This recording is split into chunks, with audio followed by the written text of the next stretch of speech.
baby, this time gets old.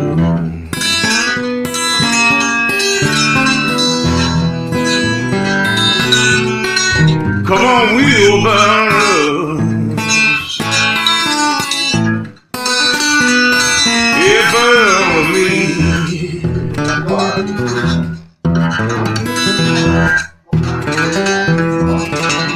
Come on, wheelbarrows, yeah, burn with me.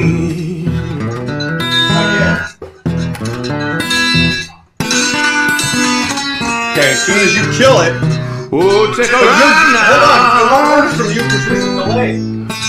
on Wheelbarrow Express.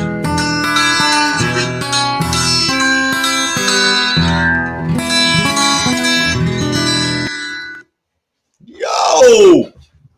Love that. Absolutely love that. That is the bomb.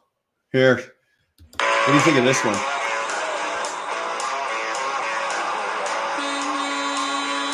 Born with his foot into it in the hammer lane. Now get your big wheel into the granny lane and get out of the way. Because the Wheelburner Express is rolling on through. Live on the Wheelburner Express, your host, Brian Brown.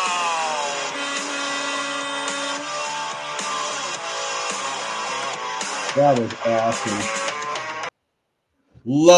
Just love that. Just killing it, man. My God. What the hell is going on tonight? Ooh. Pool hauler, yo. Clips, yo. Hurry up, old man. Well, Clips is saying, hurry up, old man, as he's sitting at the table eating pizza. That's awesome, Clips. Chaos. This ought to be good. Well, I can't guarantee anything. Shorts, if this doesn't last 30 hours, I'll leave it. You've only set the bar halfway there, Shorts. 30 hours? No problem. If you've got a 36 hours reset to do and you're starting right now, we're going to get you through the whole 36 right now, man. No problem. Scramble North. How's it going? Glad you're here. There's old Robin. Robin's in the house. Trucker Gal. You like that jam, Sheila? I love that. I love that. God, man, he's good. He's good. Love it. He's just so goddamn talented with the guitar. He really is. Really, really is. Who else we got? Well, we got Red Hawk in the house. Red Hawk's in the house, bringing the big sexy from the West Coast. Like that, boy. Do it again. Red Hawk's in the house, bringing the big sexy from the West Coast. Here you go, Red Hawk. That one's for you, my friend. That one is for you. What else we got? Home time, woo. Sheila, me home time or you home time? Obviously, I'm at home. You at home or are you out trucking, girl? My God. Busy night tonight. Busy night tonight. Everybody's running around Friday night. I've actually been home since yesterday. I'm going back out tomorrow. So I got my reset in. I'll be leaving about 9 o'clock something tomorrow morning. Red Hawks, what the F? You don't like that, dude? Come on. That was just for you, baby. Just for you. What else we got going in here? Robert, I didn't think you was coming on, just about to go to bed. Come on, Robert. You got to know we're not just about ready to go to bed yet. What else we got going on in here? Hold on, guys. You just got to give me a second till I figure some of this shit out here because we got some new ones here. And yeah. What else we got? What else we got? No, we don't have that. Scramble North. That's awesome, man. I'm glad you like that. I'm going to get one made of Pooh Hauler. You like that, eh, Red Hawk? I'm glad you like that, brother. Sterling just woke up. Start all over again. Okay, we'll go backwards. You ready? Fuck that. Bro, we've been doing it 6 minutes and 3 seconds. You are all caught up. Stuart is here. What's happening, fella? Well, brother, we're just hanging out tonight. We got not a whole lot of anything. I got some pizza sitting over here. I got some vape sitting here. Shorts wants a 30-hour, at least a 30-hour live. So I've got the 12 pack ready to go on the 30-hour live. So we'll crack one of these now.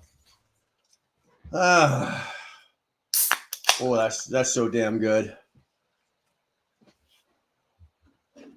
What else we got? Who else is in here? Look at that. Oh, we've got Sterling. Cool. Go 36 hours. Are you crazy? I don't know how James went 36 hours. If that's what he did, it's got to be something close to that. I don't know, but I'm not even going to try and touch that. Not even going to try to touch 36 hours. Well, mind you, he took a nap. Did he not? At some point today, he took a nap. So, Chicken Hawk here. Yeah, Chicken Hawk's in the house, baby. Oh. You better watch your step, girls, or you're gonna be the next member of the Mile High Club. That's right. AKA the pervert of the skies. Yeah, get your shit on in the air.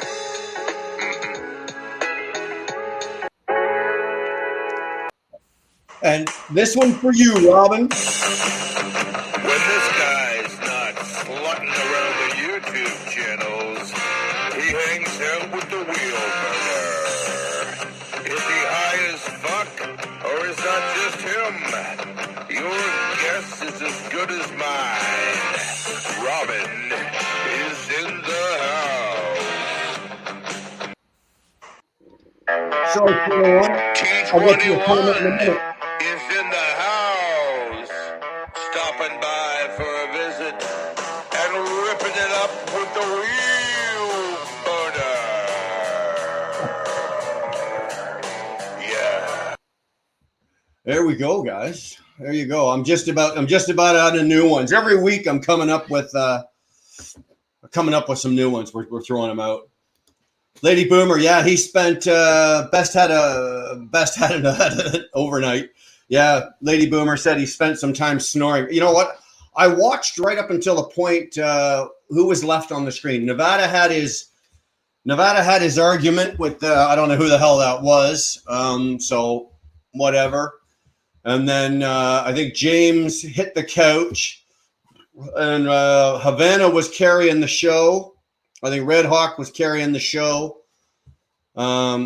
And then I kind of tuned out. And next thing I know, I got up this morning. I was doing some shit. I clicked on fucking James. And sure as shit, he's still fucking going. So, yeah, we're not even touching that. James needs a CPAP machine. Yeah, no shit, eh? No shit. So, Fast Eddie. Fast Eddie 53. That was a race fan, Ray. I'm telling you, that was a long goddamn day is what that was. Had hubby to hospital yesterday to follow up on his foot ulcer. A foot ulcer. Foot ulcer. I've never heard of a foot ulcer, Karen. But we've got something for you anyway.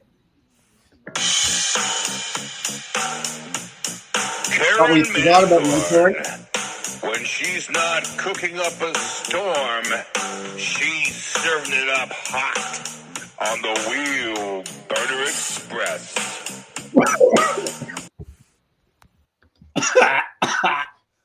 God damn, I'm killing myself. These are pretty good. These are pretty goddamn good. I don't care what anybody says. The uncomfortable wife. I hope all is okay. Yeah, Karen, I hope everything's okay too. And we learned it's open again to, it's to the bone. I can see, oh, God, that's not good. That's not good. Sorry to hear that. Duluth, 35 Duluth. I went to watch the replay and he was still alive. That's what I was doing. right, bro? I woke up this morning to watch the replay, and there was no fucking replay. It was saying live. I'm like, how the hell are we live? And sure as hell, he was still live, man. Got to hand it to him. Yeah, he had a nap, but what sucks balls, really what sucks balls is YouTube will only let him keep 12 hours of it. So he actually had more that won't show up than he did that will show up. How bad does that suck, eh? Most of his show isn't gonna be aired. Chicken Hawk, you like Robbins? You know what, man? We just took all of the regulars. It's like I said last week, we took all of the regulars and we just threw them out and threw ideas at Mike. And yeah, he did some like that intro on me, the one at the beginning here. He did that one in his truck with his window open to get the sound effects. Here, listen to this again.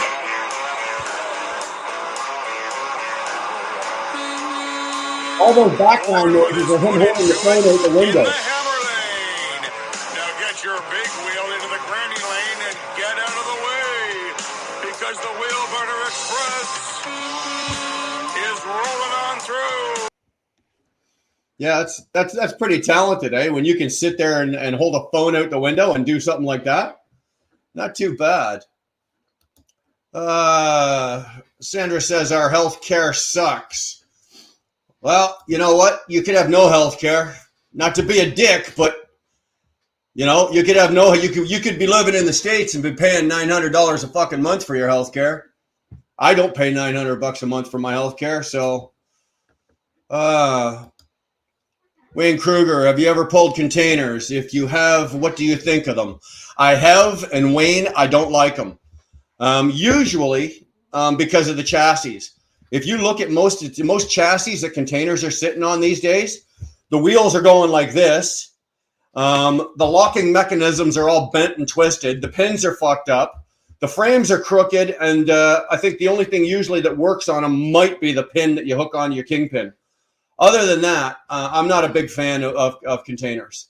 I don't know how many times you've been driving down the road and there's a guy with a container beside you, and you notice you know if you're going through New York or you're going through Michigan and the thing's bumping, you hit the back wheels, the tandem wheels hit, or a triaxle, whatever you got, hits a bump.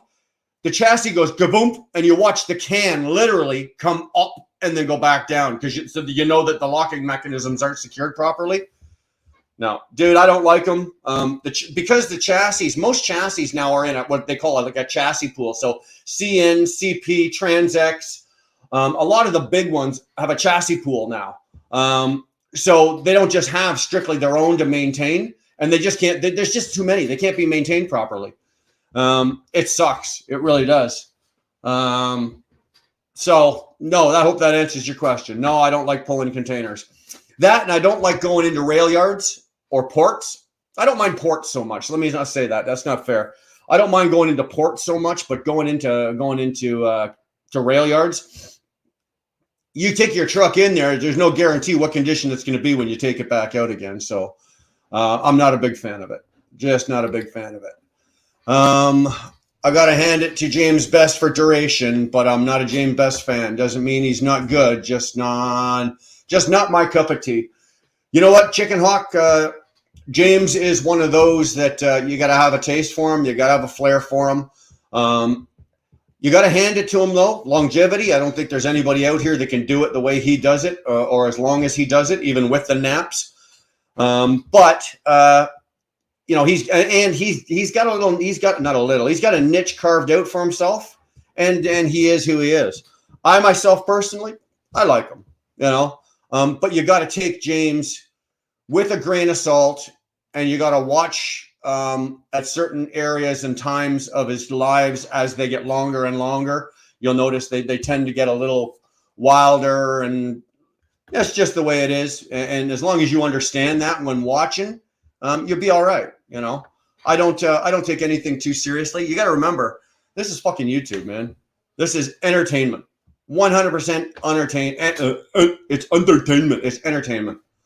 You know, if you're here trying to get an education or you're trying to get like a PhD in philosophy, you're in the wrong fucking place, man.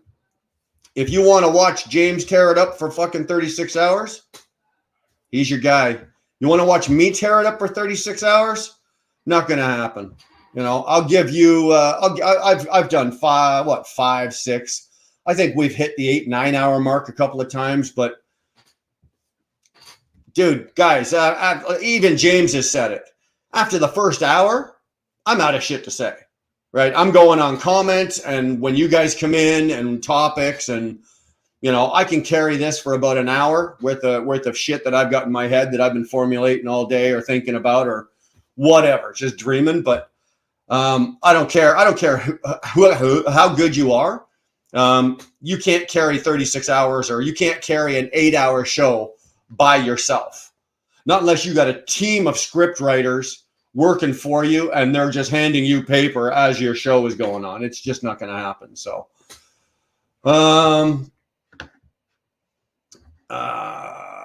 sorry, you know what? I said this last week and I failed miserably.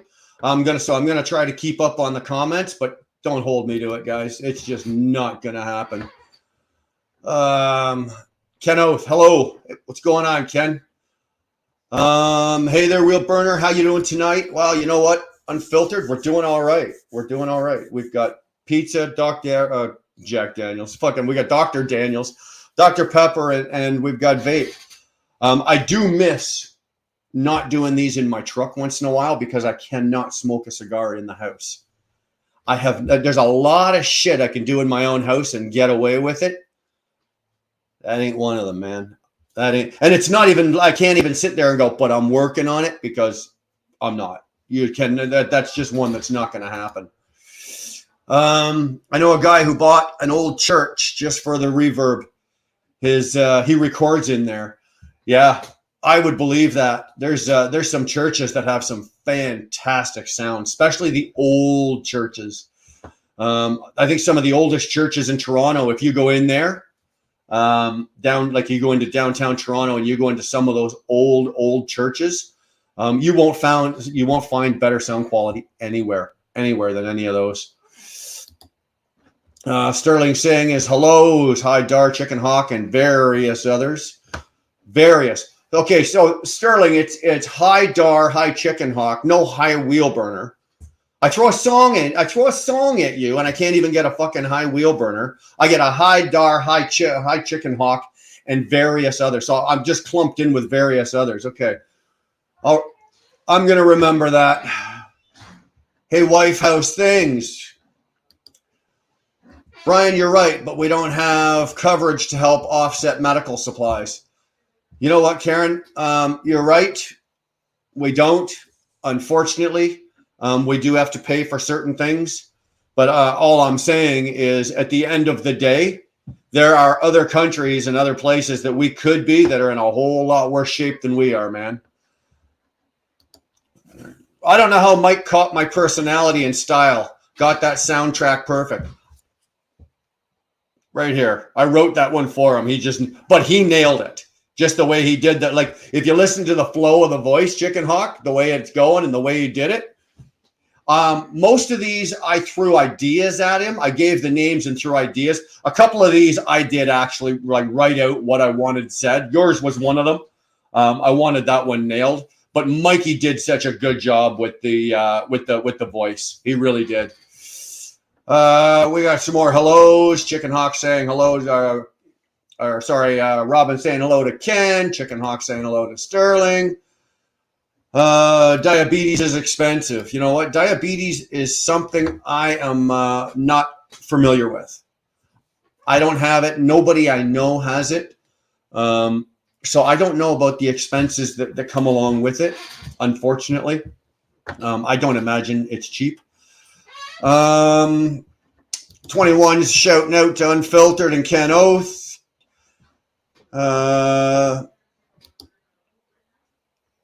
Hey, mate, you got clothes on. You talking to me? I got a shirt and a hat on. I can't tell you. I can't promise you what I'm wearing from here down. You know, I can't guarantee that. Pat, what's going on, man? How the hell are you? Hello, Wheel Burners, elbow cough. We got our own chassis here. Yeah, Robert, we used to be like that here. Now, I can't speak for all of Canada because there are companies that do have their own chassis. But all of the big ones here in Canada are in a chassis pool. And when they didn't have the chassis pool, chassis were still not in the greatest condition. And same with the containers. But now that we have a chassis pool, it's just gone to shit. It's just, bro, I could get in my truck right now. My truck's in the driveway. I could go get in my truck right now, drive 10 miles down to the 401, get on the 401 and just go 10 miles in either direction. And I will find a chassis where, like I said, where the wheels are doing this, the container's doing this on top of the chassis. It's ridiculous. It really is. I wish it would go back to the old way because it's just a lot safer. It really is just a lot safer. Challenger has a lot of them, and it's old junk. They bought them from CN Rail and whoever else. Well, CN Rail did a big dump about 10 years ago when the chassis thing started. And that's when CN did a dump, and then TransX bought them up. I think Challenger bought some of them up. Who else? Bison bought up a bunch of them. And now, funny enough, they're all in that. They're all back now in the chassis pool. So it really makes no difference. They're all back they're all back in there anyway. So unfiltered shouting out to 21, T21. What up, OTJB? You guys want me to shut up and you guys just get your hellos and shit out of the way here? I'm more a wheel burner and a Stirling fan. You know what? I'm a Stirling fan and a wheel burner fan too. You notice how I flipped those? Because I'm not gonna tote my own horn first, right? So we'll throw the kudos out to Stirling being the man, because I'm a big fan of Stirling's. And I do like that wheel burner fucker. He's not too bad himself. Every once in a while he'll throw something out that's kind of fucking useful. I don't mind. Mark Ely, I love him. You're talking about James, eh, Mark? Mr. Misunderstood. Good afternoon, Mr. Wheelburner, Dar and chat. Mr. Misunderstood, you must be a few hours behind us. Where are you? Because right now we are 7:35 p.m. So who needs a TV? You know what? You're absolutely right, Ken. Who needs a TV? I have a TV. Actually, there's 5 fucking TVs in this house. I don't have cable and I do not have satellite, right? Everything in our house is streamed. We used to have satellite TV, and then we got rid of that, and then we had cable, and then we had something direct, and then we had, and nobody fucking watches it. Nobody watches it. If there's something that anybody in the house wants to watch, it's online. They can stream it from somewhere. It can be streamed from somewhere. The only thing, actually, even if we wanted to, I was going to say, even if we can't stream most sports, but even now we can. If I want to watch NFL, I can stream NFL on one of my smart TVs. Baseball, same thing. Now, don't get me wrong. My name ain't fucking Red Hawk, and I'm not sitting down to watch a fucking football game. That's not going to happen in my lifetime. The last football game I watched in the NFL was last year's Super Bowl. The next NFL football game I'm going to watch, this year's Super Bowl. That's it, boys and girls. That is it. Dar saying hi to Mr. Misunderstood, Sterling. Sterling, I thought you had music jingle for STD. Sterling, did I not get your music jingle? My God, my man. I am really freaking sorry, dude. Oh, dude. Let me see. I thought, Sterling, you know what? My apologies. I don't want you to be left out, of course, because you are the man. And, oh, there you go. This one's for Sterling. Sterling Trucking delivers. Unless you piss him off, then your FedEx packages, they're going to be a little late.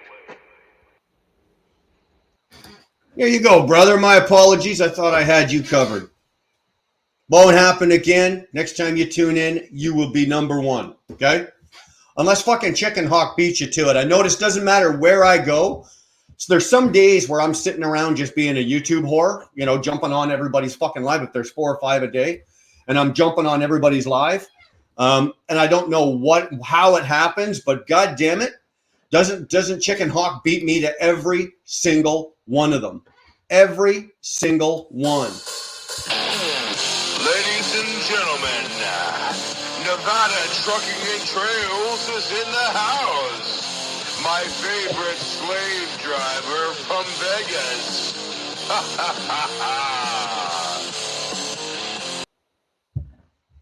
I saw you sneak in there, Kyle. Don't think I didn't see that. Sterling, I just paid child support. Need to support you too. Hey, brother, you know what? I appreciate that.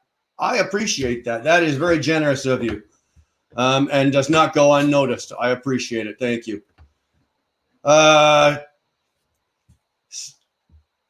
Stay off 70 Edgewood, west of Denver. Is Edgewood in here? Edgewood. Oh, Jesus. Aged Murphy. How the hell did we miss you? I'm really sorry. I didn't ignore you. I didn't see your comment. Really, really sorry. So this one's for you, baby.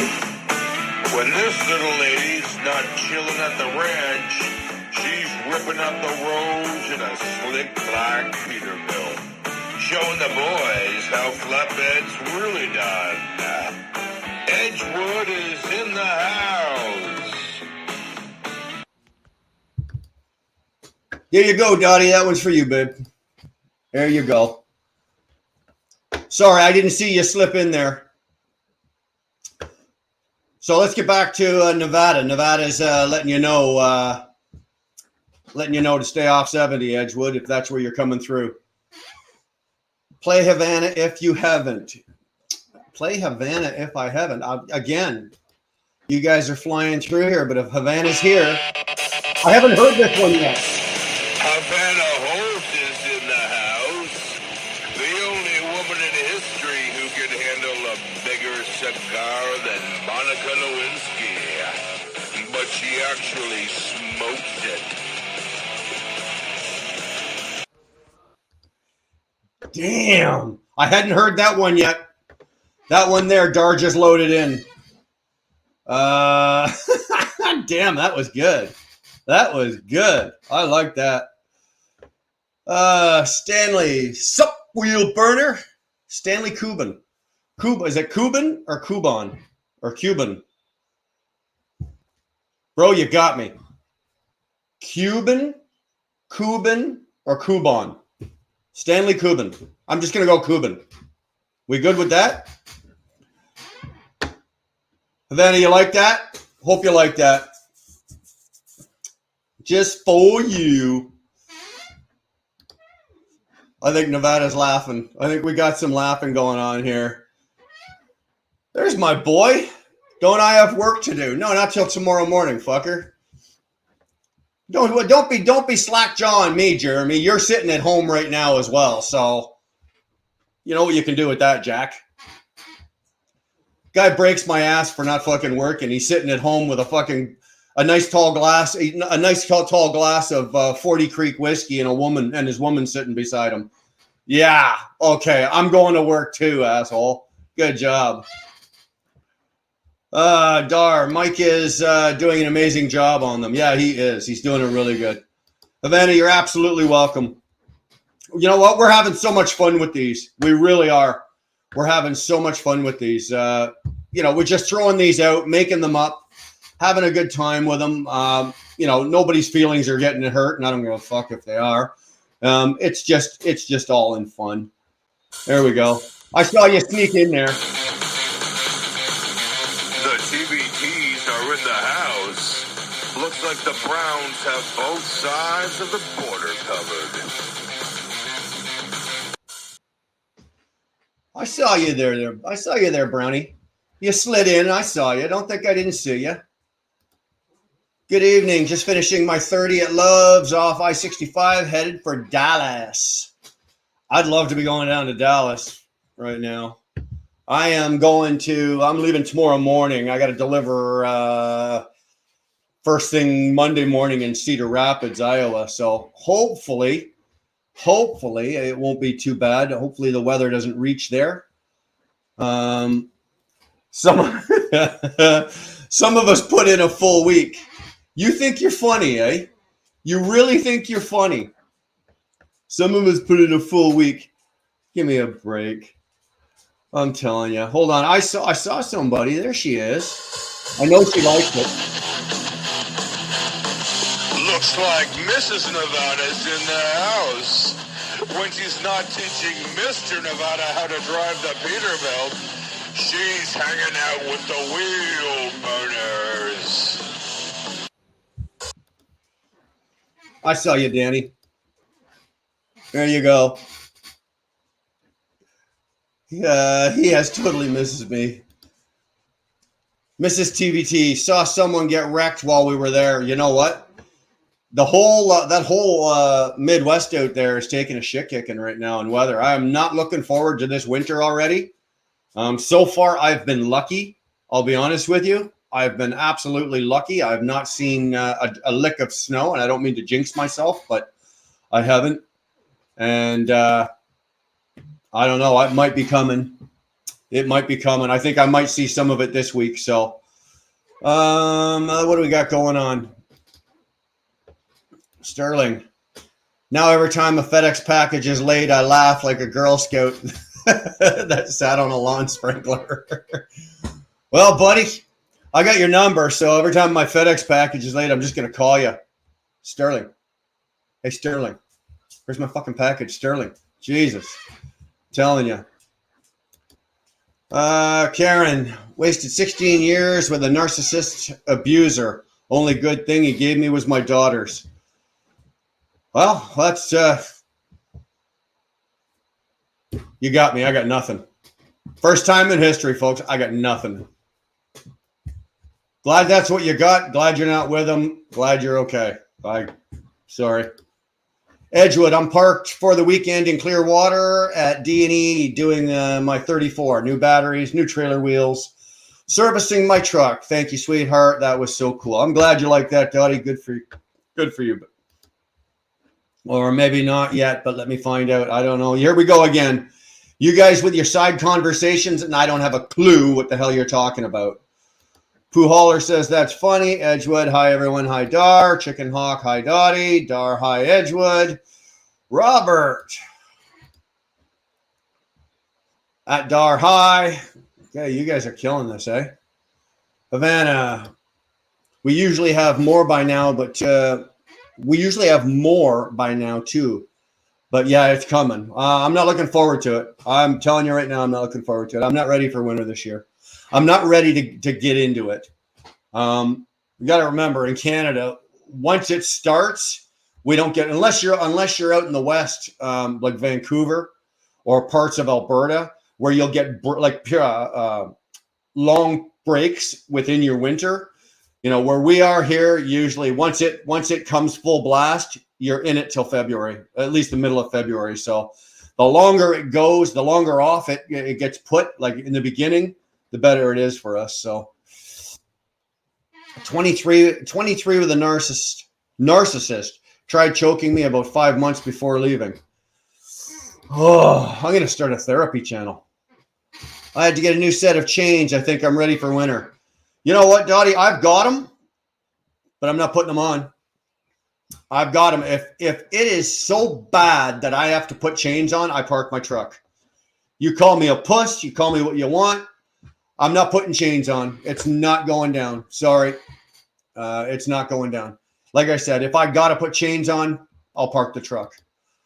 Always dangerous to park on the end of a truck, on the end at the truck stop. Yeah, well, with you guys, especially with that long nose, you can turn that into a short nose real fast, parking on the very end.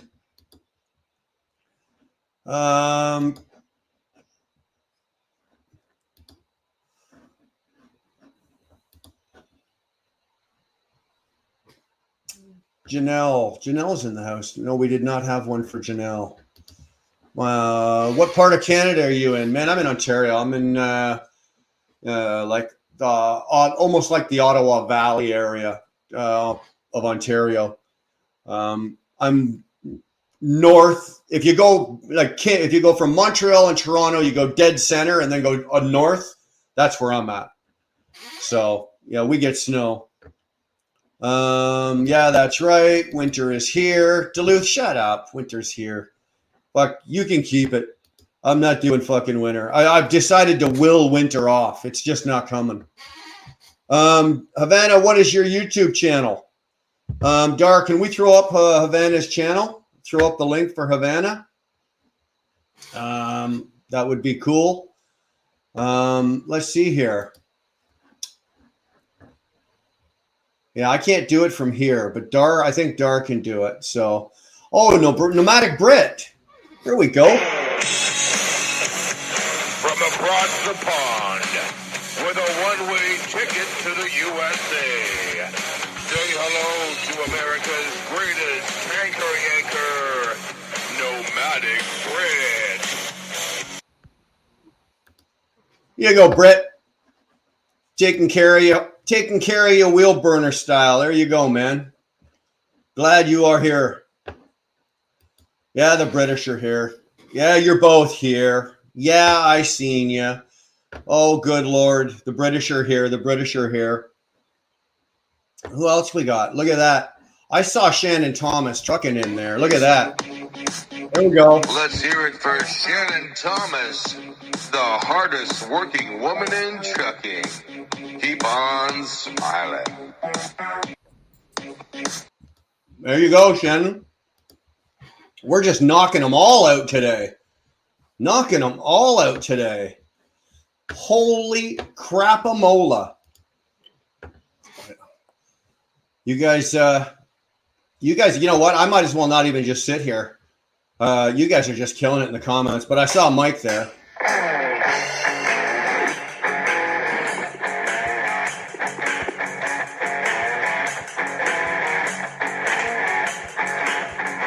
And now, entering the studio, 360 pounds of sound, the one, the only, Mr. Rock and Roll, Mike Campbell!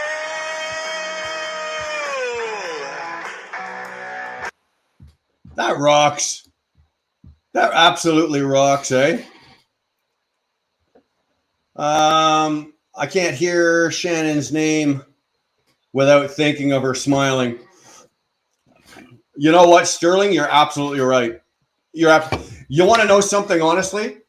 And this is just between you and me, okay? We're not going to tell anybody else. When I'm sitting there and I get the notification that Shannon comes up, and Sterling, whatever the fuck you do, don't tell Shannon. Okay, just don't tell her. Her head was... But her notification comes up. I smile as I reach for the phone to hit the button or to hit the thing to open her live. But just between you and me, all right? Don't tell her. We're not saying nothing to her. Dante, you're absolutely right, brother. Y'all can have that snow. Y'all can have that snow. Bulldog, you're going to need that cocaine back out and challenge James 24 hours round to go around. Jesus, you know, like I said earlier, he didn't go 24. I think he went longer than that. I think his live ended up like 30 something freaking hours. I need more than cocaine. That's going to require, but I'm going to have to line up probably about a half a dozen speedballs. Probably I'd have to fill up a candy dish full of crack, rocks of crack, and maybe a few pounds, maybe about an ounce and a half of coke to do out 30 hours. That's just not happening, man. Robin says, thanks, Mike. That was great. Yeah, we're just knocking these out, Campbell. Great job on all of these. All of these. Yeah, Dar says she loves it when Shannon goes live. Yeah, don't tell any of the other 49, just 49 other people. What are you talking about, Jack? I got 57 in here. Well, my screen shows 57. I don't know what you're looking at. No, we won't tell the other. Well, if there's 57, that means between you and me, 57 minus 2, carry the 1. There, try to divide it by 6. Yeah. So yeah, that's 55. We won't tell the other 55 people. Okay. Dar, where is Curtis? Dar, where is Curtis? Curtis, you up here? Nope. Curtis is downstairs. Curtis is, he says he's here, but he's not really all there. You know what I mean? I'm glad you like that, Shannon. We're doing that for, we're trying to bang out one for all of our regulars and just keep everybody happy, I guess. You know, it's like Nomadic Brit, you sweet talking mother. Yeah, look, we got Robert. I think Stuart's in here. We got Britt. The goddamn British. You just can't, I don't know what you can do to get rid of them. They're like a bad fucking smell. They just won't go away, eh? I'm pretty sure. What do we got here? Oh, there's Curtis. You going to have a shower? I already showered. You already showered. There's Curtis. There you go, boys and girls. Curtis just made a, I don't know, what do you call that kind of appearance?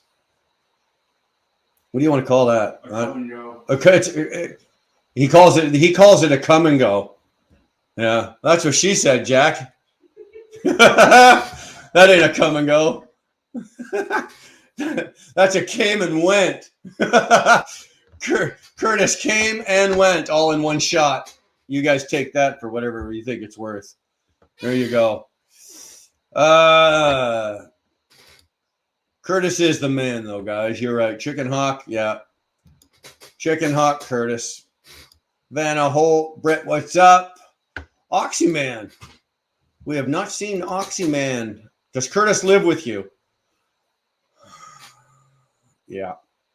Curtis lives with us. Curtis, actually, his bedroom is right below me. He lives, we've got an extra bedroom downstairs. Old Curdy needed his current living conditions kind of dried up, and he needed a place to live, and I had a room for rent. Curdy grabbed a room, so now I have OTJB Clips living in my basement. I don't know if that's good or bad, to tell you the truth. So you get any miles in this week? No, man. Mr. B's, I didn't get shit in this week. How do you think Jeremy's up there laughing at me, saying most people work for a living? I got 877 miles. I got one rounder down the East Coast and back, and then got shut down because my truck ended up back in the shop on Monday morning. I didn't get it back till Wednesday. So I made one trip down to Jersey, over to PA, back up. Got offloaded yesterday, and then came home. So, but they're going to make it up to me. It's not for them to make up to me.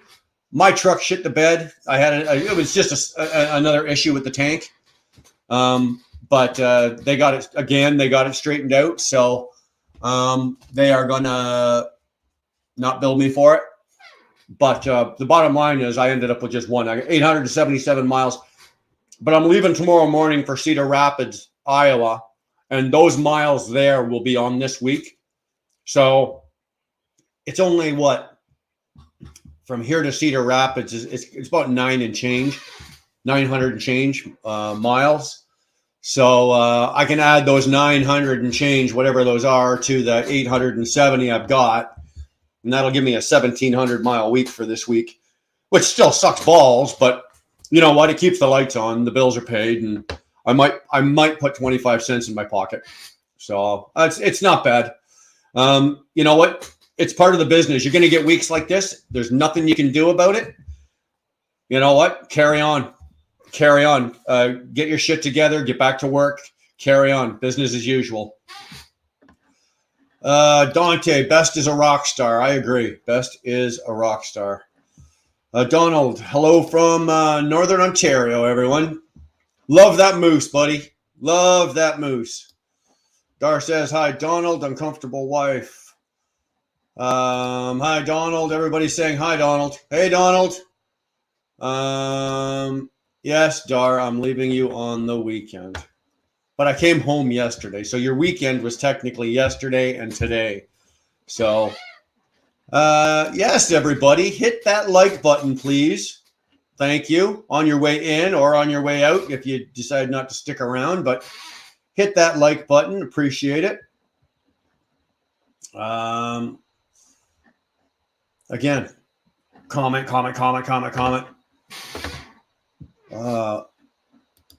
Edgewood. It was a bad week for me too. About 1,800 miles this week. Well, knock the 1,000 off of mine, and I'm at 8 and change. So I'll tell you. But that's why we have a reserve. That's why we work, and that's why we put money in the bank, and we have money aside, and that's why we do it, because trucks break, then they break down. And even when you got warranty, like Dottie, I know you don't have warranty, but I do. Even when you got warranty, you still got to cover your downtime, right? So, and that's why we got money in the bank, and that's why you work as hard as you do, and that's why I work as hard as I do. Dante, I did 2,300 this week. A couple of weeks ago was real shitty, only about 1,000 miles. You know what, man? I hear you. Fuck, Dante, it's the nature of the business. You're not going to hit a fucking home run out of the park every single week. I try. I truly do. I try, but I don't always. Okay, folks. Curtis is now homeless. Curtis is now looking for a new place to live. He's just donated $2.79 to Dar's Kitty Fund.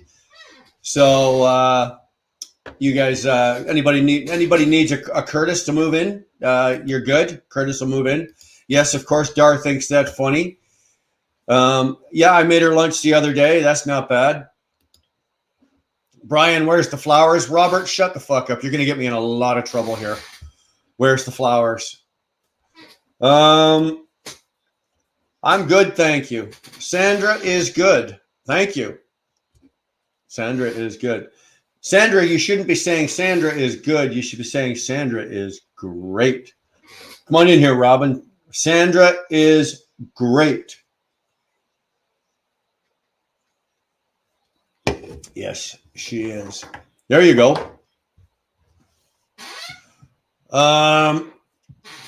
Curtis, you can go down to Robin's place out in Manitoba. He's ready to take you anytime you're ready. Anytime you want to hang out there. Kurt, oh yes, let's go, ladies and gentlemen. Curtis got Employee of the Month, and I'm going to try to get this month too. Not bad, eh? The little fucker got a job at the J. He's been there. I don't think he's been there 2 months yet. I think this is his second month. And in his first month of working there, the little bastard gets Employee of the fucking Month.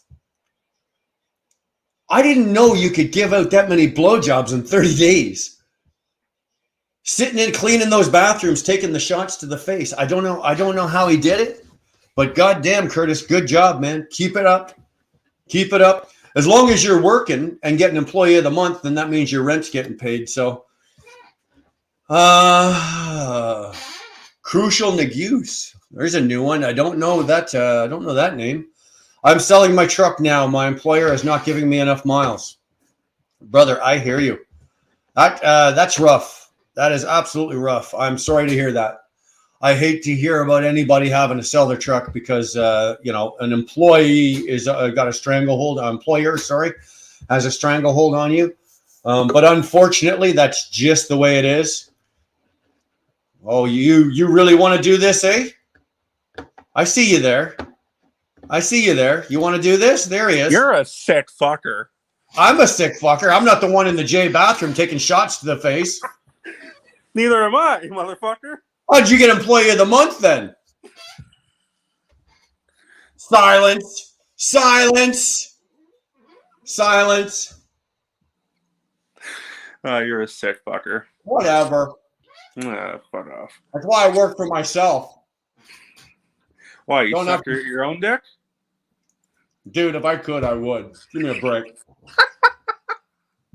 Every guy in this place would. Oh my God.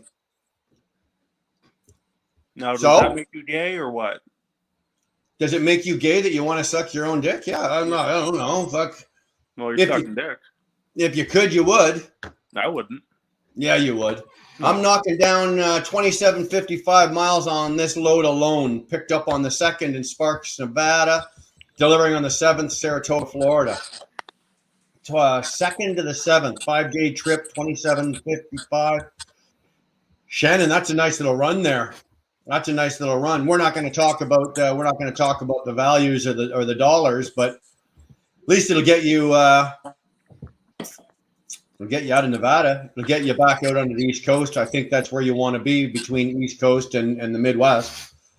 Not too bad at all. Yeah, good for you. Robert, why does a dog lick its balls? Because he can. That's right. That's right. That's why I always say, when I hear that saying, when somebody say, so how's it going? He goes, oh, I've been working like a dog. I'm looking at my dog right now, laying there licking its own behind. Right?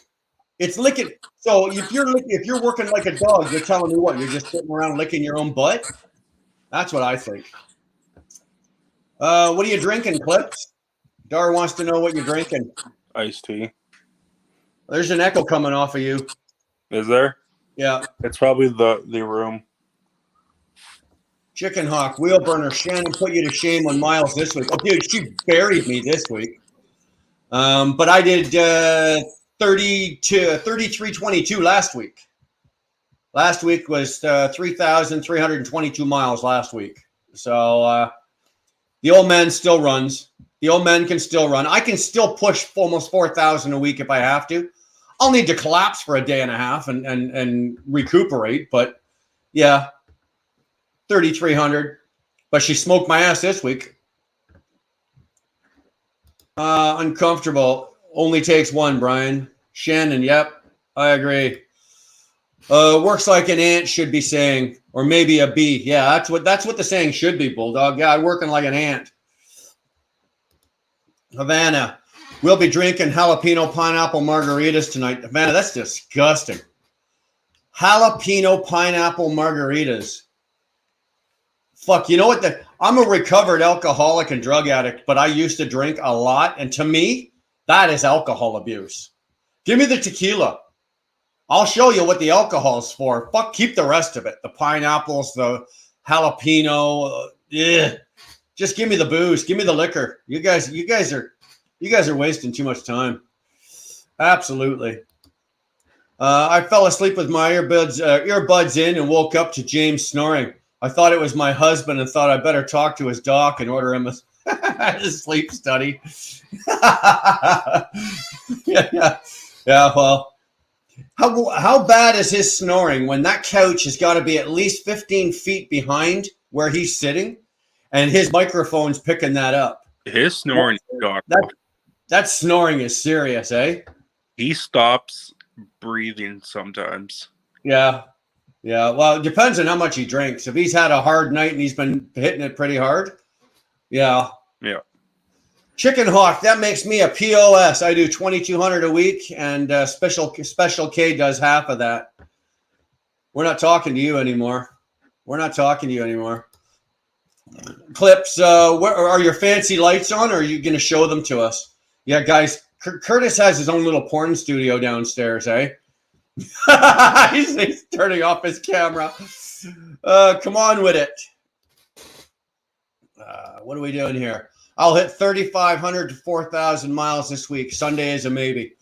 Them some good miles. I can do 35 to 4,000, but I can tell you right now, when I do those, I do need a couple days to recover from that. I'm not as young as I used to. There you go. Live from the porn studios of Curtis. The smallest dick in show business, OTJB Clips, brought to you by the Wangadang Lingalong. Oh man, I'm not. You notice that I don't even know what his room looks like. I'm never going in that room. I will never go in that room. Could you imagine? He's been in there what 2 or 3 months. You took a black light in that room right now, what you would see? The horrors. The absolute fucking horrors. You've already been in this room. I was in that room once, ages ago. Tequila with no mix tastes like petrol. Tequila straight down is the greatest thing in the world. Robert, tequila straight up is wonderful. No salt, no lemon. Tequila, awesome. Love it. Absolutely love it. He can lick your balls and then give you a kiss. No, not happening. No. Chicken Hawk, Havana Holt, pineapple, jalapeno margaritas sound delicious to me. Yeah, they fucking would to you. But you're, God damn it, Chicken Hawk. When you're not flying your plane, driving your truck, you're a fucking alcoholic. I think you even admitted it. Look, what, 2 weeks ago or something, you were talking about you're an alcoholic. Greg, sorry, buddy. How's the story on diesel? Will we really run out? No, we're not really running out. I think we talked about this last week. Diesel is not running out. I don't care what anybody says. I don't care what anybody thinks. We've got no diesel shortage. The only way you're going to see a diesel shortage is I want any of you to tell me when there's a gasoline shortage. When you see the gasoline shortage, then you might see a diesel shortage. But until such time, not happening, boys and girls. Uh-oh. I think I blew up his ego. He's gonna. There we go. There's Sterling. What's going on, bro? How you doing, kids? You weren't willing to come in until I played your song, eh? Yes, I was Okay. protesting. Just Well, like all these baby truckers that were supposed to protest a couple days ago. Yeah, well, hey, you know what? I I'm understand. gonna park my truck till everybody else quits. Good luck with that. Good luck with that. The day comes that happens. If they call that and it actually happens, I'll be the first one to jump on board and do it myself too. But ain't gonna happen, bro. Dude, I'll quit when there's a mushroom cloud on the horizon. Exactly. Hey, wait a minute. You're going to work, aren't you? No, I'm protesting. I went to work an hour early yesterday, and they delayed me 2 hours to build my trailer. So I'm taking my time today. I'm cooking up some chicken on the Traeger grill, and when that's done, I'll wander my fat ass to work. But I ain't going to work early. Well, I just heard the psh of a can open, and I'm thinking, what the fuck? Oh, no, he's opening it's just straight Dr. Pepper. My man, look at the man. I thought you were cracking a beer, and then you're gonna go drive a set of doubles down the highway. Oh, let's go to work. Yeah. You'll get that package delivered overnight by yourself. You don't need to take it to the terminal. I just leave the terminal. I'll deliver it myself. New York. If you want your packages, they're out in the desert. Yeah, on their side. So did you have a good week this week or what? Yeah, it was pretty good. Other than the friggin' wind and snow. Yeah. And I drive that route at night, so it's a lot of fun. And those chains were jingling on the side of the truck there, but I didn't have to use them. Do you throw them? Do you throw chains if you have to? Oh God, I'm a chain and fool, brother. Are you? I run Donner Pass a couple of years ago, and just in one season, I chained up 36 times, and that's a set of doubles. No, not doing it, bro. I will not do it. I absolutely fucking refuse. I guarantee you, it's been so long since I threw a set of chains on. I'd have to go and YouTube it to fucking remember how to do it. No. Now they're on my truck, right? I've got them, so I'm legal to cross any mountain. But if I have to throw chains, I'll park the truck until I get the go ahead. I'm just not doing it. Yeah, with FedEx, it's. I'm allowed to just say, "Yo, I don't feel safe. I'm parking this shit." But yeah, then you don't get paid. Well, I get paid to risk my life and lose my driver's license, and that's what I make money for. We're all the same. But I'm not willing. Like I said, if it's that bad that you need to throw the chains, why are you doing it? Right? And right now, is any dollar value? And I know Nevada's about to sit here and go, yes, it is. But is any dollar value worth your life? If you got to throw chains, it's because it's crucial, and right. It's if you don't, you're going to be risking your life. Well, I'm not risking my life with chains on or chains off. Either way. So last year I did risk my life, and I didn't realize it. It was at the height of the rate explosion. It was first week of January this year, I found a trip from Reno up to Yakima, Washington. Yeah. Paid $7 a friggin' mile, which is completely unheard of in this region for a dry van load. And I just took the straightest path up there through the back roads of Oregon and all that crap. And Yeah. it started snowing. It was about midnight, and it just got worse and worse and worse to the point that I was looking out the door on the ground, and the snow was equal to the step on the truck. But it was light and fluffy, and in the rearview mirrors, it was just, fog behind me. Yeah. And I get to a point up on top of a hill where I knew I should probably chain up. And there's nobody out there. This highway is completely empty. There's no tire tracks or nothing. And I'm throwing chains on the truck, just on the tractor itself. I don't care about the trailer. It'll follow the truck. And I see headlights way out in the distance. And they're coming at me. And I was like, okay, I'd hurry up and get done so I can kind of get out of the road a little bit and let them come by. And it was a plow truck, an Oregon State plow truck. And he rolled up on me and he's like, this road has been closed for 3 days. What the hell are you doing? You're on it. And I was just like, wait, what? And he's like, yeah, dude, this road's been closed. Didn't you see the signs or anything? I was like, no, man. All I saw was a white road ahead of me, and I took it. And he's like, well, I just plowed the road the rest of the way to Bend, Oregon, so you'll be safe. And I was like, oh, thanks. I don't know what they're doing out west. What's going on there, Robin? There's Robin. But I know that, for example, New York State and PA along the 81. Why am I getting an echo? Sorry, it's gone. I know that New York and PA on I-81, basically from Watertown, New York, all the way down to Scranton, Wilkes-Barre, around there. Once they hit a certain amount of inches on the ground, they're not even waiting for an accident to happen. They just shut the highway down, and they're doing it by weight, right? So first ones off the road will be the cars. Then they'll allow the trucks to be on. And if you've got, under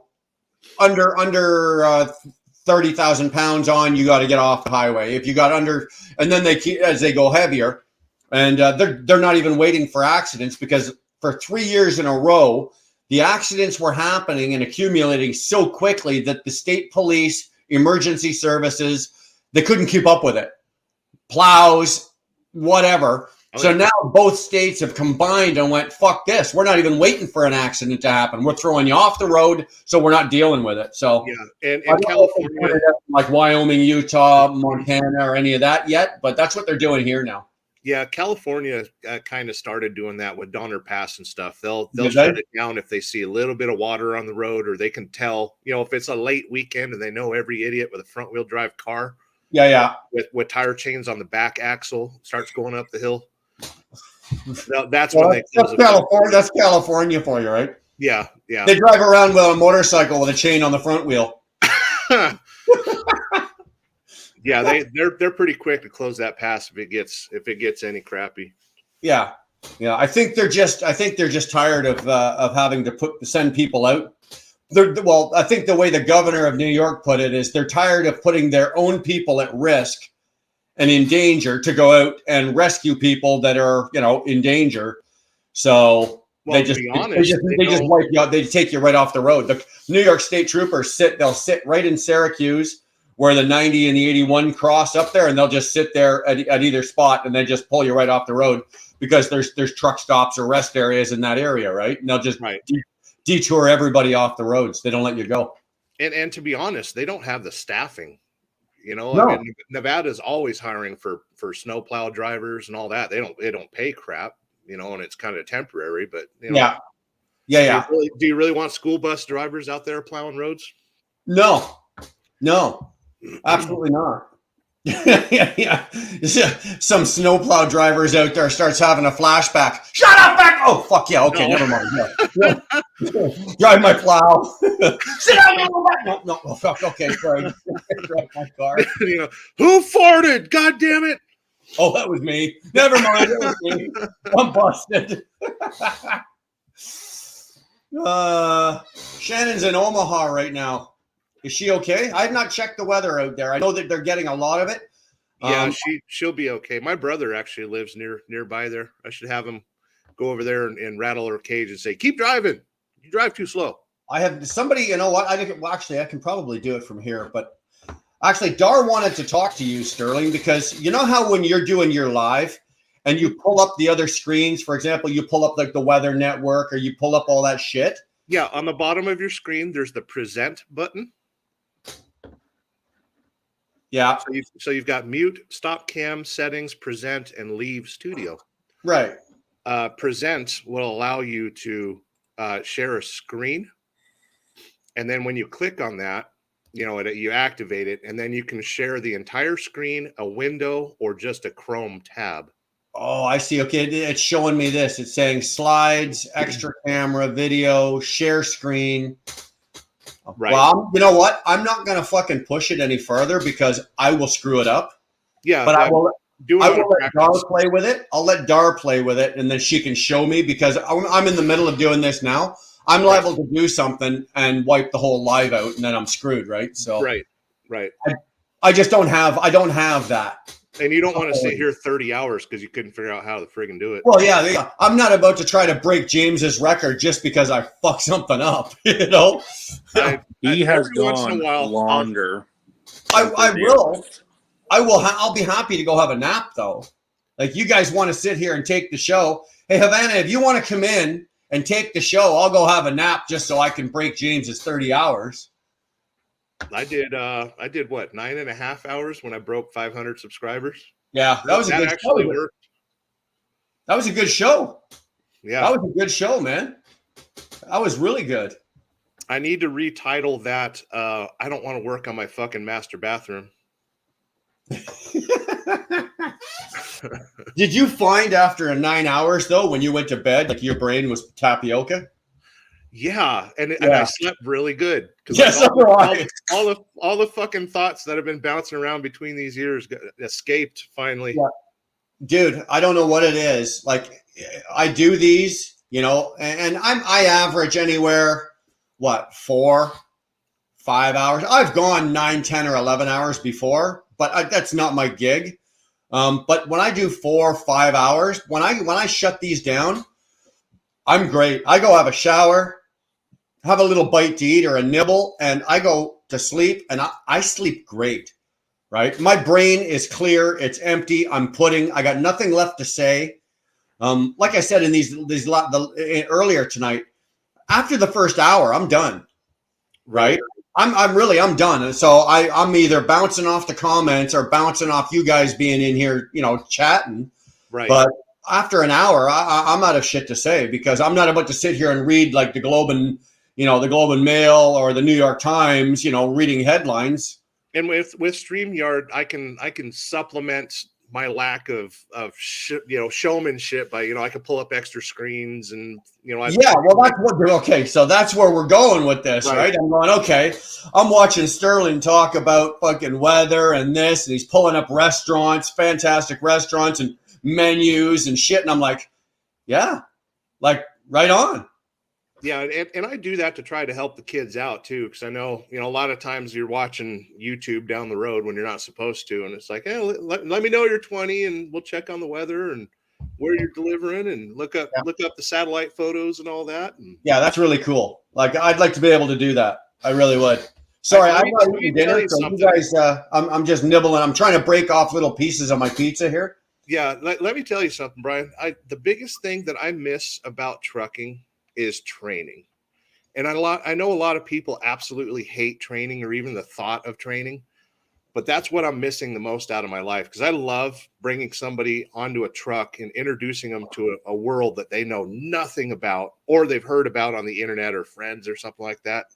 Yeah. So that's my live streams I want that attitude of let's help people out and chill and be friends, Yeah. Yeah.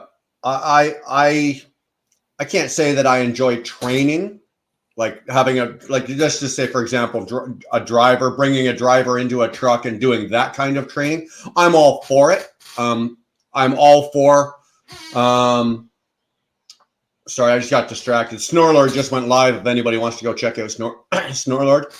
On a Friday night, Eh, he's probably got his guitar out. I can always get Robert to break out his guitar. He's got a good jam going, but I don't want somebody in my truck training with me, but I am all for on my channel presenting the training or helping people find the right training and presentation. I got no problem with that. I think with what we're trying to do, and I think last week was a good example of it with Edgewood was on here. And we had a good couple of hours, like Fate Trucking popped in, put his, and we were talking about drivers, and it doesn't matter your age or what sex you are, it doesn't matter your mental health. You know, like I will sit in a live, Sterling, for 8 hours helping people that way all day long. Yeah, it reminded me so much of the truck stop diners, the way they used to be. You know, you see a driver in the corner, maybe he's having a bad day, or he's sitting in the corner because he wants to avoid the world, and stop and say hi to him. You know, how's the weather, brother? You know, and we saw the brotherhood of the trucking community there on that live. I felt bad because I tapped out the second I seen her, so I wasn't trying to avoid her or anything, but you know, I was doing stuff in the shop, but I caught the replay, and it's like that was a very heavy show, and the people that kind of surround us. I think everybody this week has mentioned something on their own channels about mental health, and I think they have. I think a lot of the people that saw that live have at some point or another said something on their own channels, made comment to it, made reference to it, made whatever. And you know what? I think that is awesome. If all I can do is just spread a little bit of a word here and there, and other people grab it and go with it, yes, awesome. I've done my part. That's all I can do. You know, I'm not out here to solve the world's problems. Neither are you. No. Neither is Best. Neither is Shannon. But you know what? We can, like you said earlier, we can bring back that little bit of the old time brotherhood. I made a comment tonight on somebody had written something to me, and I said that we need to get back to that. I think the brotherhood of trucking needs a kick in the ass and an injection of love. Okay? The way we were, let's just go back 15 years. 20 years probably, but let's say 15 years, 20 years. The way we were so quick. When something was wrong, somebody was down, somebody was struggling, it didn't matter what it was. Anybody on the side of the road, you'd stop and make sure they got water. Exactly. There was always somebody going, do you need something? Can I help you? Is everything okay? What do you need? Nowadays, you can sit on the side of the road for fucking 8 hours with your four-ways on and your CB won't chirp once. No. You know, and that's shameful. Sterling, that's shameful. And it's not just that, but it's not just like that perspective. It's you know, guys in truck stops, you know, when you see somebody struggling to back up, you know, and I thought of my own words because the other day I do that for two reasons. I see them struggling, and number two, I don't want them ripping off the front of my truck. Exactly. Now, don't get me wrong. The guy was backing in beside me, right? So I did jump out. But I jumped out first of all to help the guy get backed in. He wasn't really going to clip me, but he was getting himself a little fucking squirrely. But how often do you see that? You don't see a lot of people doing that anymore. You know, it does happen, but not like it was. Like the more experienced drivers that I know, they all say, I won't help anybody out because they've been held subject to, say you're spotting a dude into a spot, and he still scrapes every truck next to him on the way in. Yeah, I know where you're going. Now you're at fault because you're the one, you know, waving your arms and confusing the guy that's trying to back up. And, you know, yeah, the law ruins everything. Politics ruins everything, and the law ruins everything. But I will say something about mental health, though, Brian. We as truck drivers, we get paid to know when we're overloaded.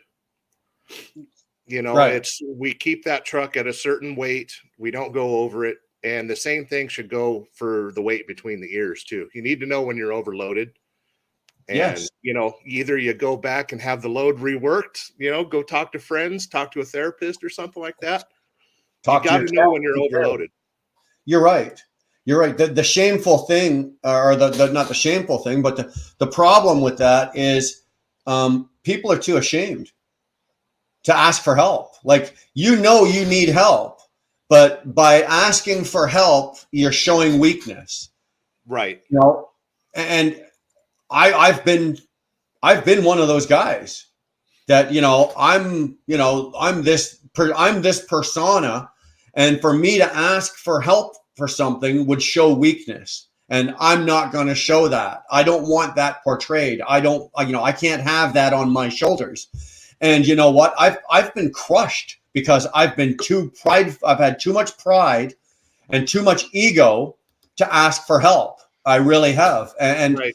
Nowadays I still have some of that. My pride, don't get me wrong, my pride and my ego still get in my own way sometimes, but I'm not about to let my own pride lay me out on my back, Donald Prevost says people need to be able to say no sometimes. People need to realize that no is a complete sentence. There needs to be a period at the end of no. Absolutely. Absolutely agree with that. How we doing, Mark? Oh, not too bad. I'm just sorting out some paperwork at the moment, but I thought I would just say hello to everybody, including Curtis, who's an anti-loyalist. The paperwork you're sorting out is all the money you made this week? Put it up on the screen. Let us all see it. Come on. No. No. Come on. We all know that you're making $1 million a week here pulling fucking tankers for Schneider. Let's see it. I wish. I'm earning. I'm where I need to be for definitely. Yeah, I know you are. Good for you. And some. So, no, I've got some good. I've been just going all over the country because I'm just following rates. I'm not going to be that girly person that's just going to sit in certain areas. I'm not going to do this. I'm going to places that I can't stand, like New York, New Jersey, stuff like that. But I'm on my way over to Missouri at the moment, and then back down to Atlanta. Going to see somebody on Monday, then down to Savannah, then back up to Iowa, then across to Wisconsin, then across to PA for a week Monday. Wow, it's nice that you can book yourself out so far like that. Right. Like, I don't know if that's, I don't know. Is that just the way the tankers are that you can do that? Because you go ask a van guy or a reefer guy if today's Friday right now, you go ahead and ask him if he's booked out till next Friday or Saturday. No, they're not. It's easier for me like that because that way I can control my clock because I recap. So once I come out here, I don't stop. Right. And I've been out here, God, too long. I think I've been out here for about a couple of months, and I've worked every day. Good for you. So I know why you're doing it, and good for you. Mm-hmm. You see that light at the end of the tunnel now, don't you? You're in the home stretch. Yeah, because what I need to do is, like I was talking to a person today who makes my day whenever I speak to that person. Like I speak to you, Brian, like I say about this, but also this other person, like I say, the person in my loop. I spoke to that person today for a couple of hours, and they always just pick you up, and it just makes you.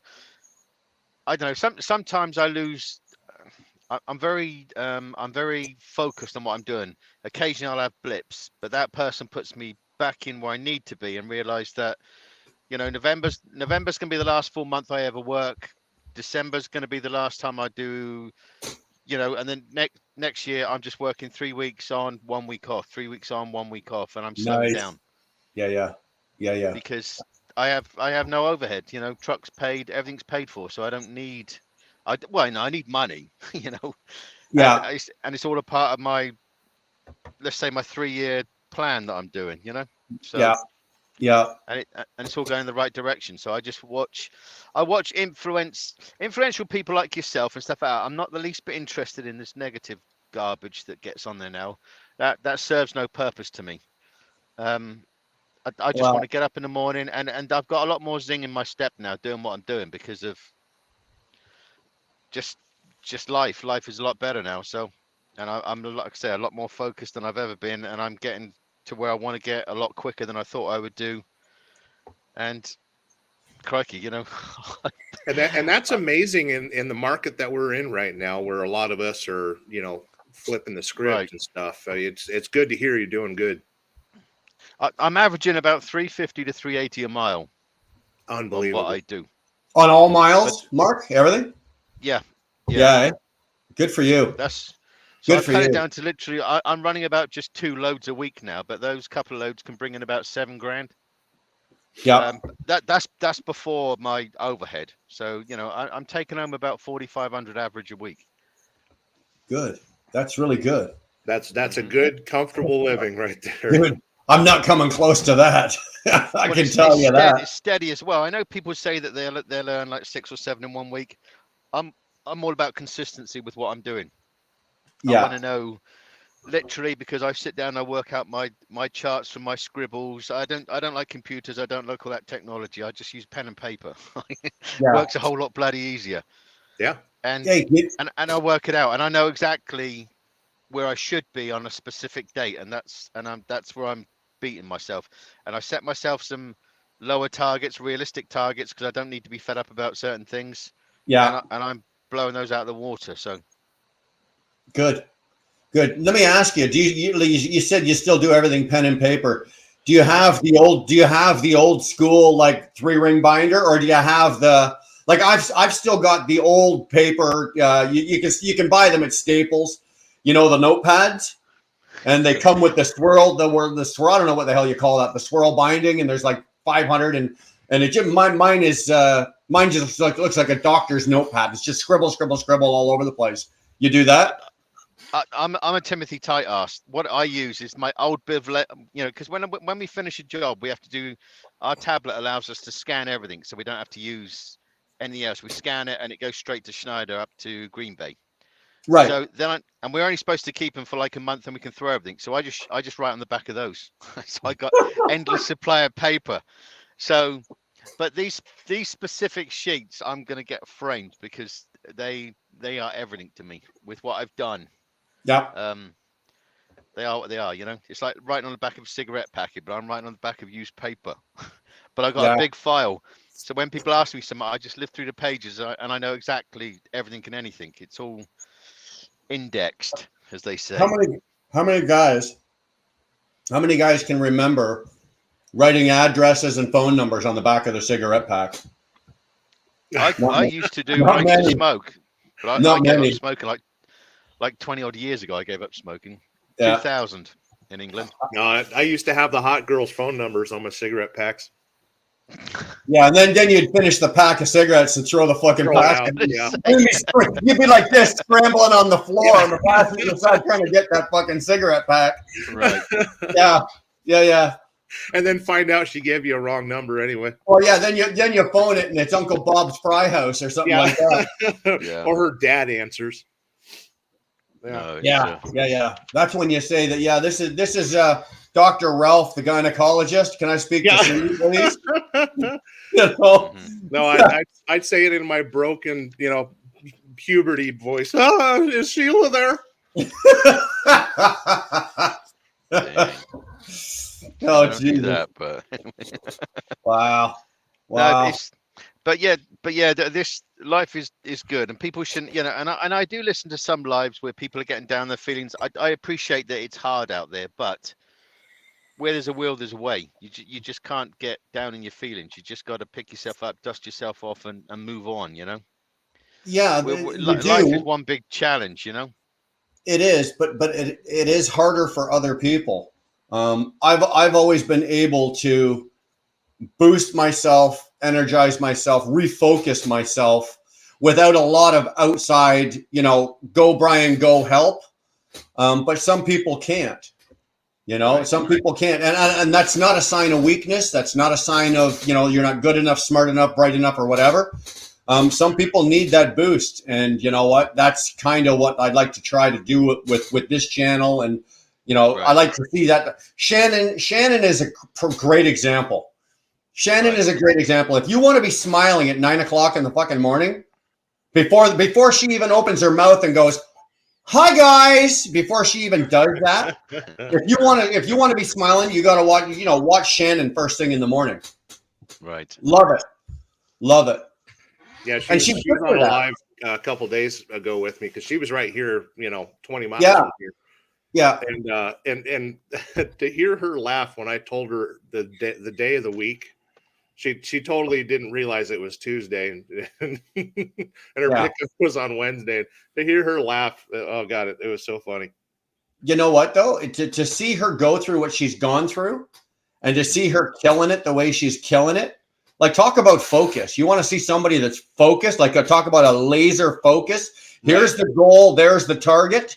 I'm going for that fucking target. And you know what? It's almost like it was Shannon. Wind her up, point her in the direction, and let her go. And boom, she's gone. And here's the thing though, is like I'm not gonna say who her carrier is or anything, but it doesn't seem like they're taking advantage of her. I've seen people in her situation where they're squeezing a lemon for everything it can give them, and then the company comes in and says, "Well, we'll just give you a new truck, or hey, for an extra $300 a week, you can have this." And I don't see them taking advantage of her. You can say the name of her carrier because it was on her hat. I think she did a live this morning. It was on her hat, and she's mentioned it. It's Dart, right? And they have been. I gotta say, for a major mega carrier, because they are one of the bigger ones. They do take good care of her. You know, I can tell you right now that there's some big carriers out there that would have pulled the pin on her by now. You know, or tried to bury her and make it her fault and her problem. Right. And, or the load planners would purposely, bunk her I will out. say that Dart has been good. She's got a good backing with Dart, and she's got some really smart people around her. She's surrounded herself with some very smart people, which is important in this business. I didn't get where I am. Britt didn't get where he is. We didn't get where we are on our own. I didn't do this on my own. You know, I've had some smart people, smarter than me, help me out. Britt's the same. I don't care who you are. If you've been out here more than a few years, you didn't do this on your own. I don't care. And Shannon's one of them. She's got some good people helping her out. And more importantly, she's listening to these smart people. You can listen to all the jibber jabber in the background, but when somebody that knows what the hell they're talking about is talking to you and assisting you and helping you, you listen. And I like to see. She's going to be one of those success stories. She came into the business. She started to learn. She got a kick in the nuts. Actually, she's had a couple kick in the nuts. She's been down on her knees. It didn't put her on her back yet, but she took some good direction, and she is going to be a success story. I don't have any doubt. And it's a pleasure to watch her, believe it or not. Now, hey Brian, I need to step away. The Traeger is warmed up. I'll be right back though. Yeah, okay. Yeah. I think that's important. I think it's important when you see that you acknowledge that there are people out there that are struggling, they're working hard, they're giving all, and they're listening to smart people. And Shannon's one of them. Shannon's like me. She did that. Like, she's in that lease program. I did the lease program. Granted, mine was a brand new truck, but I came to this country with like no credit rating because I was a foreigner. So I had to start from ground zero. I did 6 months as a company driver, just to get the experience. And then he said that, you can do this lease purchase. And I said, okay, I'll give it a go. And sure. You realize they don't set you up for failure because that makes no sense. They want you to succeed. But they can't just wet nurse you day in, day out, day in, day out. You've got to work it out for yourself. Originally, for the first year, they dispatched us. After that, they let us loose and said, no, you can dispatch yourself. And that was a game changer for me because I could go wherever I want. I could control my clock. I could control everything because it was just a mathematical thing if you worked it out. And I've always been that same. And it was great. And it's, and even now, which is, I came up from New Jersey today. Got there last night. Got there yesterday after delivering in New York.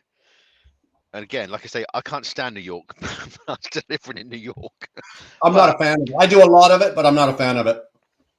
Yeah, I mean, I like upstate New York because I like the scenery. It's nice. Yeah, wow. But when you come down to New York, it's a concrete jungle, and I can't do with that. And when you got a tanker and you're trying to stop, and you got that liquid banging and backwards and forwards because people are just cutting you up. Yeah, it does your head in. So I don't like it. But it's, like I say, you can make it work. But like I say, when I was at our yard today in New Jersey, we've got there was about 30 company drivers just sat because they're looking after us contractors. Yeah. And there's a ton of people, company drivers sat in Houston. Now I've not seen that before, where we've got so many company drivers sat, because that tells you that's a knock-on effect of we're involved in production that starts to come out weeks after us. Sure. We're a part. So this is a wave that I think is going to start hitting us in the next 4 to 5 weeks, that we are starting to slow down on our side with manufacturing. So it's the ripple effect of what happens to van and people like that pick up that finished product and stuff. Right. Well, what I was going to ask you, the people, like you said, there's 30 people, 30 other company drivers. Were they weren't tanks? They were vans or were they tankers? Tanks. Oh, really? Really? Yep.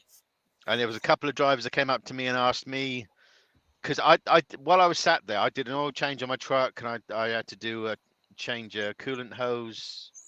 There was a few other things I was doing in my truck just while I was killing some time. And a guy come up to me and was asking me about it, and I was telling him everything. And I said, I said, have a look on my channel. I said, but one thing I don't do is I don't do referrals. I said, I will just give you free advice of what I've done. Now you make your you make your choice on that. But then I also told him, this is not the time to sign that dotted line, because there's too much uncertainty. Absolutely. If you jump into it now, I don't want you knocking at me, my door saying, "Oh God, I signed up for this because you said this." Because no, I didn't. So right. I said, I'm fortunate. I have no overhead. I said, but I'm still running like a dog, as they say. You said earlier on, but because I am, You're right. But here, I have a question for you, and maybe you can answer this. Okay. With the major carriers, and you just said earlier that when you do the lease purchase programs, like for example, the one you did that you ran through, you paid your truck off, the one that Shannon is in, there's a few people that are in these lease purchase programs. You said that they don't set you up to fail. Now, you would think that you are correct. They don't set you up to fail, because if you fail, they fail. But do you think, and this is what I see, do you think that maybe they allow people to become lease operators and take that step that maybe shouldn't? Oh, for that shouldn't take that step? Because you can tell 30 days into this guy's new deal that this guy's not going to make it, and that this truck is coming back, and that there's going to be a problem, blah blah blah. Do you agree with that? Yeah, a good 50% of our drivers shouldn't be out yet. And I've just had another message 3 hours ago from my contact at Schneider saying, "Hi Mark, I've given this person's name, a new owner operator, your number for reference. Please, can you help them out?" As she's asking for help. And that person's only just been here for like 2 weeks. And the first 2 weeks, they don't pay that truck payment. Right. And suddenly then it's hitting them, because one, they've got a truck payment and a maintenance account. I think it's around about $1,400 a week at the moment. Okay. Then they've got these crazy fuel prices. Let's say they're trying to do a 5 or 6 grand week. They're going to throw 1,500 to 1,700 in fuel. They'll be lucky if they're making 1,000 a week. Then they got their tax to come out of that. It ain't worth it. You're right. It's absolutely not worth it. Now, no doubt that person's this person's gonna ring me, because they put their number in there and stuff like that. So they're gonna ring me, and I will tell them the way I run. But a lot of people won't run like that, because they put in too many problems in the way. Like, I want to be home every weekend. I don't want to do this. I don't want to do that. Once you get out on a lease program, you better be get ready to run. Yeah. And run and run and run until you're comfortable with money behind you and knowing your regions. And I tell these people, I put myself into areas where I will book a load that will put me into an area where there's no loads, but purely because I know there'll be half a dozen loads coming up by the time I get close to that. And I always book, like I say, even though I'm booked up for 10 days, I check every single day to see if I can push it out even further and further and further. Sometimes I've been 12 days ahead. Right. Now, have you ever been tempted? Holy fuck! Sorry, guys, I just made a cloud. But have you ever been tempted to make a call back to Schneider and go, like, what is somebody in there thinking? What are you guys doing? Like, this guy or girl shouldn't be doing this. Like, let's not. not be No, arrogant. they had they do a standard training course and stuff like that. And every driver that was coming out here had the same two questions about trailer moves and pickup points, and it was so wrong. Right. And it got to that point that I got on to my contact, her boss, Yeah. and Schneider Finance, and said, look, stop doing that. Now, whenever you take somebody on, you get them to speak to me first before they turn the key in that bloody truck, because you're telling them wrong. Now they've changed your program to do what I'm telling them to do, because these guys, ladies and gentlemen, are jumping into this thinking that they are stuck in a certain area. No, they're not. You go wherever you want to bloody go. That's Sure. it. And they were being told, no, don't. You look like only within a 50 or 75-mile radius of where you are. Right. You could go up to Wisconsin or up to the Great Lakes. There's nothing within 75 miles there. If you think you're going to be sat there, you're going to be sat there for a month of Sundays. Yeah. You're never going to come out. But your truck payment is going to start kicking in at some stage, and then it becomes relentless. The truck payment, the MMA, and stuff like that. Yeah. Oh my God, is that Northern bastard? Robert. Yeah. Yeah. I just noted, I didn't just notice it, but I've noticed it over the years that there's more and more lease op guys coming out here, or even, for example, the company that I'm with. Okay. We've got guys that went from company drivers, 2-3 years, maybe 4 years. They decide they want to be owner operators. They jump over, they go out, buy a truck, they do, blah, blah, blah. And within 6 months, they're struggling, right? They didn't do it properly. Nobody advised them. The company, like, why do we not have at least somebody within the company going, okay, before you make this jump, you should have X amount of dollars in the bank. Make sure that you've got this amount of money for your down payment. Make sure that you're pre-approved for your truck money, whatever truck money. Lay out a criteria of when you can meet this criteria, we will allow you to bring a truck onto us. And that is non-existent. It is non-existent. If you've got 10 wheels, a transmission, and a steering wheel, they'll slap your name on the side of the fucking door and let you run for them. And a good portion, actually, it's 30%. The success rate in the first 3 years in Canada in the trucking industry, owner operators, the first 3 years, the success rate is only 30%. So 3 out of 10 drivers succeed. That means 7 guys cash it in after the first 3 years. If you can make it to the 5-year mark, then your percentage jumps up significantly. It's up to 60% will succeed if you make it past the 5 years. But that's ridiculous, and that's because we've got, like I said, we've got companies up here, and I know that there's companies down in the States. It's the same. Doesn't matter, Canada, US. If you've got the wheels and you've got the truck and you've got the key and you've got some fuel in it, they'll put your name on it and say go. And then 6 months later, you're either cashing it in, handing in the plates, or you're broke, or you're running around with poor equipment because you're not managing it. Right. It's a shame. I'll tell you something what. on our side though. When I started with these guys as contract, up until the beginning of this year, our average contractors, this is obviously I'm only talking about tanker, was around about 110 to 120 contractors. We're down to 50 because I mean, there's different things. One, that you get people that come into this and get freaked out dealing with a product that's moving around all the time. And the accidents, the rollovers, and stuff like that. But then you get the drivers that come out here that are thinking, unfortunately, Schneider will sell it as, you're your own boss. Yeah, you're your own boss, but you better make sure you're running. Don't think you're going home every weekend. Don't think you're doing all this other stuff, because you're not. And that's where people screw up. And excuse the French. But then, and there's different levels of where these people get frustrated and get out of it. And they'll talk to me and they'll say, you can't be doing it. You're not making it and stuff. Well, I am, because I have that mindset. You've got to have the mindset to get on out here. Yeah. And I've had bad days. I've had really bad days. But I just, what do? You just get on, move on, get on, and that's it. Yeah. It doesn't matters. I don't think it matters whether it's Canada, US, England, Europe. there are times in our careers where we're looking around, we're going like, this guy here or this girl here, like this isn't cut. You're not cut out for this. You shouldn't be doing this. Like, go do something else. Find another love. There's people out here doing this because, oh, my dad drove a truck or my grandpa drove a truck, and that's why they became truck drivers. There are some people out here that are just not meant to do this. And then there's some people that are meant to be a company driver, and they're great drivers, but they're not meant to take that step over to the owner operator side. They're just not built that way. You know, they're just not built that way. Brian, I wanted to mention that, you know, when I was at CR England, their business model was 90 days. They knew that the chances of people quitting in 90 days, but that's all they cared about, is getting meat in the seat for 90 days. Yeah. And there's a joke running around that people have forgotten about, that CR England's actually an acronym.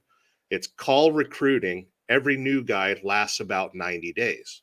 and they actually, that's their business model, because they know at 90 days you want to go home. And then when you do go home, you start realizing, crap, this lifestyle ain't for me.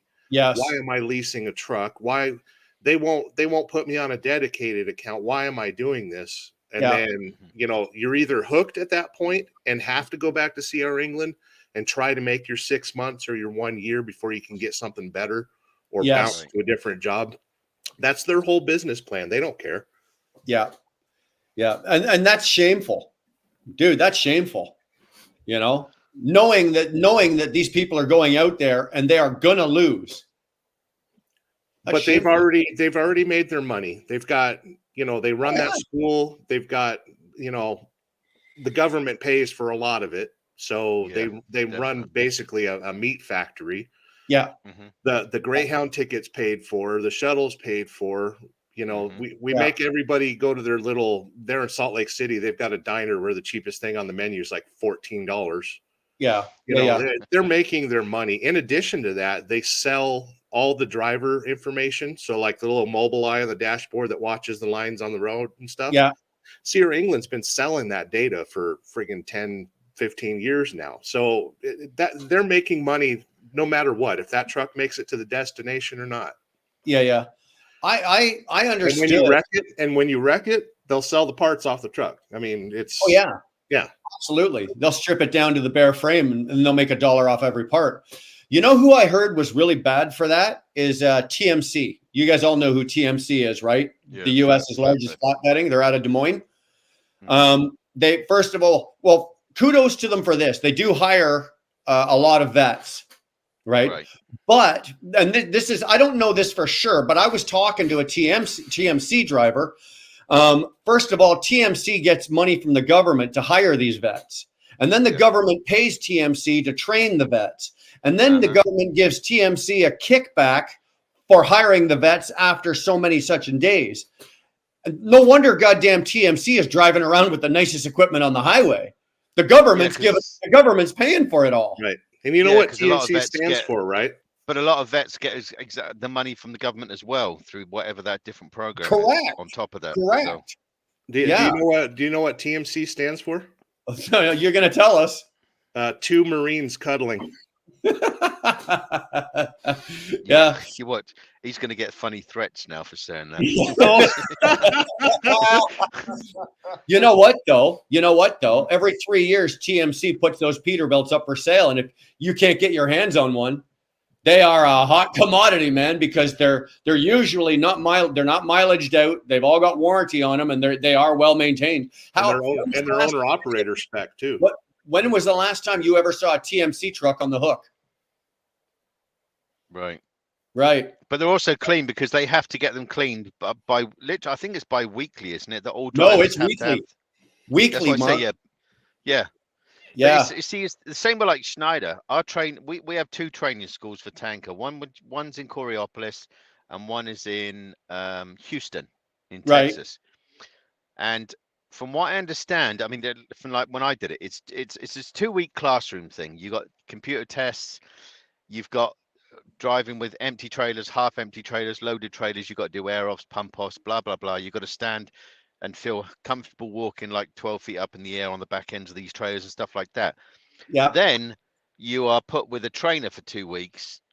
So that's 4 weeks altogether. Then they let you loose. But from what I understand, the government was paying them about $15,000 per student that passed. Right. That's why a lot of the business models, whether it be the lease program, the training and stuff like that, is not going to change. I know No. they say about AB5 and stuff like that. These Yeah. guys are too big. You're gonna, if you start affecting that cash cow, Yeah. you can't tell me these guys ain't gonna fight back. Because I keep being told by Schneider, do not even worry about AB5 because we got this sorted. Of course because I they said do. to- Look at the money they have backing them, though. Right, but then also Schneider and Swift have also got one of their members is also on the board of the DOT, so that's how we know everything that's Right. coming along and stuff like that, and that's how those guys stay ahead of everybody.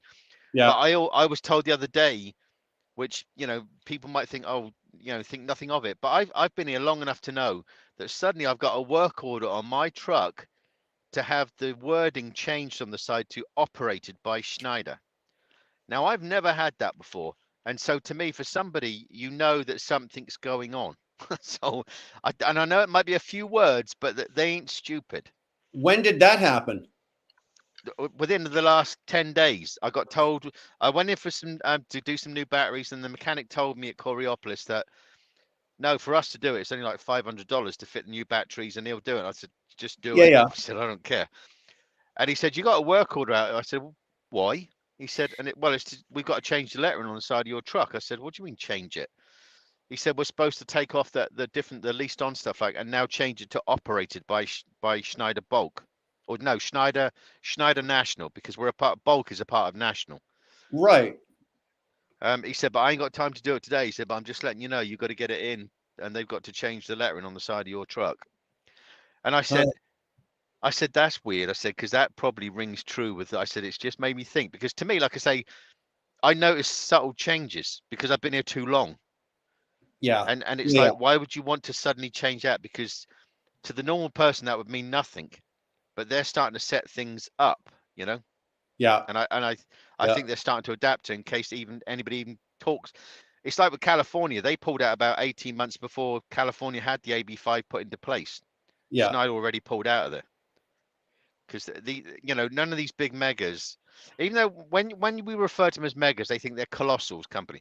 Yes, Schneider is a big company; it's a $4 billion a year company, but all these megas together is only 5% of the transport market. The other 95 is like small guys and lots of small guys. So I just put it in perspective. When they say about a mega company, I didn't realize that number, like that 5%. Yep. Because That's when you think about the megas, Schneider, Swift, it's like Swift Knight. Swift Who Knight's the else? biggest. Yeah, JB Hunt, Werner, Rail. right. Like when you Prime. you can Prime, exactly. Dart. We could probably sit here and come up with 10. Now, if you add it up, and the numbers are out there, you can go Google them, like who's got how many, it'll tell you how many power units, how many trailers, how many this. Right. The numbers are staggering. You know who the largest one is? Yeah, UPS. Yeah. UPS. Oh, is it? Right. UPS, absolutely. UPS is the largest carrier in North America. Right. We've got UPS. What's that, Robert? We've got. Way up, man. We've got UPS over here. Have you? What can Brown do for you, baby? What can Brown do for you? Yeah.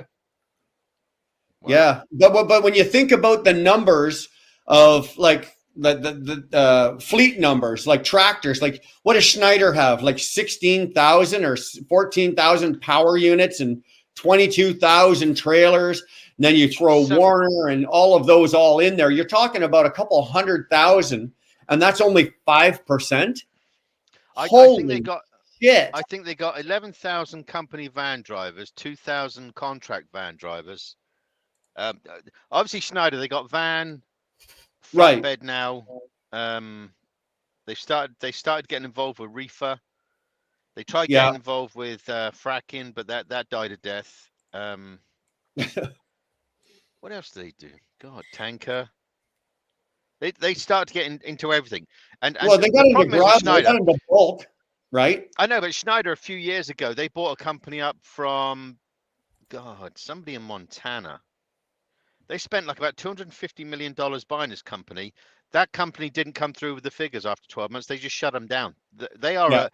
they don't take no prisoners, Schneider. Yeah. They will. The biggest American company we have over here is XPO. Right. Well, we have That's XPO here Canadian. too. That's Canadian, isn't it? XPO. They've bought up loads over here. There's only one company bigger than them, and that's Chinese. And Is they bought Stobart still going? Is Stobart the still going? Chinese. The Chinese have bought Eddie Stobart, No way. a company called Kalina, a company called Great Bear, and a company called Downtons. So they are the biggest haulier now in the UK. Are the Chinese? That's crazy because I tell you the Chinese. I started a company in England in 2000 actually, and we were supplying to a company called Sunseeker International down on the south coast, which are boat builders. Yeah. And they deal with like all the super rich. That's how I managed to succeed through all that massive recession, because the rich guys had a ton of money. The recession didn't mean zero to them. Right. So we kept busy. But the bloody Chinese came along and bought them up. Dalian Wanda and stuff like that, who was the richest guy in China at the time, was like a multi-billionaire, and then just screwed up everything. So I have no time for the Chinese. I think they're terrible, But that's because I'm just. God. The Chinese are now buying up all the gold in the world. Right, I've heard that. Yeah. I think last month, I think it was a massive buildup of gold being bought up. Not just gold, they're going after silver. They're also, if you noticed, well, I don't know if any of you guys watch the stock market or play the stock market. I'm not saying I do, but I dabble with it. You know what the Chinese are going after now? They're going after diamonds. Right. Yeah. It's all they're getting into the diamond market. So could you imagine? They're gonna corner the gold. They're gonna go after the silver, and they're going after the diamond. Well, if anything ever happens and currency becomes garbage, what are we going back to? Gold and silver, right? We're going to be trading gold and silver, for Christ's sake. And if China has it all, if you think about how much silver's needed for solar panels, electric, yeah, trucks, and all that, and the Chinese are going to own it all. Yeah. Oh, I agree. Absolutely agree. Yeah, because they've done deals in like Afghanistan and everything, and everybody's sort of like, "What is that all about?" Sterling's just sending me random shit. Random shit here. I was so tempted to buy that too. What is that? That's what Shannon drives. Everybody, we ought to start a GoFundMe and buy that for Shannon, because she's got one of those. that type of car. Sterling, how much was that? Oh crap! It was like $450. Where was Is it remote controlled? No, it's a ride-in. You put your kids in, and it's battery powered. Yeah. Holy crap, eh? Was that Costco or something? No, it was at we got stores out here called Tractor Supply. Oh, okay. Yeah. We got that here. Yeah. That's pretty awesome. Well, I'm gonna get one. We got to get one of those for Shannon. By Shannon, yeah, because she's got one of those. That would be wicked. I want it in that blue color too, just for her. Yeah. I tell you what, as well, Robert, I'm going to be popping back to England next year at some stage to see my mum. So I'm going to get your address and come up and see you, Northern Bastard. We'll go down the pub. Well, you know what? Mark, if you do that, make sure you get a couple of pictures. Right. Watching Robert with the normal Londoner stood up straight while Robert's collapsed on the floor. Yeah, all right. Brian said a couple pictures. It needs to be before and after. Yeah, exactly. You'll see Robert acting like Robert acting like a girl's blouse, sat on the floor with like Newcastle brown all over him, while I'm sat there standing straight with a Stella. I want pictures of you as you walk into the club at the beginning of the night, and I want pictures at the end of the night when both of you go staggering out. Yeah. God damn right, boy. Hi, everybody. Say, Robert, Hello, Dottie, young how lady, are you? doing? I'm fine. Tired, but I'm fine. Are you home? Where are you? No, I'm in Clearwater, Minnesota. Clearwater, Minnesota. Oh, That's you're where- cold then, aren't you? Yeah, that's where DNE is. Yeah. Yeah. Right on. But I was gonna say that some of the largest carriers, because I used to work for XPO. Actually, it was Conway, Conway, but yeah. then XPO bought out Conway, and I drove for a lot of people jumped ship, and I liked it, but then CFI bought XPO, the over the road Yeah. division. Yeah. And so that's why you still see XPO trucks, but they're mostly like what Sterling does with the pups and stuff. Most of them. Yeah. And Most of the that's time when I CFI. see most of the time when I see XPO trucks, it's a set of wiggle wagons going by me at about 90 miles an hour doing Yeah. this. Yeah. You know, I really Yeah. liked XPO, but CFI is the one that me and the top dog, one of the CEOs, he was a former, what do you call it, state trooper. Yeah. Second we saw him, we did not like each other. I mean, the chemistry just was like, and he ended up firing me because of a scam. So I ended up losing my job and everything. So I call it CFI care. Right. But anyway, yeah, some of the largest companies actually is Knight and Swift, and then what is it, JB Hunt, and what is it, YRC? Yeah. YRC. Yeah. Yeah, I think that's yellow, isn't it? Yep. Yeah. And then That's so there's big. Landstar and Amazon's joining in there. Yeah. But your Landstar, the companies like Landstar, Mercer, they don't own any trucks. No. Right. That's just owner operators. They're just 100% owner operated. They don't own any trucks. They don't own any trailers. Everything that they do is they just put their name on the door with their numbers, and you use their load boards and their brokers. But I remember with XPO, they were worldwide. They are a huge company. They still are. And so is YRC. They're part of, YRC is worldwide. yeah, You got Is I that? think I it's never in knew Europe. that. YRC in Europe. XPO is part of Maersk. Yeah. That's right. Maersk. Right. Maersk. Uh-huh. That's the sea Yeah. carriers, the Maersk, isn't Well, it? no, Containers. Maersk is into everything. They I was do gonna say, but sea, they do sea, they do air, air freight. They do. They're into fucking everything. I But was Maersk is also the one that said this week on the business thing that they are seeing capacity like really slow down drastically, Yeah. Yeah. and that's Maersk. I mean, you got Maersk, you got Hapag-Lloyd. There's Yeah. like three big uns. There's another one as well. I'm trying to think who it is, but Maersk is one of the top three, and they were saying that everything is now slowing down. And, Yeah. and that's the guys that move everything from China to the rest of the world, you know. Well, yeah. They own. I think they own the world's largest 3 container ships. Maersk owns them. I don't know the names of those ships, but when you see them stacked, 40 containers high, and they're like those ones there. I Right. think Maersk owns the 3 largest ones in the world. Can I say Um, something right quick? Yeah. Sterling, when you had that hat on, damn, you looked good in that hat. Isn't he sexy?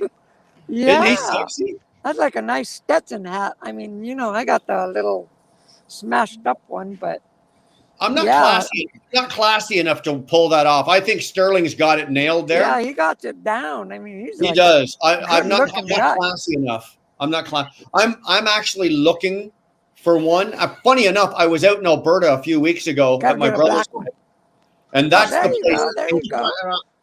In Canada, if you want a good cowboy hat or you want a good set of boots, like made for you, good set of cowboy boots, you go to Alberta. And I didn't get a hat, but I'm looking for one like Sterling's got, but I'm having trouble because every one I put on, I can't pull it off. Sterling, you've got the nice round. You got the nice face. round I don't know what to face. say. I mean, He's the got the nice face. little beard. And He's got the. He can Look at pull that this off. I one. can't- Hey, Hey, Oh, Jack. of course, the British are always trying to invade. I know, but there he again, goes. Robert's got a bloody cowboy hat on. The he looks like fucking General. He looks like General Lee.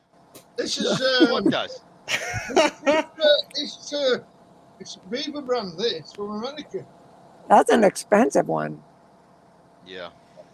Well, I But don't yeah, think- that's a Robin nice said. hat, What that Sterling. means. I like that one, especially. Yeah. You know. Robert, you're a scab. It's not. You know what? If you gave him a rope, he'd want to be a cowboy. Jesus know. Christ. Yeah. Robert, you're a tosser. I am a cowboy. Yeah. Yeah, you're a road yeah, cowboy. yeah, don't get him to do any work for you. He's a bloody cowboy. Don't employ cowboys. Going back with some- Yeah. Hi, Oh, Miss man. Smith. M. Smith. I'm What? sorry, not Miss Smith, but M. Smith. Bulldog says you look like Jason Aldean there, Sterling. Oh, cool. I hate Jason Aldean. Bye, Sterling. People have told me Jason to sing Aldean. at songs at karaoke. Oh my God. There you go. There you go. You guys are killing. I don't know how you guys do this. I don't know how some of these other people do it. Try to carry a live. There's 5 of us in here, and the comments are just going like this. Right. How do people do that? You have to can't do see it comments on my sober phone. and with plenty of sleep. Well, I got both. I got both. drinking I'm Dr. sober Pepper, and I for got plenty goodness of sleep. sake. I just, Robert, why you got cowboy boots as well as a cowboy hat, you muppet? Fucking Tony Lama, then. Tony Lama Yeah. from El Paso, Texas. I'd be willing Yeah. to bet you he's got a fucking horse parked out back his house Yeah. as well. Robert, you're a muppet. Is that what you guys? Is that what the British call each other to insult each other? You're a muppet. No, I Yeah. could say a lot worse, but there's a young lady Yeah. in the channel, so I'm Yeah. not going to. Well, no, I appreciate that, but I think of Muppets. I'm thinking of Miss Piggy and Kermit the Frog. I'm not Yeah, thinking. that's it. Yeah, I'm not thinking of Robert. I know, but that's, when I'm thinking of Robert, I'm thinking a lot worse, but I've got to just control my temper because there's a young lady in the house. Yeah. Yeah, right on. But Dottie, are you parked for the night, the weekend? What are you doing? You doing your 34? I'm here for the weekend. See here, my boots, they're all Oh my God, dirty we're showing and boots clean now. to work. And Hold on. He's going to get his I'll show you my Look at this. trainers. Here's my trainers. Yeah. Bloody boots. What's that all about? yeah, Don't be Adidas. too, Fucking too Adidas. Oh, Sterling, that is sexy. That is sexy, Sterling. Yeah.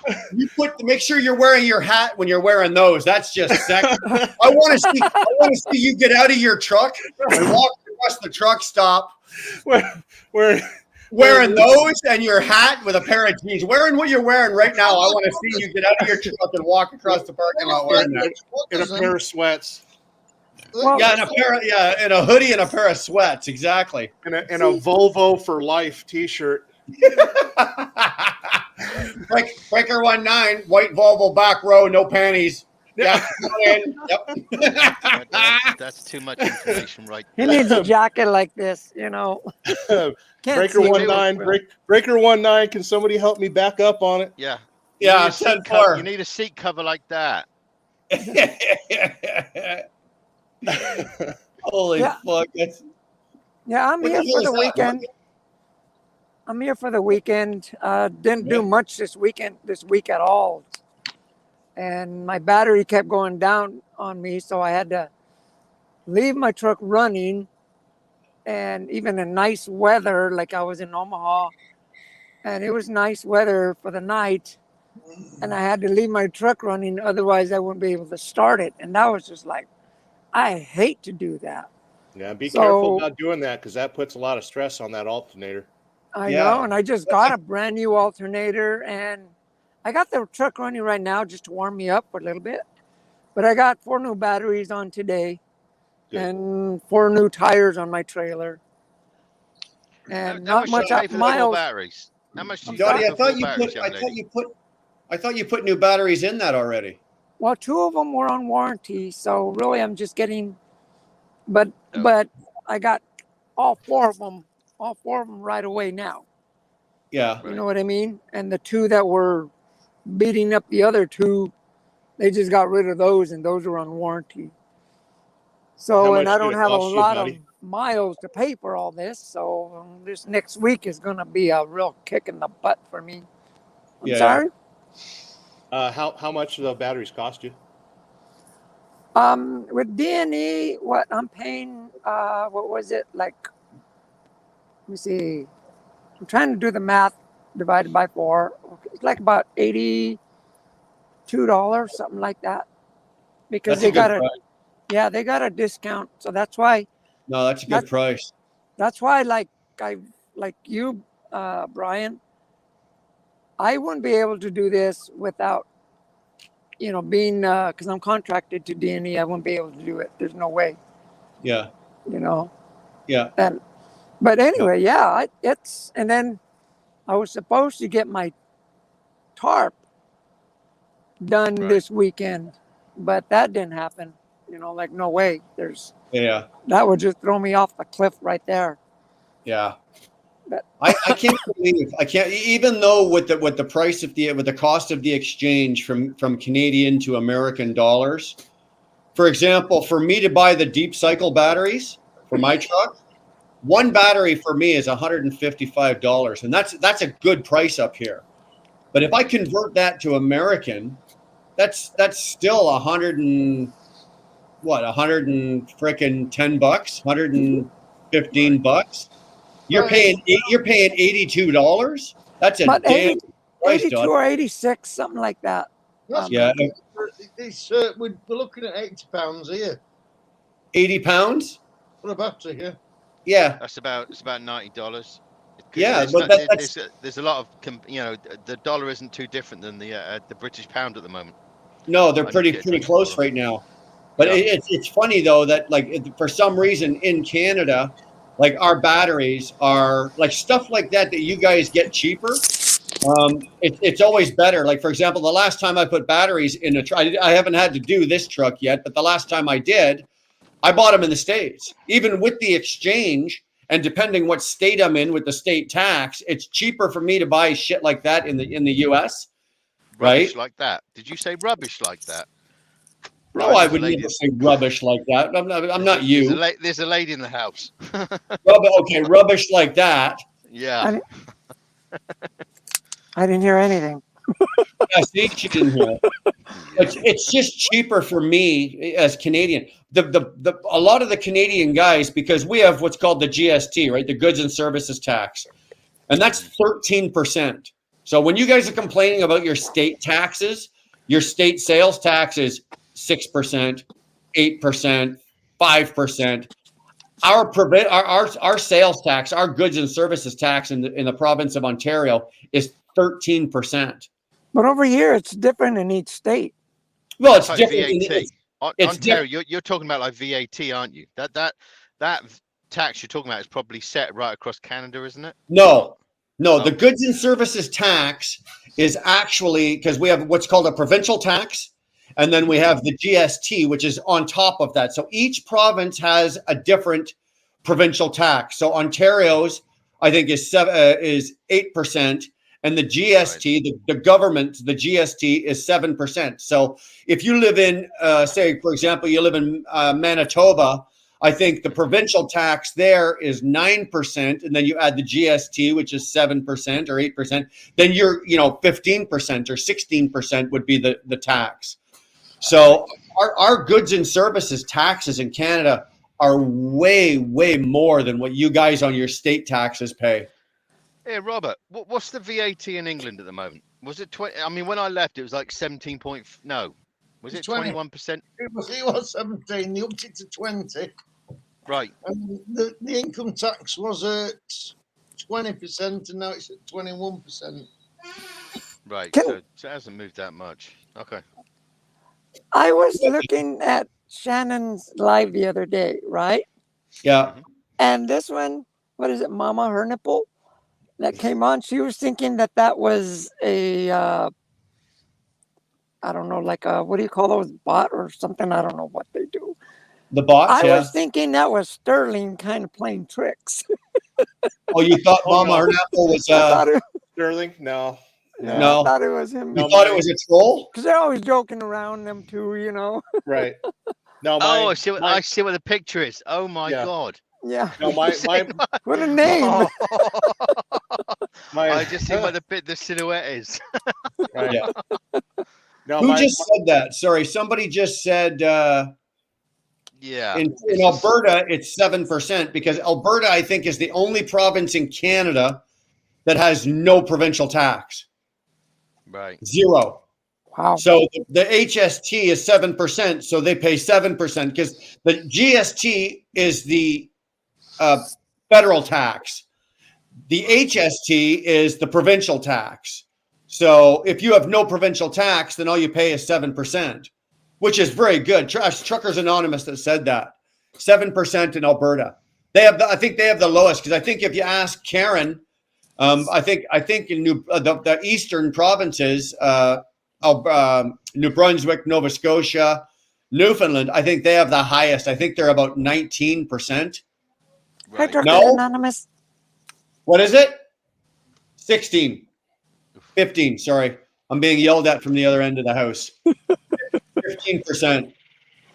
That's why I want to move to South Dakota because they have really, really low taxes there. I thought you were going to say that's why you want to move to my house so you can yell at me from the other end of the house.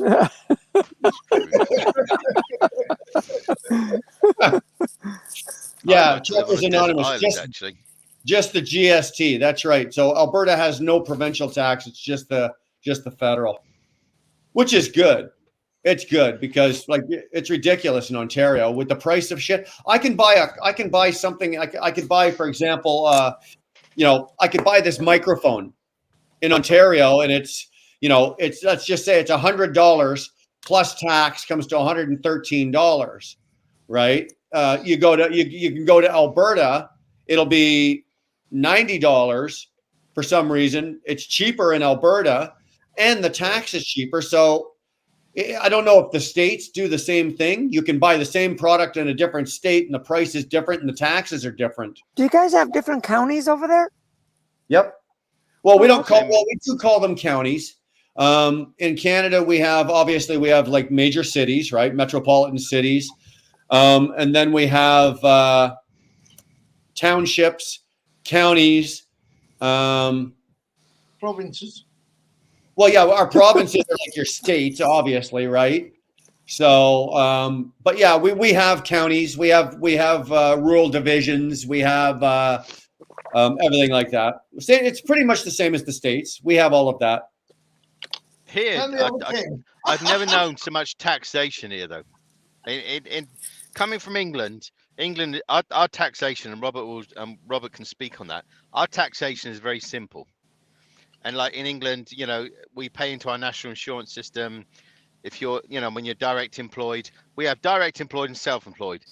Everybody in America is self-employed. You've got to do your own taxes at the end of the year and all that gobbledygook, which is so weird learning this stuff. so, in England, we do pay as you earn. So your employer, Yeah. has to take the tax from you.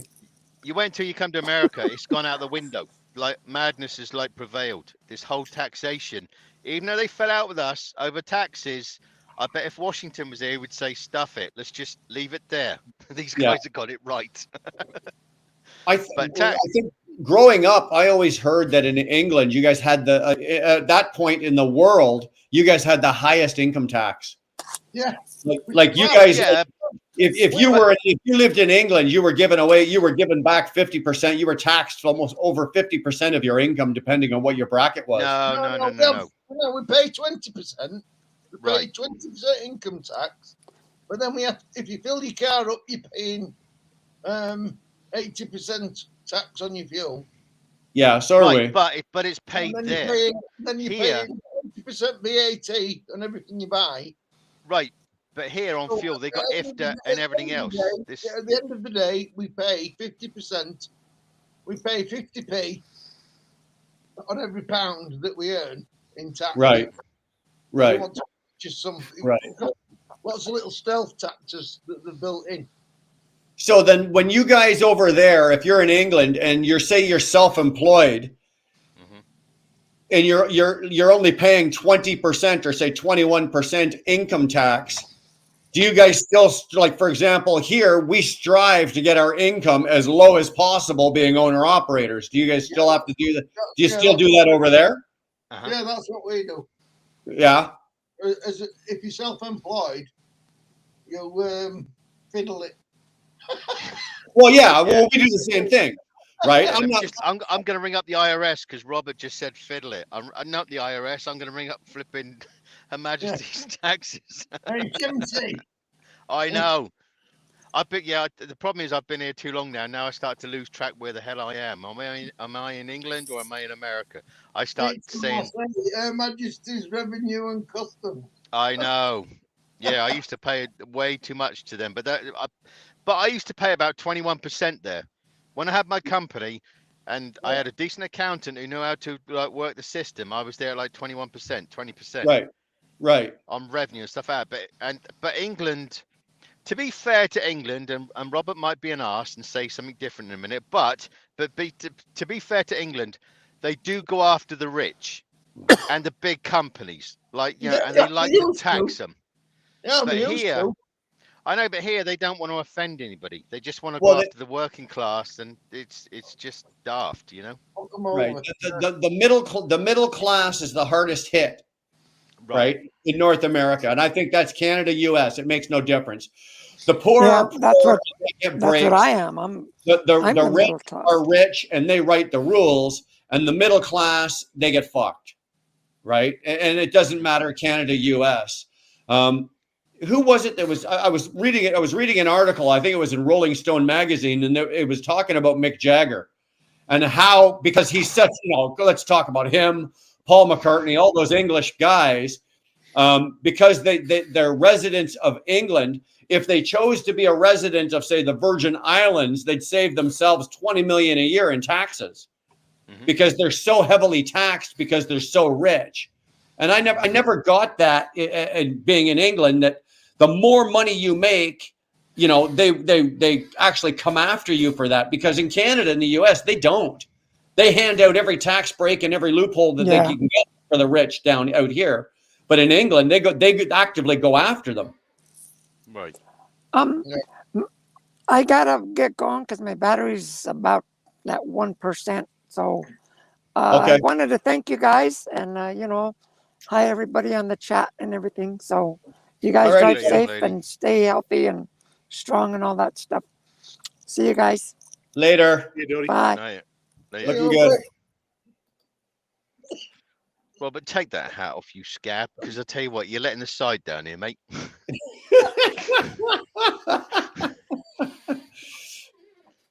Is that a Canadian flag up there behind the Union Jack there? No. Yeah, it is. No. Okay. Yeah. He's good. He can stay, man. He's good.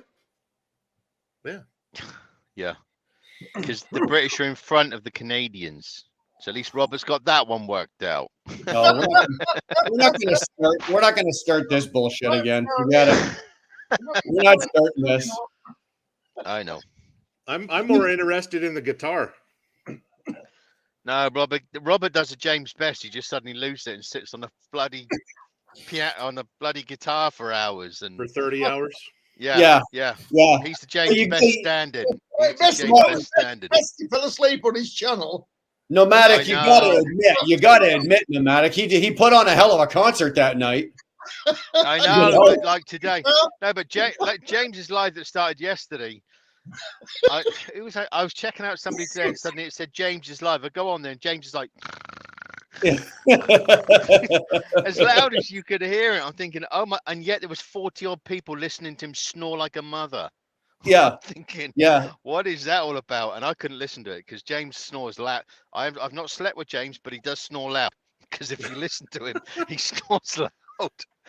So I don't get it. This is like the 5th or 6th time I've seen James do that. And I the guy can carry a room of 30 people to 40 people while sleeping on the couch. Yeah, I know, but there's also people in there talking to each other while he's like sound asleep. Well, when weird. he passed out yesterday, he left. I think Nevada was in there, Havana was in there. There was a bunch of 3 or 4 people still in there, and then I think Nevada jumped out, but Havana was still in there, and he just slept through it all. But I've also seen him go through it where there's nobody in there. There's just like 40 people in the chats just chatting away for 4 hours watching. I couldn't watch that. Like I'd go out. And go NASA something. channels. It's like a NASA channel. You're just watching. Like, is anything going to happen in a minute? Yeah. Yeah. Hold It's on. He like might watching- get up. it's No, like no, he's watching not going to get up. paint No, dry. he's going to get up. No, he's not going to get up. Right. It's like watching one of those channels where they just put a camera facing the Eiffel Tower or something, you know? Right. Yeah. Yeah. It's like watching, like, you know, they put that camera down there at the end of somebody's lawn and then they time lapse it and watch the grass grow. That's what James's channel is like. I Sometimes, know, right? like this morning when I was going towards Bayonne to get loaded, I put James on and I'm listening to it, I'm driving along, and he was obviously drunk. And it's like 8 o'clock in the morning. He's woke up drunk and he's like started drunk again. 8 o'clock in the morning. I thought, bloody hell. Well, he I must know have you all done. say- He must have done something because he woke up at some point, and he was wearing a different shirt from when I saw him last night. He said he had to let the dog out. He went upstairs. He must have cleaned himself up and changed his clothes. So, yeah. Yeah. I couldn't caught do him that. this morning. We were talking about dashboard cameras and some gal that fell out of the sleeper naked after the truck rolled over. Oh, really? Yeah, one it was was pretty good. Everybody's like, which one is that? Yeah, you want to tell us where you saw that there, Sterling? please? Everybody's going to Google it now. Yeah. Matter of fact, I got my phone right here. I'm googling. Well, I'd stopped in for a second because I was when I started working for this company. I'm not going to say who the company is or anything. Everybody knows. Well, But anyway. I work for a contractor, but Yeah. They've got 2 videos of guys. You know, they're driving down the road and they're doing this, and you can hear the porn in the background, and then all of a sudden you hear the screech of tires, and then you see, you know, pavement, dirt, trees. Yeah. ditch. Yep. And the guy never let go of the phone. Wow, what a trooper. Who does that? Yeah. I left a company because I was fighting with the inward dash cam. I don't agree with them. Right? Those inward I got no problem with any company out there wanting to put a dash cam in my truck, even though I own the truck. If you're supplying the dash cam, for example, the E-Log that I use is Motive, right? Mm-hmm. And it comes with the dash cam accessory. So if you want to put a dash cam up that's showing out the front of my truck, I am good with that. I got no problem with that. If you want to put a dash cam up that shows out the front and inside, I am not good with that. That's the only thing I hate about FedEx is they require the cameras to be on the inside. And what'll happen is you hit the side marker or the road or anything like that. You hit it 3 times. It'll record. It'll save that clip. Yeah. I So know. I always make sure there's a finger in each nostril, and we're good to go. Yeah. Smiling for the camera. I tested the theory with the last company that I was at. I wanted to see how far I could get away with shit, you know, just to see what was going. So I put the piece of tape, the black electrical tape, over the eye. It took about 4 hours. I got a phone call. We need you to remove the tape, because now these things are so computerized and there's algorithms and everything like that. You don't realize it, that when you're saying I'm sitting here driving, right, and the camera is up here and it's on the windshield, that camera is actually looking at my face in a box. And it can tell when your head's dipping or you got your head on the headrest and you're just driving.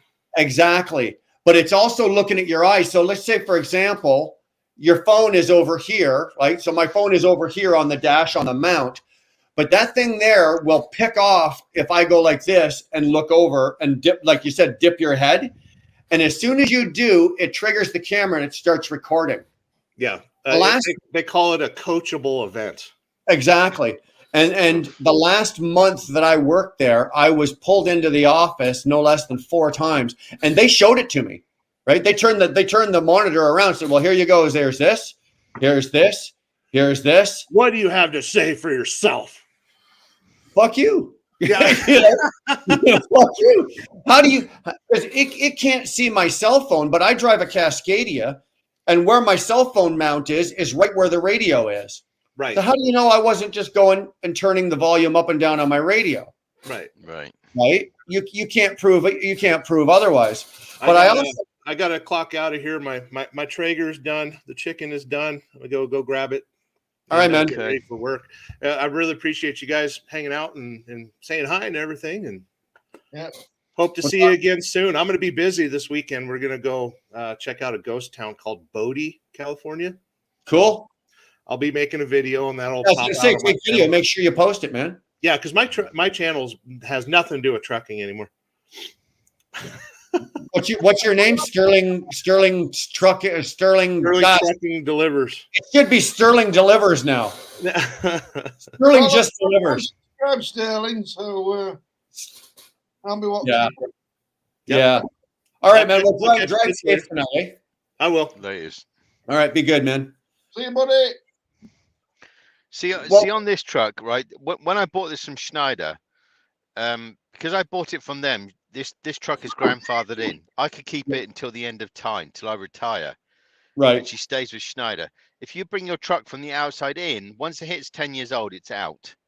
Right. But one of the things that they put on there when I bought this truck was the on-guard system. But the 2016, like mine, all I have to do is press one button, and it switches off. I don't have Oh. cameras. I don't have nothing, so I don't have to worry about anybody telling me that I've braked too hard and whatever. But the newer trucks, they've got cameras, they got side bloody things and that lot. That's Yeah. another reason why I don't want to sign the dotted line. I'm happy with this truck because I get left alone. Yeah. I can do what I got to do. I don't crash. I don't do stupid stuff. Just leave me Yeah. alone. And that's why I say, like with Schneider, God, I just don't talk to them. I book my loads. It's all automated. I might send them a message on a Sunday to say, can you make sure that my loads are correct and that my prices are correct? So there's no going into the next week and we need to sort this. And it's boom. Yeah. It's so I have hardly any contact now with Schneider apart from their load board, and I just book my loads, and just leave me Right. alone. I don't want somebody trying to tell me they're going to do this, that, and everything else to my truck, because no, they're not going to do that. It's my truck. So leave I me don't alone. I don't like the fact. I don't like the fact with those inward cameras. First of all, that they tried to lie to it when they first put them in. Hey, I had to do it. Look at this. I'm surrounded. I got 3 Brits. Stuart, yo, What's up, fellas? What's up? Stuart, that Jesus. northern bastard's in here. They brought these cameras in, and they were new to us, and they tried to tell us that Uh-huh. the inward camera is not recording, and it only, first of all, it only records if there's an event, like a hard break, a hard whatever. Yeah. And then they tried to say that they can't. It's not like somebody in the office can tune in and see what you're doing. So we took them for what they were saying. Okay, if you can't, whatever, like that. Right. And then I decided, okay, I'm going to test this out. So I called the office one day and I spoke to the general manager and I said, look, there's another one of our trucks. He's going westbound. I'm on the 80 right now. I'm in Iowa. He's going westbound and he's got his foot up on the dash. He goes, hold on a minute. Hold on a minute. He doesn't even put me on hold. I could hear the click, click, click, click, click of the keyboard. And he's going, I can't see. It doesn't look like well, that's all I needed to know. You can tune into that truck anytime you want and see what's going on in that truck on the inside. And I just proved it to myself. Well, Right. you know what? I'm not a big fan of that. I want some privacy. Like when I'm in my house, and actually, here's the example I gave him when I called him out on it, right? Because at that time, COVID was going on and people were working from home, right? Right.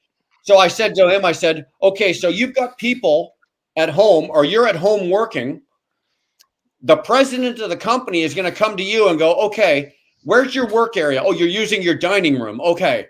So we're sent over a couple of technicians and we're going to put cameras up in your living room and watch you work. Is that okay with you? And he went, no. Yeah. I said, well, from behind this seat back, that's my home. That's my home. That's where I live. I spend more time in there than I do in my actual house. So why should I have that invasion of when I'm sleeping, eating, watching TV? And then they said, well, you can close the curtains. I'm going, I'm not going to close the curtains while I'm eating my dinner.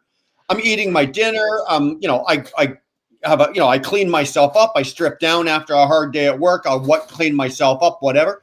And it's all for the camera to see. But the minute I put that piece of tape over that camera, an alarm goes off in the office and I'm getting a phone call going, hey, you need to take that tape off. Right. So for me, it was a privacy invasion issue. I didn't like that. I also didn't like the fact that, if I look over here too many times at my radio or whatever, anything like that, I'm getting phone calls or I'm getting pulled into the office and they're going, they're called coachable. Sterling was absolutely right. It's called a coachable moment, right? They think that you need to be counseled on what you're looking at. I can't stand it. I do not agree with the inward facing cameras. But that's a major overstep. Like I say, because this is our environment, this little 8-foot square box. Right. And once somebody starts doing stuff like that to us, that starts making us feel weird. Because it's like, hold on a minute, this is my space. And now suddenly you want to encroach. And that makes our space like even smaller and smaller. Yeah, who wants to watch you? Yeah, but that's not a good thing. That is That's not. That is. It's not. That's why I would never update this truck. I don't mind repairing this truck and making her like cost effective for my thing, but I don't want no cameras telling me nothing. Yeah. Leave me the hell alone. Yeah. The anyway, company, Stuart, your hobby trucker. What you doing? I'm just driving them on 35 going up to Kansas. So just knocking out the miles. So nothing, just listening in and figured I'd jump in for a little bit. So but I look, my opinion on cameras, I mean, look, I look at it more from a protection standpoint. Look, I had one of them coachable moments the other day. My frickin' when you approach on someone too quickly and it thinks you haven't recognized it, if something starts flashing, it started doing that. And it's at night and it was an overpass. It was just letting me know that the overpass was there. Well, the safety department called me up and said, why did you have this hard braking event thing going off? And I said, what are you on about? And he looked at it, he goes, oh, it was the bridge. Don't worry about it. I was like, yeah. I was like, okay. So, yeah. I just don't like it for the fact that at any given time, like I said, if you want to put a camera in looking out, I'm good with that. I really am. The company I'm with right now, they don't have inward facing cameras. They have only the outward facing cameras. And my truck, I've been there 3 months now, or no, I've been there longer than that. However long I've been there now, they haven't put the camera in. They said they ordered it, but I guess I have to go back to the terminal for them to put it in. As long as I stay the hell away from the terminal, they can't put it in, right? Yeah, but it's a fine line for me because look, if the truck is moving, that is now my workspace, and just the way the system is, they can say, well, you were picking your nose, you wasn't paying attention, you were falling asleep, you were doing whatever the hell, right? As soon as but soon as the truck stops, now it's my personal space. It is. Right. So but they can make a radio or I don't know, an ELD to where you can't use it while it's moving. Why can't they do something like that with a camera? Where it only records while the vehicle's moving. As soon as the vehicle stops, everything powers down. I mean, I think there is a middle ground. Well, the camera is hooked up to your ELD. Is it correct? Like mine is, right? Or mine. But if you go to the Motive or Move app on your thing, you can actually look up all of the events that have happened. I know and you can. You can do actually a screen and see like the positioning of the camera, while it's moving. So I mean, But what I want to they can know say- is what I want to know is if the camera is there, whether it's facing in or facing out, it's hooked up. It's already connected to your ELD. Mhm. So why is it when I go off duty that camera can't turn off? Right? Because technically, once you're off duty, whether you're a company driver or an owner operator, you're not on company time anymore. Right. Correct? Correct. I'm off correct, duty at the end of my shift, or I'm in the sleeper at the end of my shift. right. I'm no longer on company time. You don't own me anymore, right? My time is done. Mhm. When I So go I think off it's duty a or matter- when I go sleeper, that camera should shut the fuck off right there. No, I But it agree, doesn't. and it's a matter of programming. That's I mean that's not a big No yes, it's company an wants issue, that. but yeah, I mean, of course, the company doesn't want that because they want to protect their asset, right? I mean, Well, right. I mean, I sort of get it from that standpoint as well. You know, of course, you want the camera on in a truck stop because if someone swipes the nose off your truck, you want to make sure everything's good, or whatever, right? I Absolutely. mean, there's so many Yep. variables you can throw in there, but the technology's there to do it. It's just companies haven't done it, right? I mean, and there's I know. obviously reasons. So Because I mean, look, then you run into problems like, for example, ET, where I was, their HR guy and their safety guy both got busted.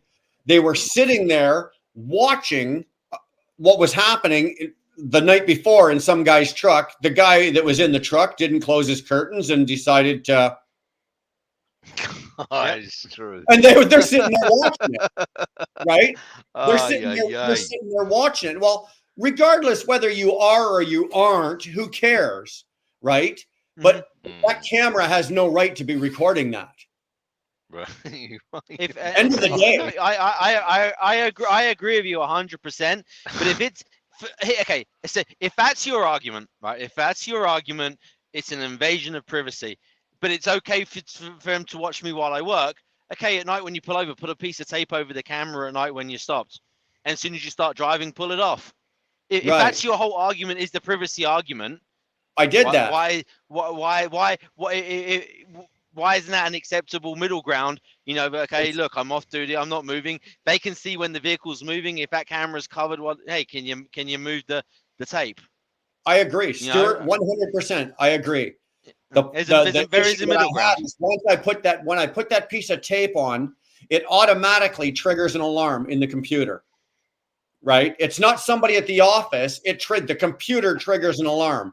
So whether I'm off duty, I'm in the sleeper, I'm driving, it doesn't matter what duty status I'm in. The minute I cover that camera, it triggers an alarm on the computer and starts sending alert flashes back to the office. And you know So- what? If they called me and said, "Hey, can you remove the tape?" I'd be like, "No, I'll do it when I start my driving shift in the morning because now I'm in my private time." And I would be very crass with them and say, "Look, I'm about to do stuff you don't want to be watching right now." I mean, and Yeah. I would, and look at what are they gonna look if they fire you for it? Yeah. I'm the a-hole that would be like, okay, Yeah. now these guys want to monitor me during my my off time. As Yeah. long as I'm showing a pattern of pulling, there's a law. I can assure you, there is a lawyer that would take that case on. Yeah. There is, Yeah. funny enough, when ET first introduced it, because we had the outward cameras, but then they called us all in and they switched us so that we had both. A buddy of mine, Richard, funny enough, another Englishman, he goes out and within a week he had like 2 blow-up dolls, a bunch of anal butt plugs, and all God. and I shit you not. Oh, I shit you not. I swear to God, he had these things stuck everywhere, like these butt plugs with the suction cups and the blow up dolls. And They go, he went. look at Robert, like he's put his glass on. What's that? What's that? What Well, about? yeah. His You name know, was- you know what would be hilarious if he had him dangling in I'm front of the gonna tell you camera, something just like now. this dildo just dangling in front of the camera all I day long, know, yeah. just swinging back and forth. That would be hilarious. Another Robert friend couldn't of get his glass on quick enough just to check it I'm out. going to tell you something now about these cameras and law. Yeah. The law, Okay. England, Yeah. and Go the on then. Magna Carta, right? Oh, the Magna Carta, bloody hell, mate! You're talking about like how And many we're hundreds of years no, ago? 'cause this is precedent. This is precedent, Okay, right. go on then. right? And it said that no man, right, Mhm. Yeah. can, right, should be made to testify against himself. Okay. Right, Right? right. However, these camera, you're doing that in a weird way, aren't you? So with these cameras, Yeah. with the cameras, you're actually testifying against yourself if you are allowing them to film you. If you But it's their property that's recording you, not your own property. Right. Yeah, well, you don't have to have it in the cab because you do if you want to work there. You do if you then it's right in your contract because when they put these cameras in, Robert, they made us sign new contracts. There you go. That's the contract. Don't sign the fucking contract and don't. Well, you're right. And I didn't. I left. That was one of the major reasons. That and the pay and the fuel surcharge and whatnot. You know, I was doing 4,000 miles a week, over 4,000 miles a week, and I was taking home less in 2 weeks than I take home now in a week. Yeah. So, Good lordy. There you go. And Here. the dash cam can be a protection for you if something goes wrong because you can say I've got it recorded. yeah. Right. But it can't be used against you because if you use your own dash cam, then you don't have to present that evidence if you're in the wrong. Right. Right. But when they're starting to spy on you, then you're actually saying, right, that you have the right you have the right to watch me testify against myself.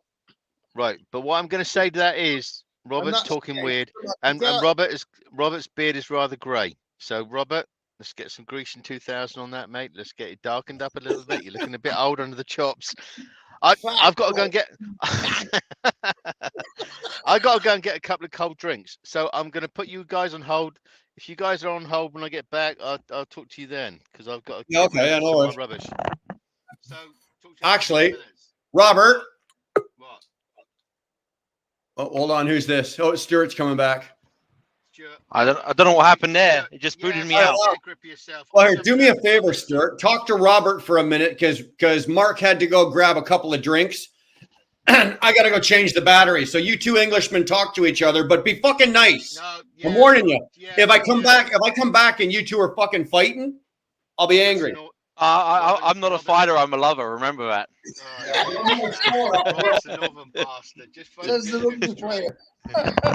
Just tell Robert the way it is, you northern bastard. No, but I get where you're coming from with the camera thing, man. You know how it can be. You don't have to testify against yourself, and I also see the benefit of having them in the sense of, where it's a protective device because especially here in the States, man, you get these damn ambulance chasers, right, that will come in front of you and slam their damn brakes on or whatever, right? So there's an element of safety to that, but I mean, the whole argument that 99% of the people give here is it's an invasion of privacy. Well, if it's an invasion of privacy, put the tape over it when you go to bed. When you log off duty at the end of the day, put a piece of tape over it when you start driving. Take it off. But the reality is, I don't want people watching me while I drive either, because look, I'm on the fucking phone right now.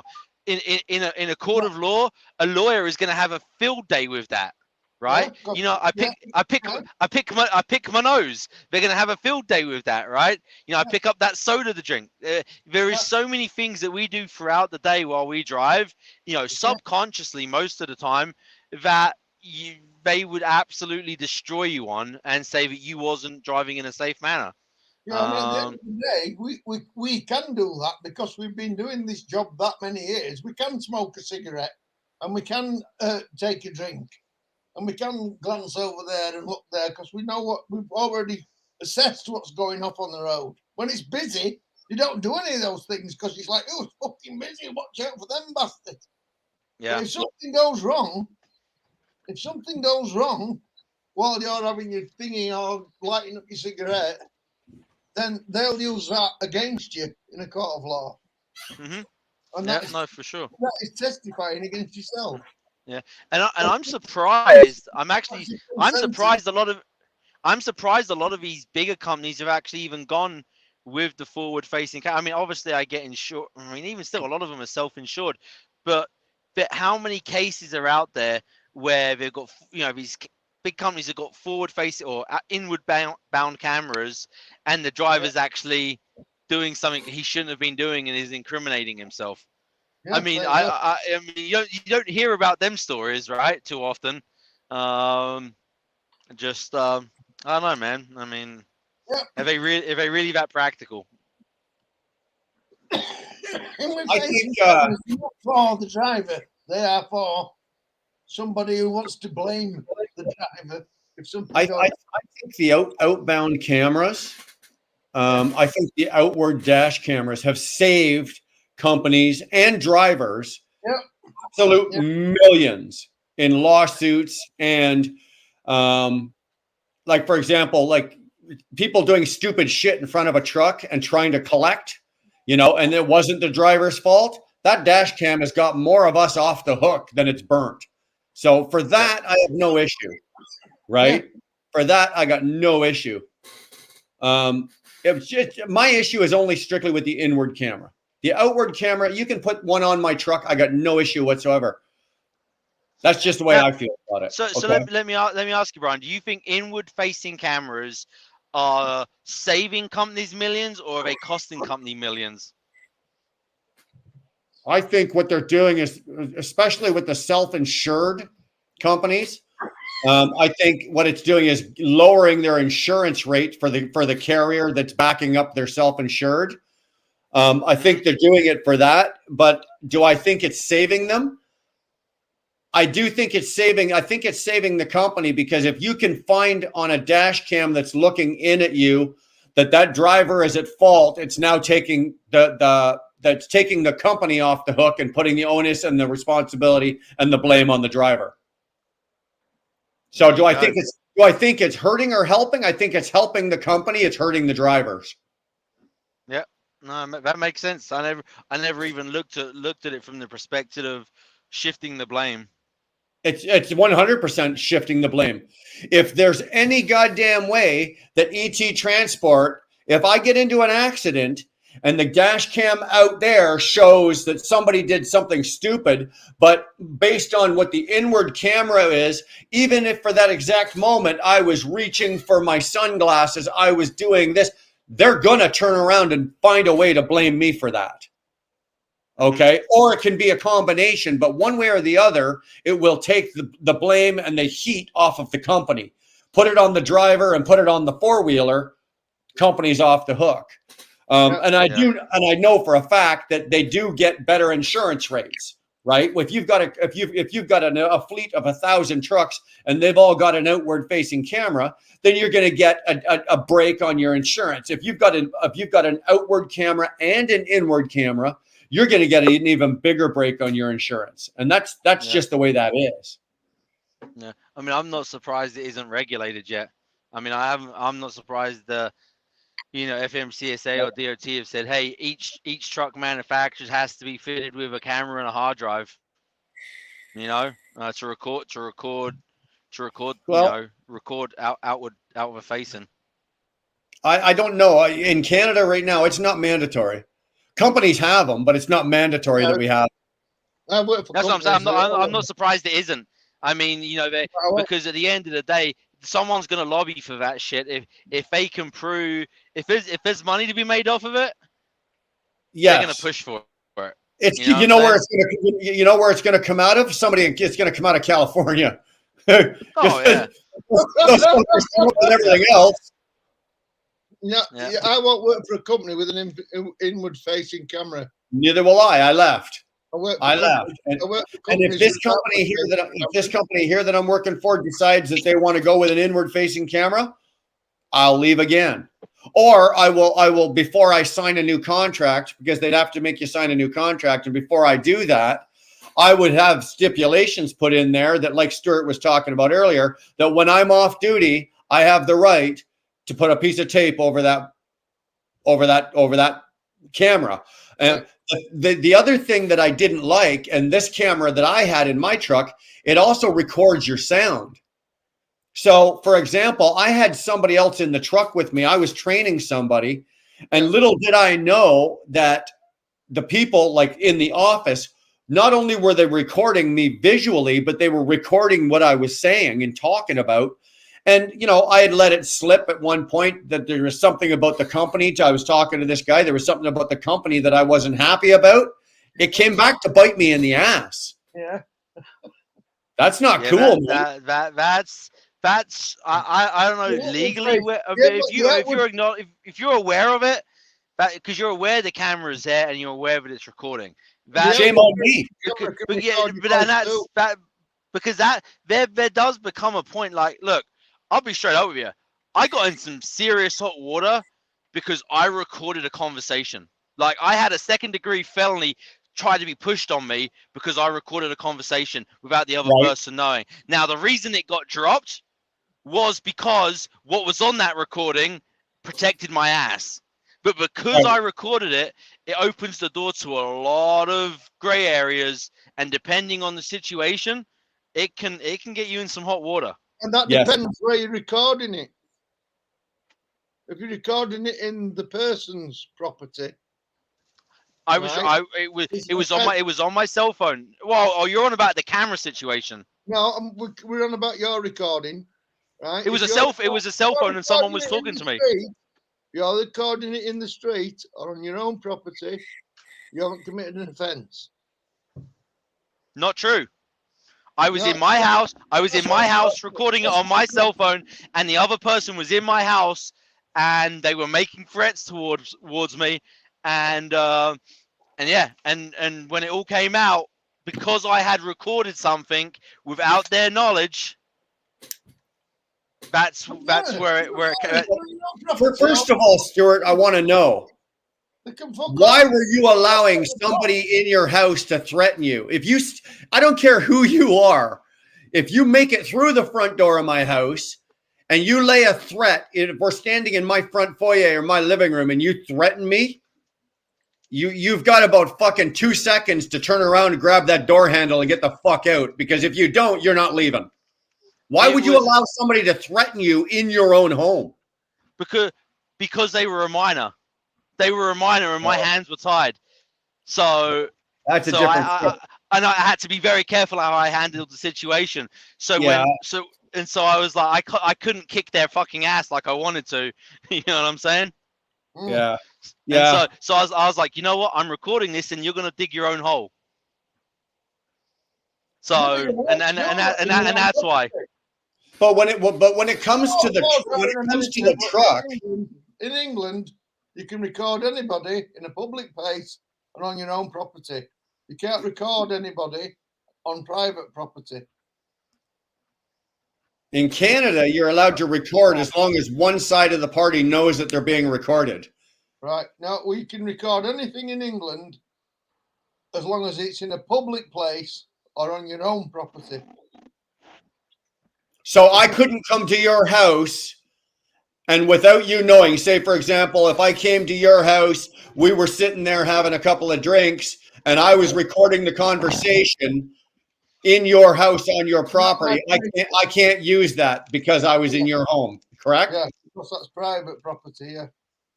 Wow, you guys are fucking tight over there. Over here, it's not like that. And if it's in a public, so you can't record anybody on private property. Right. But you can record anybody in a public place, and you can record anybody on your own property. Right. It's your property, but you can't record anybody on their property. Right. Well, I'm not so much concerned about with people recording on my property or their, you know, if we've got cameras on our property, the property's covered anyway. But I'm more concerned, and this discussion is that the cameras inside the trucks, you know, taking away my privacy, my rights, and not only are they recording me visually, but now they're listening to me. Right? They're listening to me. Like, I'll be honest with you. I don't know. I go to sleep at night. Yeah. I don't know what noises I'm making. Yeah, but we found the forward we found the forward-facing cameras actually record sound too. So they record what you're saying. Right. Because my pal were talking to me on the phone, slagging off his employer, giving him a, you know what I mean, saying a load of shit about his employer. And he only had the forward-facing camera, but the camera picked it recorded sound. Right. Then they got on his case over what he'd said in the truck. Well, Can he I say was something? on the phone to me. Can I say something? Yeah. I think that Robert should do like a 24-hour normal Robert speech and should sell that, because we could use that inside these trucks. Because when we go to bed, we could just put that on, and they'll think, "God, there's a fucking alien in that truck. What the fuck are they talking about?" I gotta Fucking listen to northern this. bastard. I got a buddy of mine, and he actually comes on here once in a while. He goes by the handle Golden Aladdin. And what he did when he was working at ET with me as well, and what he did is every time he'd go off duty, he had a picture, right, of two guys fucking, right? One guy was bent over, and he had a little piece of tape, and he put the tape up in front of the camera, and he had it sitting there. That was another one. That took about fucking an hour and a half, and his phone rang going, "You need to take that picture down. You need to take that picture down." It's like, well, how do you know that there's a picture there if that camera is not supposed to be recording unless there's an event? Yeah. You know? Because Robert, if everybody did that with Robert could be the next YouTube like craziness. Yeah. You'll see Robert in all these different videos and everything, and they'll be listening to talk and even me and Stuart find it difficult to listen to what on earth Stuart is what Robert is saying, and we understand his language, and we're trying to like think, what the fuck did he just say? You know, yeah, fucking northern bastard. Hold on. Nevada just said something. He said, "You're making this sound worse than it is." I'm just curious. Kyle, are you saying that my argument Kyle, about the Kyle, inward jump in, cameras? mate. Kyle, jump in. We're gonna rip you apart, mate. It's really Jump bad. in. No, I'm just curious. Are you saying that you agree with having the inward-facing cameras, and that I'm making this sound worse than it is? It's an invasion, and you're self-incriminating yourself. And Yeah. again, it's not just the visual. It's the audio. Yeah. Like I said earlier, when I'm laying in bed and I'm sound asleep, I don't have a clue what sounds I'm making. I can imagine. What James, the sounds are, but James Best. well, you know, I know that I snore, and I know that I probably, let one rip or what. But I don't know. But you think I want my truck hearing? Do you think I want my truck hearing it? Kyle, if you're in here, mate, jump on in. Let's listen to you, mate. I think it's all got pros and cons. It's all Look got at pros Chicken and cons to it. Chicken Hawk saying is all I'm saying is lesbian team drivers should be recorded 24/7. Yeah, okay. I think there's already a channel for that, Chicken Hawk. Yeah, it's called YouTube porn or something, or whatever. Just yeah. Move on. Next question. Snores. There, see, you hear Dar just said it, right? I laugh in my sleep, I fart, I moan, I groan, I snore. She's giving out your secrets. Well, but do you really think I want my truck? Do you think I want my truck listening to all of that? So, no. It does. It does. Hold on. I was talking about your. I was talking about your secret dark The things question around the is, house. right? And this is where I ask questions. You see, like these things of where like a truck rolls over and the driver's grabbing something from the bunk, right? Yeah. An auto blow. Who okays for that video to be put out? Did I lose fucking signal? No, you're good. You're good. Stuart, so what you going to say, mate? Okay, so I'm back. I was going to say that if they're recording you and this shit goes down right, and these videos get out, and it's the company releasing it, where does that, I guess that is there lines being crossed there? We all seen that video the other week where the guy rolls the truck because he's back there reaching back to grab something off his bunk. Right. And it's like, okay, so who put? I'm pretty sure that driver didn't put the fucking video out. You know what I'm saying? No. So then there comes, I don't know. But on the other hand, we got two choices. We either abide by the rules, or we're going to end up on Ike's YouTube channel the following week. Well, here's the thing. You just said it. You know that driver didn't put that fucking video up there. I can guarantee you, whatever the company was, their safety department, they didn't put the video up there. That was leaked. Right. Yeah, but this comes back to when you sign the contract. When you sign the contract, do you sign a video disclosure that they can use in any social media stuff, or you're signing that you acknowledge the cameras in there. So we pretty much just sign our rights away to have the job. Yeah, that's it. Yeah. No, you're right. Consent. You're right.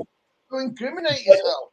That also comes from. Is Kyle? That also comes from read your gut. I'm on back road, so I might go in and out here. But yeah, look at my wife's comment. See, she's even trying to figure that out. Fucking checking. In England, the police say to you, you have the right to remain silent. When they're arresting you, they say, right, we're going to read you your rights. You have the right to You remain have no idea silent. what that means, do you? We're talking about no squeezing some idea. lesbians in the 389. What do you think? Yeah, now we're going. That's too much info there, right there. But the That's police way say too to you, much. when you get arrested, Why? the We police didn't get a say double bunk? No, because we're talking about lesbians, and we also got Robert talking like this northern shit. I don't know. Everybody gets confused now. Well, I guess. fuck off. This Sorry, just kills the I gotta mood. withdraw my offer of lesbians for the 389. My wife's the only bitch allowed in this truck. I was gonna say, it's like you're killing the mood. We're thinking about lesbians and we're thinking about Robert at the same time. You can't put the two of them together. That's the weirdest thing. That northern bastard, and he's fucking going on about it. God. Yeah. Damn. Oh no, Chicken Hawk talking about screaming fucking lesbians in a truck 24/7. Well, I've got the video capability. And Yeah, I've well, got the truck. So do I. I've got the cameras. I've got the bunks. I just need the lesbians, and I need one. I need one lesbian. Dar might be up for half of it. I don't know where the other one's coming from. I know. Hold My on. wife's over here. Come She's contesting, but I'm like, we'll talk over eggs, okay? Yeah. Let's go there instead. Hey, Rick, what the fucking hell these cunts on about? Fucking queer bastards. No, they're saying in American that it's like, what's that northern bastard talking about? We're not listening to him. That's what they're saying. They got other things to talk about. I'm trying to listen to two types of translation here. And Stuart's is saying we're going to overload. Once we listen to you and these Canadians, these Americans, me and Stuart, we get like completely fucked over. Well, here, Kyle, do you have a dash cam company, owned and operated dash cam in your truck? No, I got my own. I operate my own dash camera, 2 of them, Right. and I've got access to them. So if I run into somebody, I delete the footage. Right. Excellent. Good answer. Only in Oh, America. Yeah, delete the fucking info. Right. Oh, Funny how that is, eh? Hey, that's the American right. Right to I not know, self- yeah. Not the right to self-incriminate. You know what I'm saying? Yeah. So Right, that's but Kyle, my here. limit. I've got the footage. I work for my goddamn self. Well, I was going to say though, that leads me to the next question though. You pay your own insurance, correct? I'll tell you what. I get into an accident. Yes, I do. I get in an accident. I burn and I kill somebody or something. My phone's getting burned. Okay. My dash camera is burned. Everything, anything that's going to incriminate me is getting destroyed. Everything technology, it's all going to be in a fucking, it's going to be in a little bucket on fire on the side of the road next to the accident. And I'm just telling you, you fucking prove it, you fucking cocksuckers, because that might be selfish, but that is what it is, you know. No, I agree. I'm the same way. No, but Carl, so if you get into an accident, right? No, you're going to see a bald-headed guy with a beard running across the field at like 60 miles an hour, like doing a Jesse Owen, thinking like, yeah, fuck that. Well, according to Willie, depending on how much crack I had, I might be naked. I might be naked. Maybe I won't. Maybe I will. I don't know. Don't even listen to him. Don't even go that way, Kyle. You're well above that, mate. We're on about now, Willy Wonka. What the fuck did he just say? Somebody Something translate about- that, please. I fucking lost. He even lost me then. What the fuck I did you just said, say, Robert? what are you talking about now, Willy Wonka? Jeez. Yeah, Kyle, where yeah. I was going with it by asking you, if you pay your own insurance, I want to know, do you get a discount or a break on your insurance because you have a dash cam? I- it wasn't I- offered, but understand, I got different. I've got somebody else's numbers on the side of my truck, so I'm only paying for the physical damage portion of my insurance and the Bob Okay. bill. You know, All like right. so I'm not paying for everything. All Here, right. picture this. Picture this. Kyle has an accident, and it also taken from that. Like, what's that? God damn. What was That level of insurance, Brian, it's going to be on a fleet level. So if Right, you had your own right. numbers and you're running a fleet, then you might be offered some sort of incentive to have some sort of dash cameras applied. You know. And you'll see Kyle doing a Forrest Gump, clearing those fences like running. Oh no! Hey, we look, guys. I'm telling you, I am I'll tell telling you you what, right now how this goes down. I'll have When he my, get- I'll when he have my gets in- wife on my back like fucking Yoda, and I'll be fucking. If it's that serious, my wife's gonna be on my back like fucking Yoda, and we're gonna be taking Yeah, off. for fucking And Star Brian, Wars. get ready because I'm coming north. Yeah. Run, Forrest, run. I need a cabin and enough firewood to survive a winter, and I'll figure the rest out. You don't need that, brother. You just come here. I got you covered.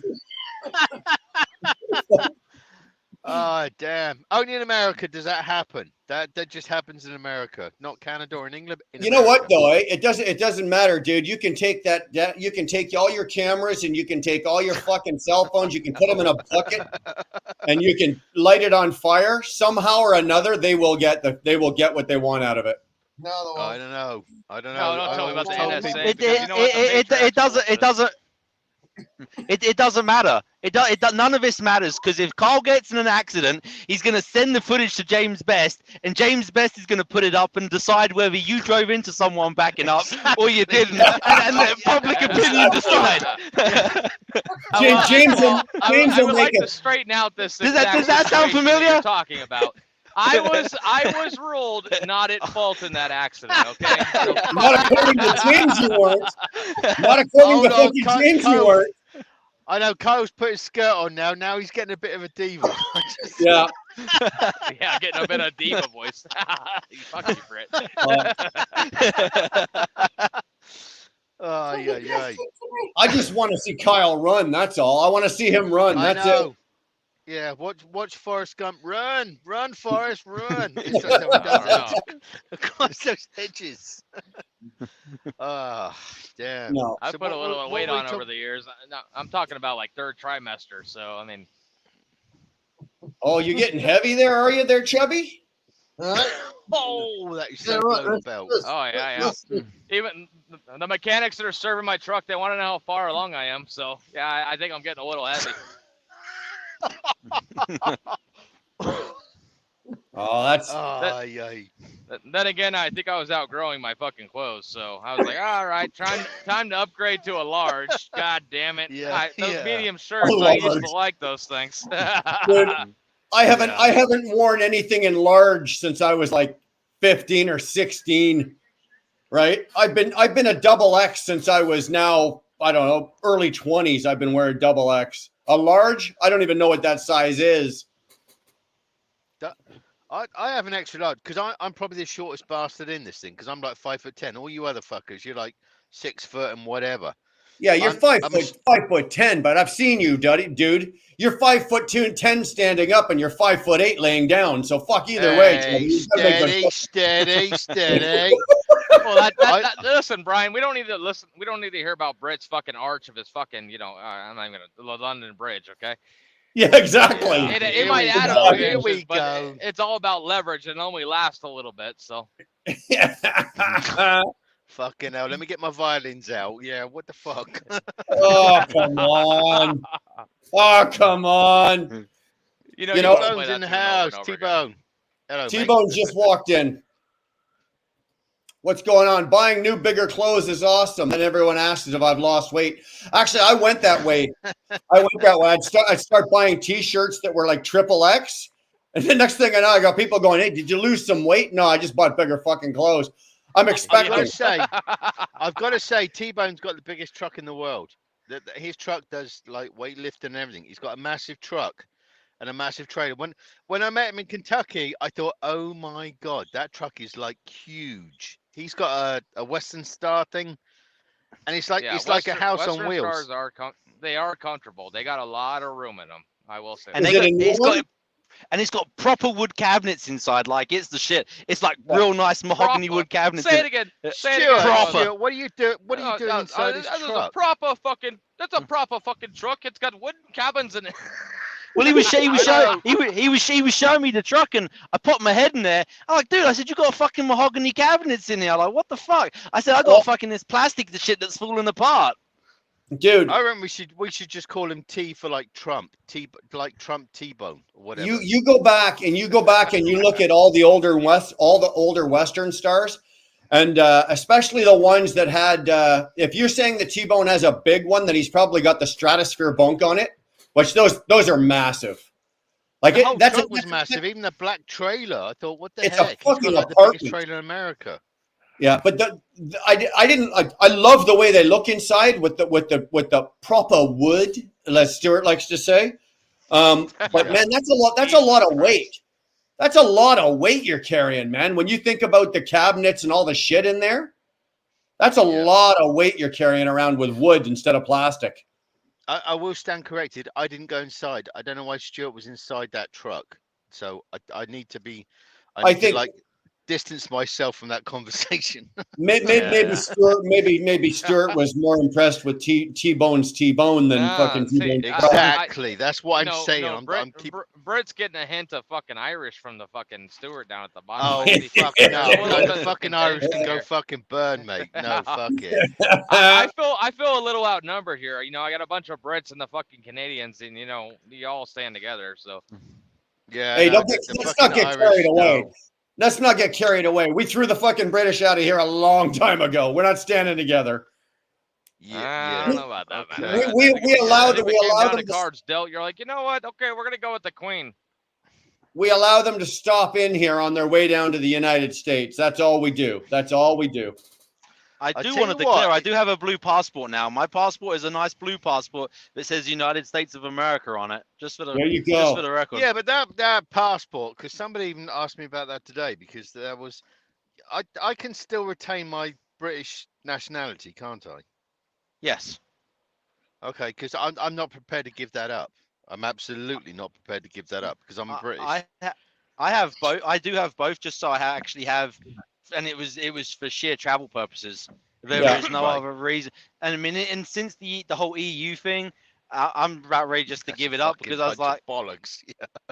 Well, I figured you could work hard. My kids, you know, all my kids are dual citizens, right? So I'm like, my theory was at least they could work halfway around the world, right? You know, but since the whole leaving the EU, it's like, well, that's sort of gone out the window. So, I mean, I'll just leave it up to them and whatever else, you know. Well, because me retaining my British nationality as well as going for like American nationality, obviously I pay astronomical taxes here, so that would entitle me to like Social Security or whatever you call it here. But from England, I can still retain my British pension. Don't get your fucking hopes up, fucking Brit. It ain't much. There ain't no fucking pensions here. No, because I have two personal pensions in England, as well as a state pension, as well as the American pension. That's what I'm getting at. I've got 4 different types. Once I hit that old bastard, like Robert is an old bastard, right? And I watch Robert because I want to work out how I can be an old bastard like Robert.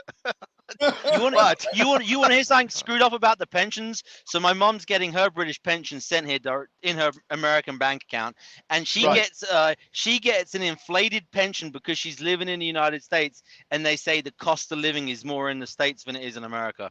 Because she doesn't get any of the other benefits, right? Like the free bus pass and all that other bullshit. The cost of living in the States is more than America. Did you say that wrong? More than England. No, that's well, you got to remember back in the UK, right? She'd get a free bus pass, so she really doesn't need a car. So there's a lot of other shit that she would get. So what they've done is they've increased her pension to offset her cost of living because she doesn't get them other benefits. Because England looks after her own. And that's why I'm saying you get those benefits, and I'm not prepared to give up my British citizenship. Even though Kyle, but Kyle sat there and Kyle was sweating, thinking, "God, fucking 1776, these motherfuckers." Yeah, no. But no, why would you? Listen, if you've already got it joint fucking citizenship, there's no point in giving it up. You're fucking getting benefits from both fucking nations. Exactly. Right, because but for 40 Oh, odd America's years, I've going paid to into war the with Russia. You know what? I'm gonna kick off to the Brits here. Well, you I might know. be shortly in tow, but you know what I'm saying? Like, I Yeah. just wouldn't give it up. It's a little Kyle. I'm just saying, I'm 55 years old. I've got 40 years or more in England. So He's I've got a lot paid just paid saying. in. 1776 was a long time ago, and I don't got a lot of confidence in these fucking yuppie fucking liberals running around our fucking country. Kyle Okay. gets so excited when you start pressing those buttons. Britt, let me ask you a question. When you get big, when do you what age in England are you allowed to collect your pension? 65 or 60? 67 65. as a bloke. 67. Oh yeah, they moved it up now to 67. So 67. Right. So let's just say you're living in Georgia, just to Right, hypothetically. but my private pensions are 57 I can draw on my private pensions at 57. I have 2 private pensions Right. that I paid If into. you're living in the States, say you're living, say your residence is in Georgia, you've got dual Right. citizenship and you're living in Georgia and that's your residence, you've been Right. filing US income tax because you work here, you live here, blah, blah, blah. Once your British pension kicks in and you're collecting from that pension, do you have to pay tax on that? Stuart Stroke, the tax man's going to tell me that over the next 2 years. Okay. Oh, I got a better one for you, Brett. Living in America, is it like dog years compared to like living in British? I don't living know in what- London. what- You're what like, does well, that- I spent 3 years in Georgia, so you know what? That's like 1 year in fucking London. No, It's 7. Kyle. I don't know what you mean, but I've been in Georgia for 8 years. I've paid 8 years into the American Social Security, the God Almighty amount of taxes that I pay, and I pay way more taxes in this country than I've ever paid in England. So I don't know how to answer that. You know. I'm just curious if you can collect your British pension. Obviously, it's going to deposit into a bank account. Is that Right. considered income in the U.S. and will you have to pay tax on it? Yeah, That's- you're gonna that's have all to I'm- pay that's tax. all I'm wondering. You'd be double taxed. That would be double taxed at that point. Yeah, well, yes and no, because it's still it's still typically an income. So what are you double taxed on? If you're retired, you're no longer driving a truck. Because You're it's taxed by the British government. So if any so Right. the same argument could be if I have a vacation home in the States, but I'm actually English and I come to America, am I going to get taxed on all of the income that I've earned? Right. Okay. Depends on what kind of skimpies you're wearing. That's what I've started looking at because I'm just My- asking the question. That's all. there's a massive thing I need to work out with taxation between England and America. The taxation thing crossover is like completely weird. My British pension, I can only claim direct from England. I can't put it. I was going to try and move my British pension to an American pension. That would be the most obvious thing to do. No, you just leave it in the UK. Dude, my mum's pension, she gets it. Her British pension is getting deposited right into an American bank account. Each, I think they pay, instead of paying bi-weekly, they pay monthly because they don't want to pay monthly here too. Right. Yeah. So but normally in the UK, I think it's bi-weekly that they pay. But because they have a whole division in the UK in the pension office that actually deals with people that are living internationally and still collecting their British pension. There's a whole thing on that. Stuart, I'm an old fart. I need to talk to your mum.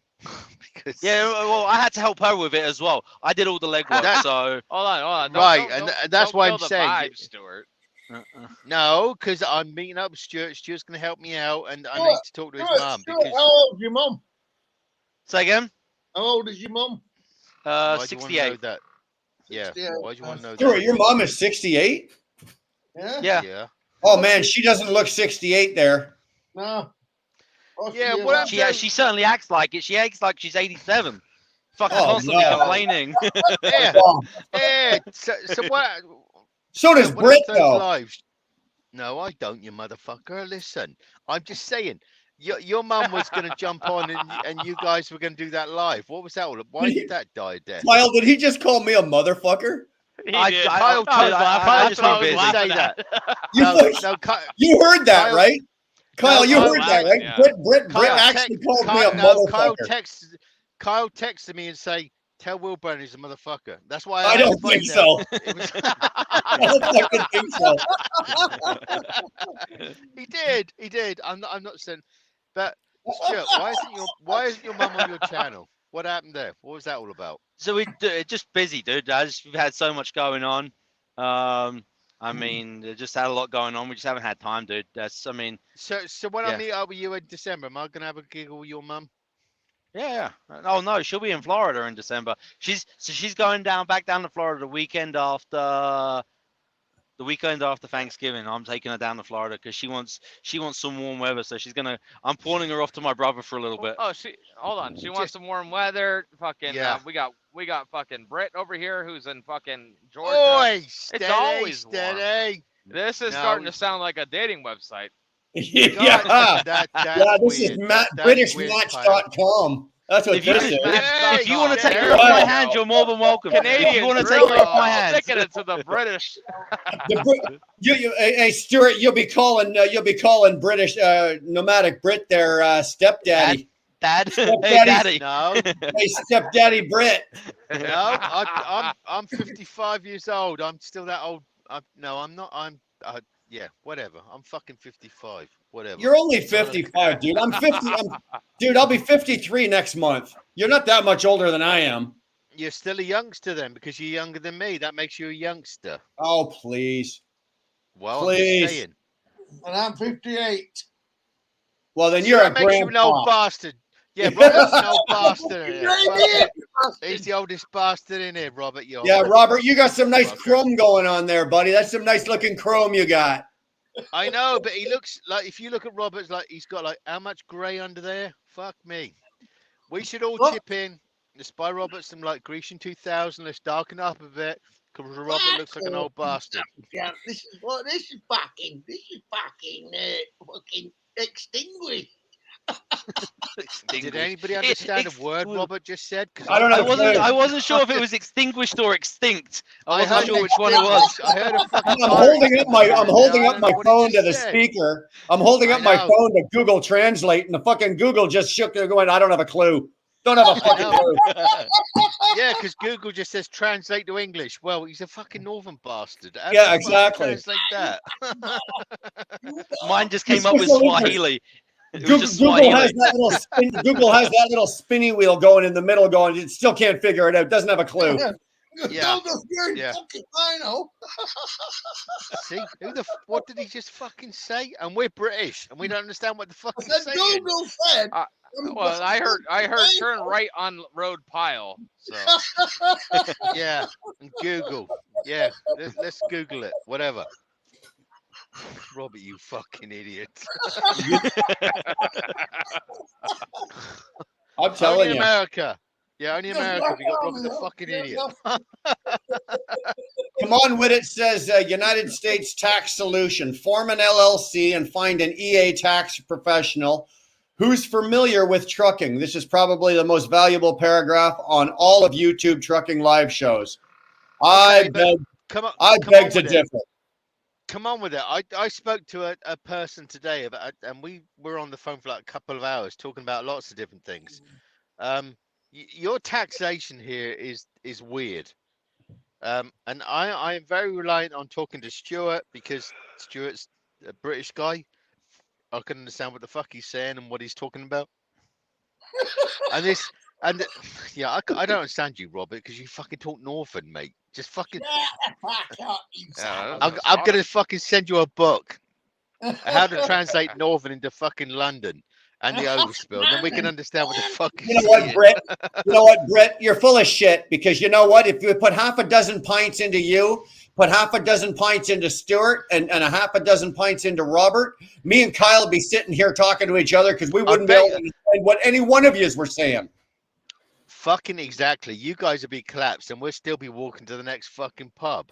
No, you wouldn't. Give it a fucking break. Fuck No, right. no wonder, no wonder, I don't no know wonder about a that. writer You'd got be out. walking, was you'd be able to walking find around us. looking for a set of bagpipes to puke into. Give me a break. Oh, Yeah, bagpipes. no That's wonder. the fucking Brett, Scots. listen, no wonder a What? writer got out and was able to ride. Y'all were stuck at the fucking pub talking about how Scots and glorious it's gonna be.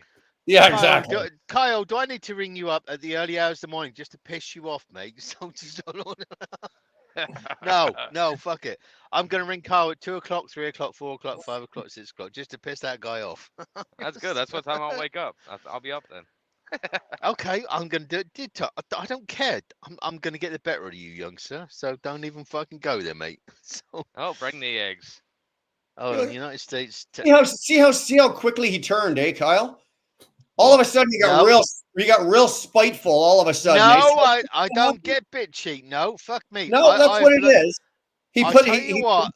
He's No, got his in pretty, pretty pink British panties on, and they're all tussled up now. In the last fuck it. In the last 2 months, I've understood bitchiness, America's way, England's way, and everything else. I am so far way past that shit. Well, well, come on now, princess. Right? We don't have princesses here. You got princesses. I've definitely seen a couple of sides of that. I got the whole of America fucking generalized in the fucking 2 comments. Come on, dude. Exactly. I'll see you at 3 in the morning. No. No, it's yeah. I'm not. Yeah. I'm not going to say anything about it. But young Kyle, 3 in the morning for me.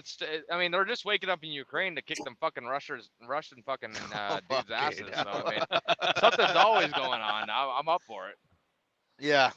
Everybody at 3 o'clock in the morning is drinking a beer, whatever. Somewhere in this world, somebody's drinking a beer at 3 in the morning. Like They say James 5 was o'clock this morning. somewhere, right? 5 o'clock. I know, somewhere. but James, fuck it. James was on like drinking a beer at 8 o'clock this morning. I thought, God damn, I'm fucking British and I couldn't even fucking do that. God damn. Yeah, I think it was earlier than that because I was talking to him about 4 o'clock this morning, and I don't know if he had a beer then. Well, no, he woke up about 3 a.m. Central Time. Yeah, and he started drinking straight away. Yeah. You got to remember though, James only had a nap, right? So, and he was still already half hammered when he woke back up again. So he was just carrying on. Time made no difference to him. Well, he lay there in bed for a little bit. He started flipping through the channels on the TV, and he's like, "Oh yeah, I'm live." So he got back on the live, and we got him to like 24, 25 hours, and then no, we were at 26 hours, something like that. Yeah. He needed to go in like another 20 minutes or something. I was like, dude, you got 20 minutes until you hit 30 hours. Yeah. Push through. He went another 35 minutes. Yeah, Nevada. I don't want to rehash it, but you got into it last night with some guy on James's channel. Now we don't have to talk about it, and I just want to know who was that guy. I've never seen him before. Who was that? Oh, he's just a viewer. It's is that who it was? fan. Yeah, he's just a guy who watches. Okay. I mean, there's nothing wrong with it, dude. No. I understand that. You guys got a little heated, and it was all cool, and you guys had your.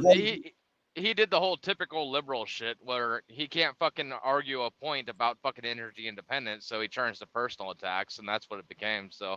Yeah. Like I said, it made no difference to me. It was entertaining. It was entertaining as shit, but I didn't know who that was. I just wanted to know who it was. They were knocking personal attacks out, and I think I dropped one in, didn't I? I called him a fake cunt. No, well, here I'll translate for the guy in the far right. Basically, he's saying that guy was trying to quarterback the situation without being a fucking quarterback. So. Yeah. What was the disagreement about, and who was that about? Well, it was me and Race Car Fan talking about energy independence. He said, "What does that mean?" I said, "It's when you produce enough energy to be independent." And he goes, Right. "Well, you can't survive in this fucking market because you're running for $2 a mile, and you bought too much of a house, and you shouldn't have bought that fucking car." And he just started attacking me. Yeah, I think it also. It's got a bit of energy independence, so I don't see the correlation or between the two. Because that's when people start getting silly. He's one of those guys like vote blue or die kind of thing. Like it started out with Biden. You What guys, happened there? What I happened think there? the whole Well, I thing started started the out with you guys talking argument about saying Joe the Americans- Biden. I started the argument because I said the Americans can actually, and the Canadians for that fact, but we were talking about Americans. They can actually. No. You started talking about the 13 colonies. I don't know what you were talking about. Yeah, the Americans can sustain themselves with the resources. yeah. they've got. They don't Oh, need yeah. to buy. They don't need to buy anybody else's shit, and that's what. And I started that argument, and then, And he started talking about the Keystone Pipeline, how it's all Yeah, yeah. being exported, and I was like, But well, wasn't he talking about Biden and that like he was saying how great Biden is and the Dems and the liberals all fucking are the shit and what have you But got that against tells you them? straight there. And- That's, yeah, he that's basically said like, hey, what's wrong with Joe Biden? yeah, And ask yourself right now, like if somebody asks you that question, what is wrong with Joe Biden? What are you gonna say? That he gaffes? That he gaffes on fucking shit when he's on a fucking stage? Yes, He's no public- Well, understanding. no. He's it's the publicly fact that wasting away and he's- dying. he's and you gotta be able to answer that. And that's a tough question because you need to be able to answer that. And the reality is that he's cutting off energy independence, right? He's getting us into fucking foreign affairs that we should not be involved in. yeah, Not in Right. the way not in the way that we're doing it. Because we're inching closer and closer to World War III. And That's the scariest thing. it's not from a place of strength, it's a place from weakness. Right. Yeah. China surpassed us in fucking military ships. And then you got China and Russia teaming up. Imagine a fucking world war right now. Like where our stance is. A real question here, and I'm not trying to be funny when I ask this. Do you think World War III is already underway? Because I don't think a new world war is going to be fought with guns. It's going to be, disinformation, and stuff like that, and social media. yeah, I mean, is it already absolutely, man. underway? Is it already underway? I think Yeah, the preliminaries. I think the No, preliminaries okay, are already in place. You see, Yes, you've got- yes and you've no. got- Yes and no. I think it's a little bit of dumb luck. Okay. you've got Now an look old back to Cold War copy of shut that. up. Look back to World War II. Okay, you got fucking China, who was at the mercy of fucking Japan. Okay, so 75 fucking years ago. Now here they are fucking with a 100-year plan to take over America. Okay, so that's what you're referring to, right, Stuart? Do they Yeah. really got it? Do they really got it? No, 'Cause- no, what a load of fucking Stuart, no, well, Stuart, Brother, let it Kyle- doesn't matter. Kyle- Look, Let Stuart, Kyle my- say my what he's got to right. say. Hold on. Let Kyle go. Let Kyle say Kyle what he's go. got to say. Yeah, you guys Go ahead, look Kyle. to your right and look to your left in America and really tell me that the Chinese are gonna come up and fucking start some shit on a real level. Like if we went to war with China right now, do you really think that it's fucking Democrat or Republican? Do you really think we fall for that shit? No. You're my fucking brother, and we're gonna do this. And that's at the end of the day, we're still strong there. Now that's being deteriorated and eroded away, and our politicians are starting to realize that, hey, if I speak up and speak for one side over the other, I'm gonna get the goddamn vote, and that's gonna destroy our nation in the long term. Absolutely. But I think that American perseverance, like of overcoming shit like this, is gonna fucking overcome. It always has, it always will, and if it doesn't, then unknown, you fucking British cunts. So you better figure it the fuck out and Oi. step up and either fucking Yeah. realize Hang that when on it a comes minute, down Brett, to hang it. on a minute, Brett. You haven't fucking won a war without the fucking British behind you.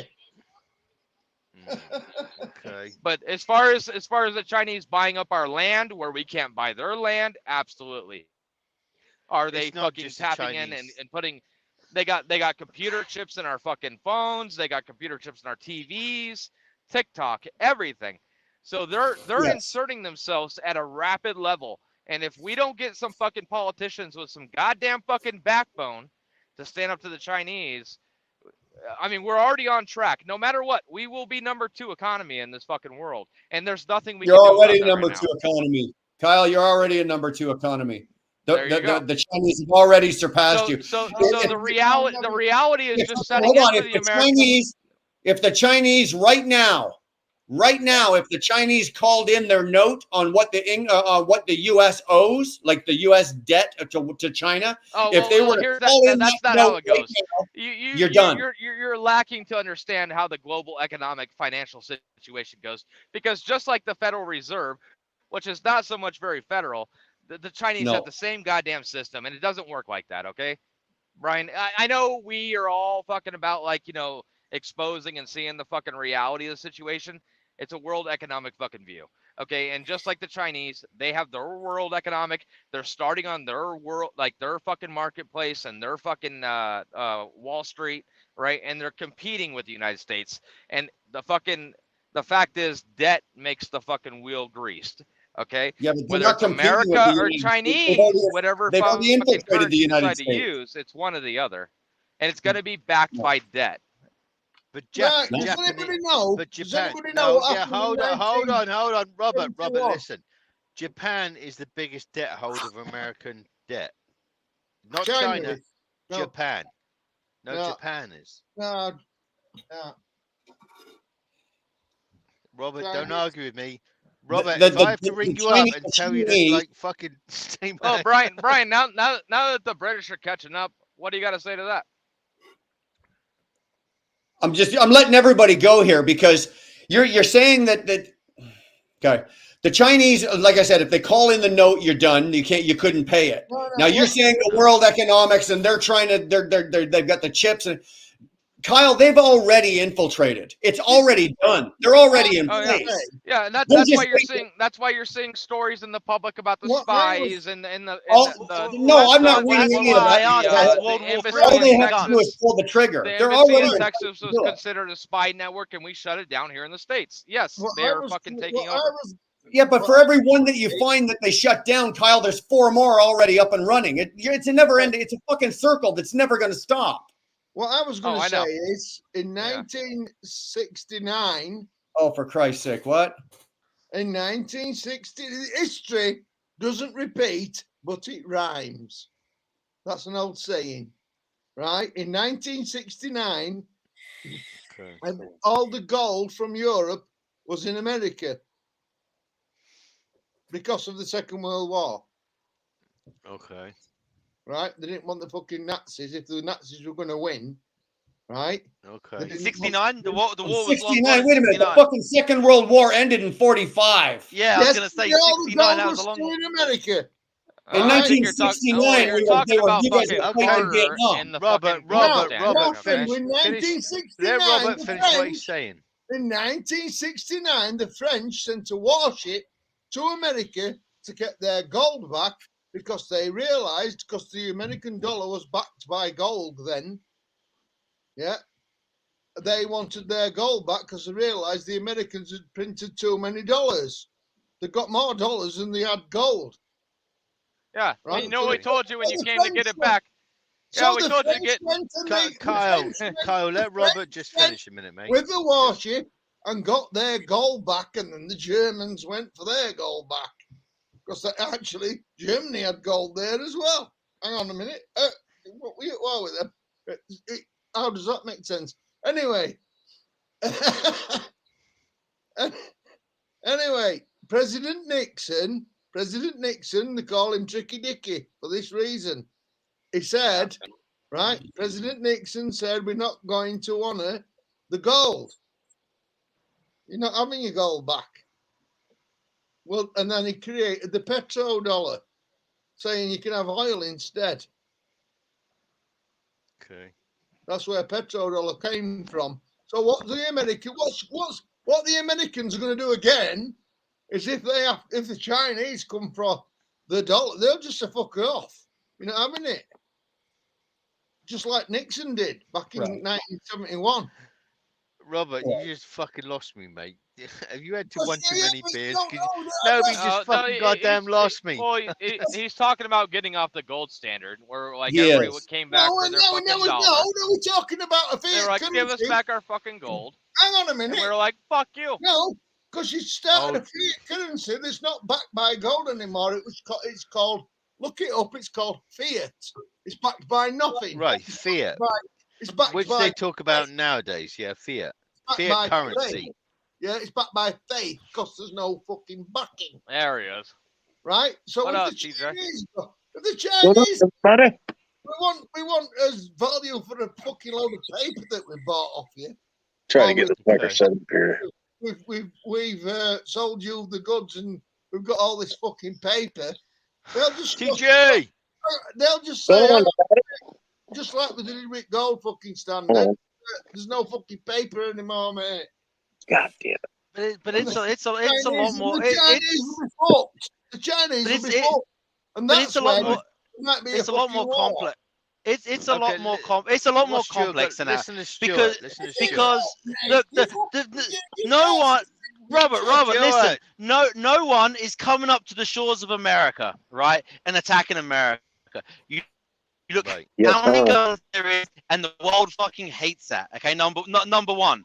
Okay, let's just take Afghanistan for example. We can't even win a war in Afghanistan. A world nation can't even win a war in Afghanistan because it's so The fucking tribalistic. So Brits. if anyone, Yeah, but let Robert, me fucking listen. finish. Let me finish, Robert. Go Let on, me finish. go If on. anyone ever came up to the shores, if anyone ever come up to the shores of America, you're gonna have that whole tribal mentality fighting against nations. You're never gonna win that war. Plus, it's so difficult to get here. So there's number one. Number two, why do countries like China, Russia hate America and they have these big schemes to take America down? Because of a democracy. We have big If you look cock. at the system, we have fucking Whoa, democracy here, and they are effectively dictate. Listen, they have dictatorships. Well, with democracy, you get better GDP, you become more prosperous as a country. You know, the people are more into it, But and we it- have laws that economically, are it's much flawed better. and written. Yes. Our laws are written so you could basically see exactly what our fucking game plan is. That's a republic. It's like telling the enemy where you're gonna be. That's No, that's we've that's got- the problem with America. With America, you've got a constitution which is a republic. Yeah, and Okay. to correct you, Stuart, it is a republic. And a democracy is the fucking will of the majority. And it can't override the constitution. Right, but America believes it's in a democracy.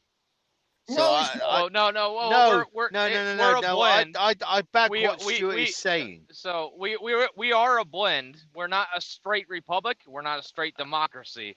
We're an in Exactly. between. We're a Okay. republic. We're like basically we're a mixture of both.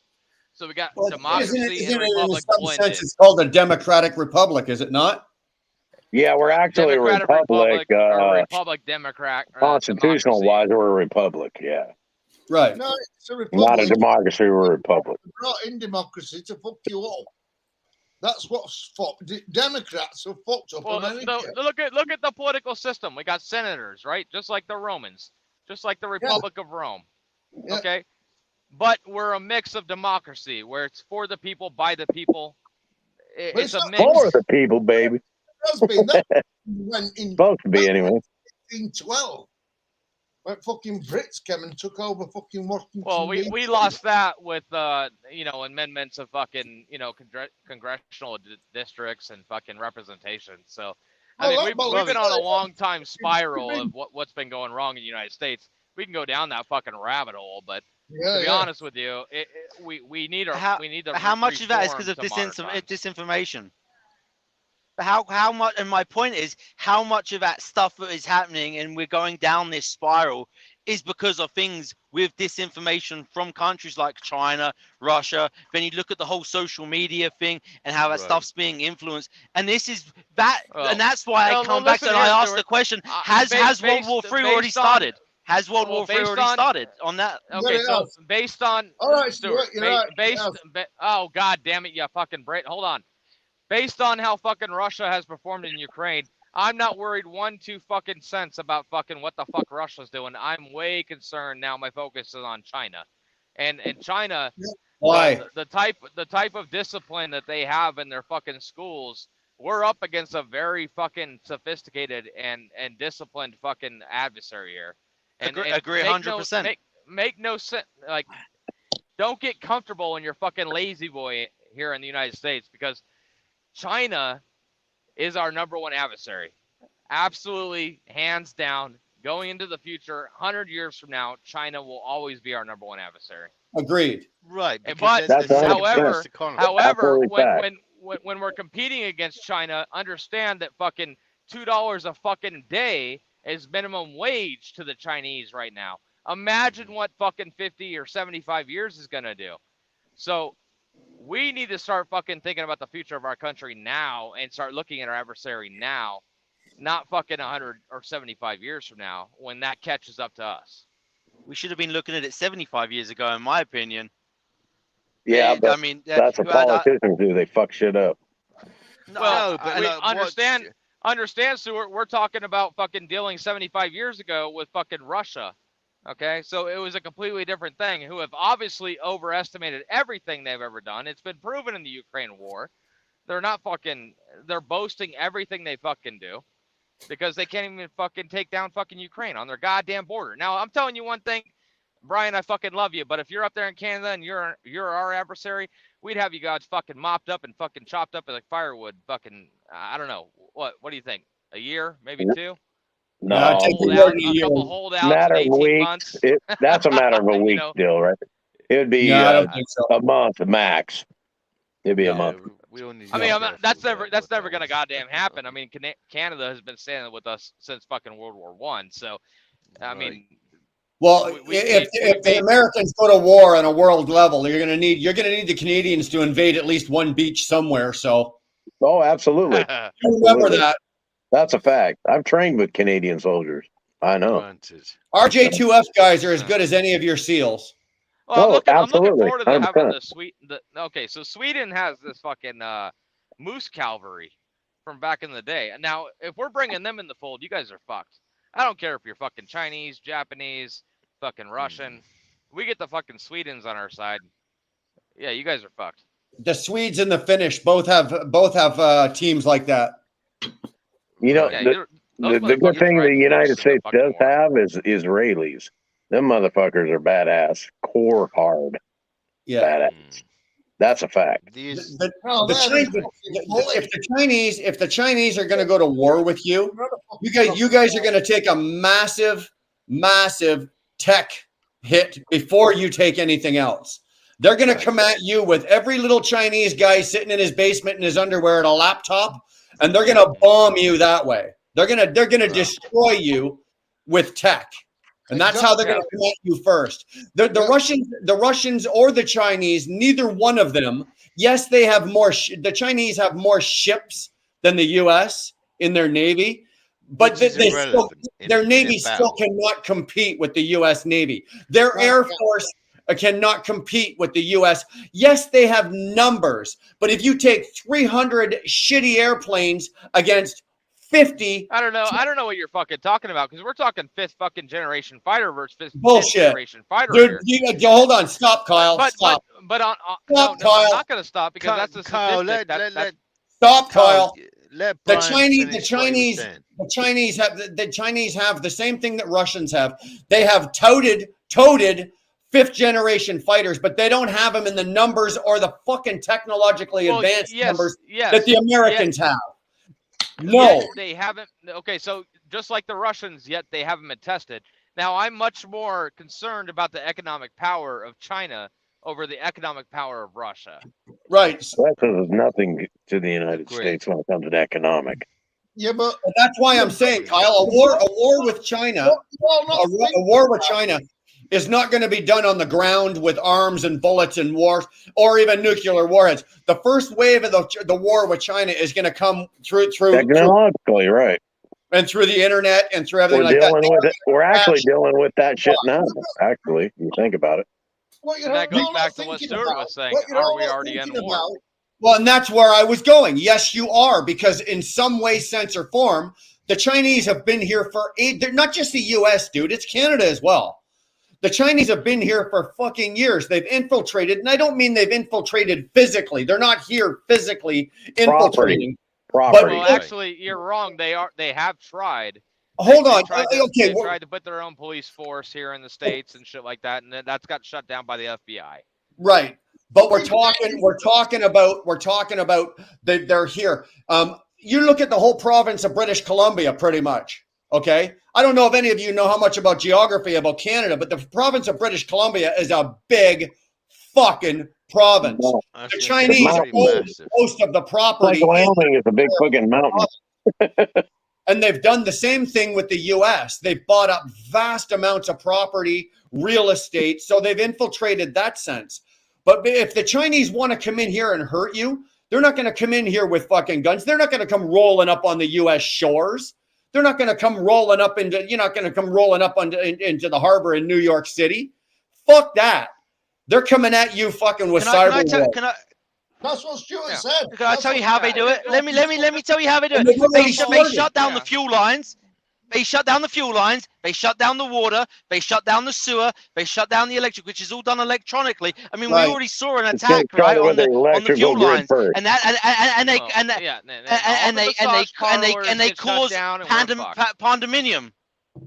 And they Hey, caused Brian, let me throw this pandemonium at you real quick. and chaos. That's what Stuart. Yeah, that was the point that Stuart, I absolutely agree with you, Stuart. Hey, And that's here's the whole scenario. Why is the United States and Canada selling property of their own country to the fucking Communist Party of China? they're not Yeah, selling yeah, it. Not only Hold that, on. TJ, but we can't Hold buy on. property there. That's Hold on, the that's biggest right. What- difference. TJ, they're not buying it direct. They're doing it through shelters and shelter corporations. It's being bought through, a Chinese, for example, a Chinese company or a Chinese government, let's just call it what it is, right? Comes to fucking Canada. They set up a company that's exporting, importing, whatever. That company starts another company. And by the time you've got 3 different shell companies, the third company starts buying up real estate. And it's not showing as a as a Chinese company. It's showing as a Canadian LLC buying that fucking piece of property. Who owns the LLC? Well, this company here. Who owns that one? This company here. Who owns that? The Chinese. That's how they're doing it. They're not buying it. Brian, but that's totally irrelevant, because guess what? If there is a suspected, if we're at war with China and they've got 100 million acres here in the United States, what's the government going to do? They're going to seize it. It's already happened with the Russian oligarchs. They're seizing fucking football clubs and land and mansions already from Russian oligarchs. Well, why have they not started? But it doesn't belong to them, so it's pointless. So, Stuart, why have they not started doing it? Because I tell you right now, goddamn, the fucking Chinese, it's not just in Canada. You probably don't have no idea how much property they actually own in the United States. That number is probably not even fucking known to you guys, the Americans down It's there. almost half of, believe it or not, it's almost half of Oklahoma. That is no joke. Well, then why is the government not stepping in and stopping it? Honestly, I think the Chinese are okay, here's the thing. I don't think the Chinese are just buying random fucking property willy. No, they're not. Okay, so here's the thing: what they're doing is they're inflating the fucking economy artificially by their purchasing power, and then what they're trying to create that collapse. They're trying to create fucking inflation. They're trying to create discord in the United States. Okay. That's the purpose of the purchasing of property. There's no other goddamn purchase. Or fucking reason. They're trying to inflate everything so that everyone in America fucking jumps all in. They lose their goddamn ass, and then they get fucking stuck in a fucking spiral. So that's their fucking angle. What other angle could you fucking see?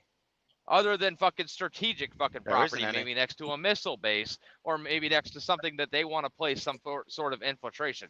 That's another fucking angle to it. So, I mean, it's not just fucking willy-nilly, because they understand if we go to war with China right now, all their fucking property is fucking seized.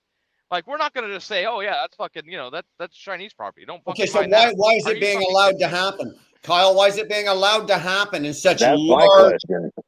Because we're playing fucking 3D chess. We're not playing fucking checkers, motherfucker.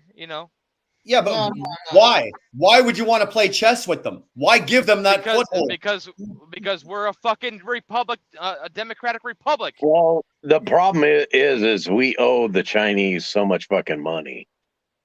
That's so what, you're going to trade half the state of Wyoming for about money? No, you're fucking talking about. You're talking about. Kyle, like let level TJ shit. explain. Kyle, let TJ explain. Okay, moderate. Go ahead, TJ. No, what I'm saying is it all comes down to with money. The United States unfortunately owes the Chinese government or the Chinese country Yeah, but billions TJ, does billions that of even dollars. matter when we're at war? Does that matter though? No, it does. Well, no, in a way it does because It they're doesn't, gonna because because if we our go to fucking war with liberal you as progressive China, fucking we're gonna thinkers are fucking gonna crush think, you. well, they're gonna try, but it ain't gonna happen. Yeah, but that's what I was saying. That's the thing. The thing I was Robert, saying. hold is, on, Robert. you're gonna do. Let Kyle, The Robert, Americans will do what Robert, they I'm did just saying. in 1971, when President Nixon Robert, said, Hold "You're on not here. having I know, fucking but gold." Robert, And they're going to say to the Chinese, "You're not having your fucking. You're not having. You know what I mean? We're not paying okay, you for the fucking dollars." That's what but they're going for to the do, and that's when a war. That's where you start a war. okay, but for the Don't here think that and the now, Chinese wouldn't invade if it's Right. in the best interest of them. Chinese won't have anything, and if they don't fucking invade, they've got fuck all. Because Americans could turn around and say, "Fuck off, we're defaulting on our debt." okay, Right. but Robert, let TJ and Kyle talk. They were talking about, and then Thank we'll you. talk about that after. I'm just telling you the big picture. That's the I know. You Well, know the he's pretty bastard. much hitting the Listen, nail on the mate. head, right? All I'm saying is, if we go to war with China, is that it doesn't matter how much goddamn property they own. It's fucking seized and it's our goddamn Yeah. property again, That's instantly. what I'm saying. That's what I'm Well, saying. it'll be in seen the so that it'll event of give a them war. a reason to invade. Don't think the Chinese would never invade. First, they'll start technologically, then they'll start electronically by putting out our grid, and then they'll invade Can I ask a because they question? have the numbers. I Even though fucking they welcome won't it. win, they TJ, would I don't still think the do it. numbers matter in that case there. I highly doubt the Chinese or the Russians or anybody, even with the vast numbers, I cannot see a Chinese warship rolling up to the fucking, South Carolina shore and offloading and putting Chinese boots on American soil. I don't see them doing it because I don't. even with the There millions of doesn't. fucking, Yeah. even with the Every millions of single people fucking that the Chinese person. can put forward, they're not going to be willing to put out those kind of numbers for that kind of sacrifice. It will not happen. Yeah. No, Every yeah, single you're person right in the United because the States will numbers be at will ours. be catastrophic for them. It If will. they send 1 million people over here just saying soldiers, they're going to lose 75% of them. Easily. You That's think, that's you a think I'm fact. gonna let One mile inshore. fucking a fucking billion fucking Chinese drop from the goddamn skies? You gotta be fucking kidding me, man. I'll fucking kill you at the fucking pebble, dude. I Let don't. me- can- It's either. I ask a question? That's the thing life is or death. airborne's so old school. Airborne's so fucking, it was good in the 80s when I was in the military, but it ain't nothing now. If They something, don't even if use something, it really anymore. if It's something that so massive fucking was going to insignificant. happen, TJ, if something that massive was going to happen, let's just say the Chinese were poised to come over here physically, they'd have to have so many airplanes, so many aircraft, so many ships. The U.S. government would know about it before they turned a single fucking wheel and came Exactly. over here. There's Before they not a even hit land Hawaii. mass. Military would. There's not a land mass short of Venezuela. Right? Venezuela is the only fucking land mass around the United States that is considered hostile fucking territory. Okay, and you don't think we have Well, fucking Cuba is 24 too. fucking hours? Cuba still is. Okay, so Cuba, yeah, I'll give you that. Cuba Yeah, and the Cubans Venezuela, couldn't do anything, though. but Cuba's on the fritz. Cuba and Venezuela are the only land masses in the reach of the United States that you would have to be able to mass an invasion force to conquer the United States. Now, that's our biggest fucking thing with the United States is our geographic location. Exactly. Like But because you would have to hit us with surprise and quick. And the amount of surveillance that we have and the technology that we've been putting our money into and where we've been pumping all our fucking military budget that has surpassed like every single fucking country times 10. Something like that couldn't be staged. Something like that could not be staged without you guys knowing about it long before it started. Sure, and they couldn't sustain it because they. Well, here's the deal with the Chinese. It's not about what they put on the ground, what they do electronically. It's going to be technological and through drugs, and we're already seeing it drug-wise with fentanyl. I tell you, there's a major producer. They threw it through Mexico, and it's coming up to the border. Nuclear power is getting more and more easily readily available to fucking enemies of the United States. Look at North Korea. Look at Iran and their ambitions. We are going to be faced with a nuclear incident here in the United States before we face any kind of fucking invasion. 100% guaranteed. So, but Yeah. where would Canada? Well, we already know where Britain would be, but where would Canada be on that stand? If, Can I- say, As far as let's what? say a Can I nuclear say bomb went something off to in New TJ? York. Can't, Can I say I can tell you right now, if a nuclear bomb Attack went on off, one is attack on all, brother. yeah, exactly. If a nuclear bomb went off on Article U.S. 5. soil, the Canadians would like, the border would disappear. What about Okay. even with Trudeau and that motherfucker? Yes, he'd have Yeah, he'd and have no choice. An idiot. He would have no choice. Listen, there's a bigger fucking discord behind the United States of America. It's not just what you see on the front end. No, As much as North our America. personal, It our is. personal belief as far as like what we'd like to see happen here, we're not just fucking willy nilly fucking swinging our dick across the fucking world. And do I agree with it? No, I don't think we should be policing the fucking world. I really don't. I think we should keep our nose where it fucking belongs, and that's in our own goddamn economy. I'm just like World War II. It ain't our fucking goddamn business until it is. I agree. Canada, on the other hand, we're peaceful people. Well, we're known as peaceful people. We're peacekeepers. But like I said, if something happens to the U.S., that border would disappear for two reasons. One, we're going to stand with you anyway, regardless of government. And two, we need your protection. Let's face it. If the Russians are coming, they're coming right over the north. They're not coming from the east and the west. Yeah, they're coming over from the north. fucking They're coming strait. right over Canada. And Yeah. whatever happens to you guys, Kyle, is going to happen to us automatically. There's no questions about it. Yeah. So if anything's to, God forbid, go wrong, anything's to happen, Canada instantly is I wouldn't say, well, for lack of a better term, we instantly become America. Okay, we have to back you. Right. Yeah. You are correct on that. Let me ask a question. Sure. Does China have an incentive to even attack the United States? You think of China's GDP, how much of that is the United States, Canada, and these Western countries purchasing? I mean, we effectively prop up the Chinese economy with the amount of purchasing that we do because we import so much stuff. So if they started a war with us, right, or any Western world, there is going to be so many sanctions put on them. And what happens to the Chinese economy at that point? Well, you're exactly right, Stuart. And look at this. Look at what Russia and China just did. They signed a fucking 100-year non-conditional fucking basically economic agreement of friendship. So they're trying to make themselves independent from the United States in our fucking consumption. Why are they doing that though? Why are they doing that right now? Because they're preparing for this fucking war. They're well, no, preparing for a it's fucking because conflict. Trump was in office, he proved to the world that we could be self-sufficient. That's part of it right there. Yep. That's a fact.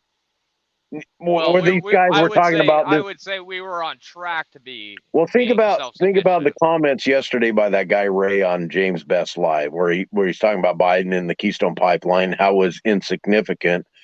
It was just Canadian crude oil going down to the coast. Yeah. What is that? TJ, with that that's said, North America exporting what? Oil, right? Energy right. But what it all comes down to is we as the United States has been proved we could be energy independent, and not only the United States benefits from it, but also Britain and Canada and everybody else benefits from it. And the Chinese see that, and that's why they actually did sign that act with Russia, because that's all Russia has is energy, and China don't have it. So they got to do something. Well, I was saying China signed a 100-year and you add on to that, mate. So when Trump comes president in 2024, there's going to be some shit laying down. Guarantee it. Okay, but Kyle, what did you have to say on that, young sir? Well, I was just saying I wasn't referring to us signing a pact with China or Russia. China signed a pact with China between China and Russia. Yeah, that's and it's all about energy. And it's the same thing that goes along here. You know, this global idea is fucking stupid right now. TJ, let Kyle just finish it a minute, mate, and then you go jump ahead. in. Yeah, go ahead. Oh, that's all I had. I mean, he was done. Right? Is that they're all they're doing is they're trying to test the waters of stop relying on the fucking American economy, because we are a big consumer and we are a big part of these China and Russia's economy. As Yeah, far as what China we is consume. non-existent without the United States. That's a fact. Exactly. Yeah, we basically bred them. I mean, they were destroyed. They were fucking demolished by fucking Japan. And now they're fucking basically like a little cub growing up to fucking, overtake us. That's be a really what tiger. it is. When Trump was in and he was doing the Well, tariffs that's and a stuff big. against My China, wife makes it. they My were wife on their makes a big knees fucking point. sucking our dick. It's That's a fact. fucking China and India. They control a lot of our medicine. Shit that we could be producing fucking here. Some of the stuff we can't. Right? Some of the stuff we can't produce in See, the you're United States. That answering we everything that the rely. United States needs to focus on, and Canada and Britain, is we could do all this shit without China. And they know that. And TJ's right about the energy dependence. I mean, or self-sufficient, because there was a time for a day when Trump was in office where oil was trading at a negative. I don't know if you guys remember that, because Yeah, we had absolutely. such a surplus. We had such a surplus of oil that we couldn't freaking store it. We were selling then, it. right there, Well, yeah. that Back to goes. them. We're back to the Chinese 100-year plan to take down America, right? So China has a doctrine to take down America in 100 years, right? Just like America has a doctrine to fucking survive that 100 years.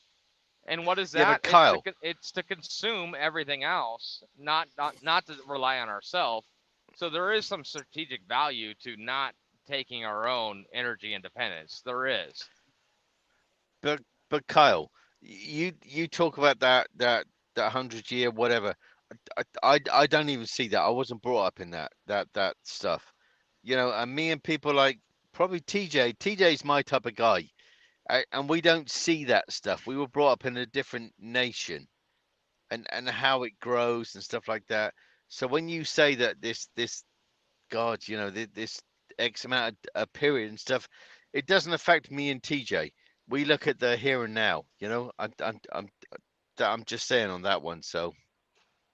Well, I mean, Yeah, but TJ, the here and now, where right now, Well, the Brian, Robert, all of us can agree with that. It's the same with all of us. the here The and bottom- now is what is going on right now. China is in the middle of. They said they've got a 100-year plan. Well, they're Okay, probably but right now. Japan- They're probably into the 25th year of the plan. They've only got 75 to go. Okay. See, Okay. that's why you seen what you did during the election, because Trump was stopping that, obviously. Right. Okay, because but the- everybody the- says China, but isn't Japan a major debt holder of this country? Yes. yes, but also a major ally too. Exactly. We've got I say we, but the Americans. You guys have you have military bases in Japan.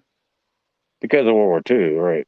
Well, but you Right, still because of got them. Okinawa and stuff like Yeah, that. Okinawa. You still fucking got them. You still got military bases in Japan, Sure, yeah. right? But the difference between China and Japan, there isn't a lot of financial difference. Japan is a massive holder of America's debt.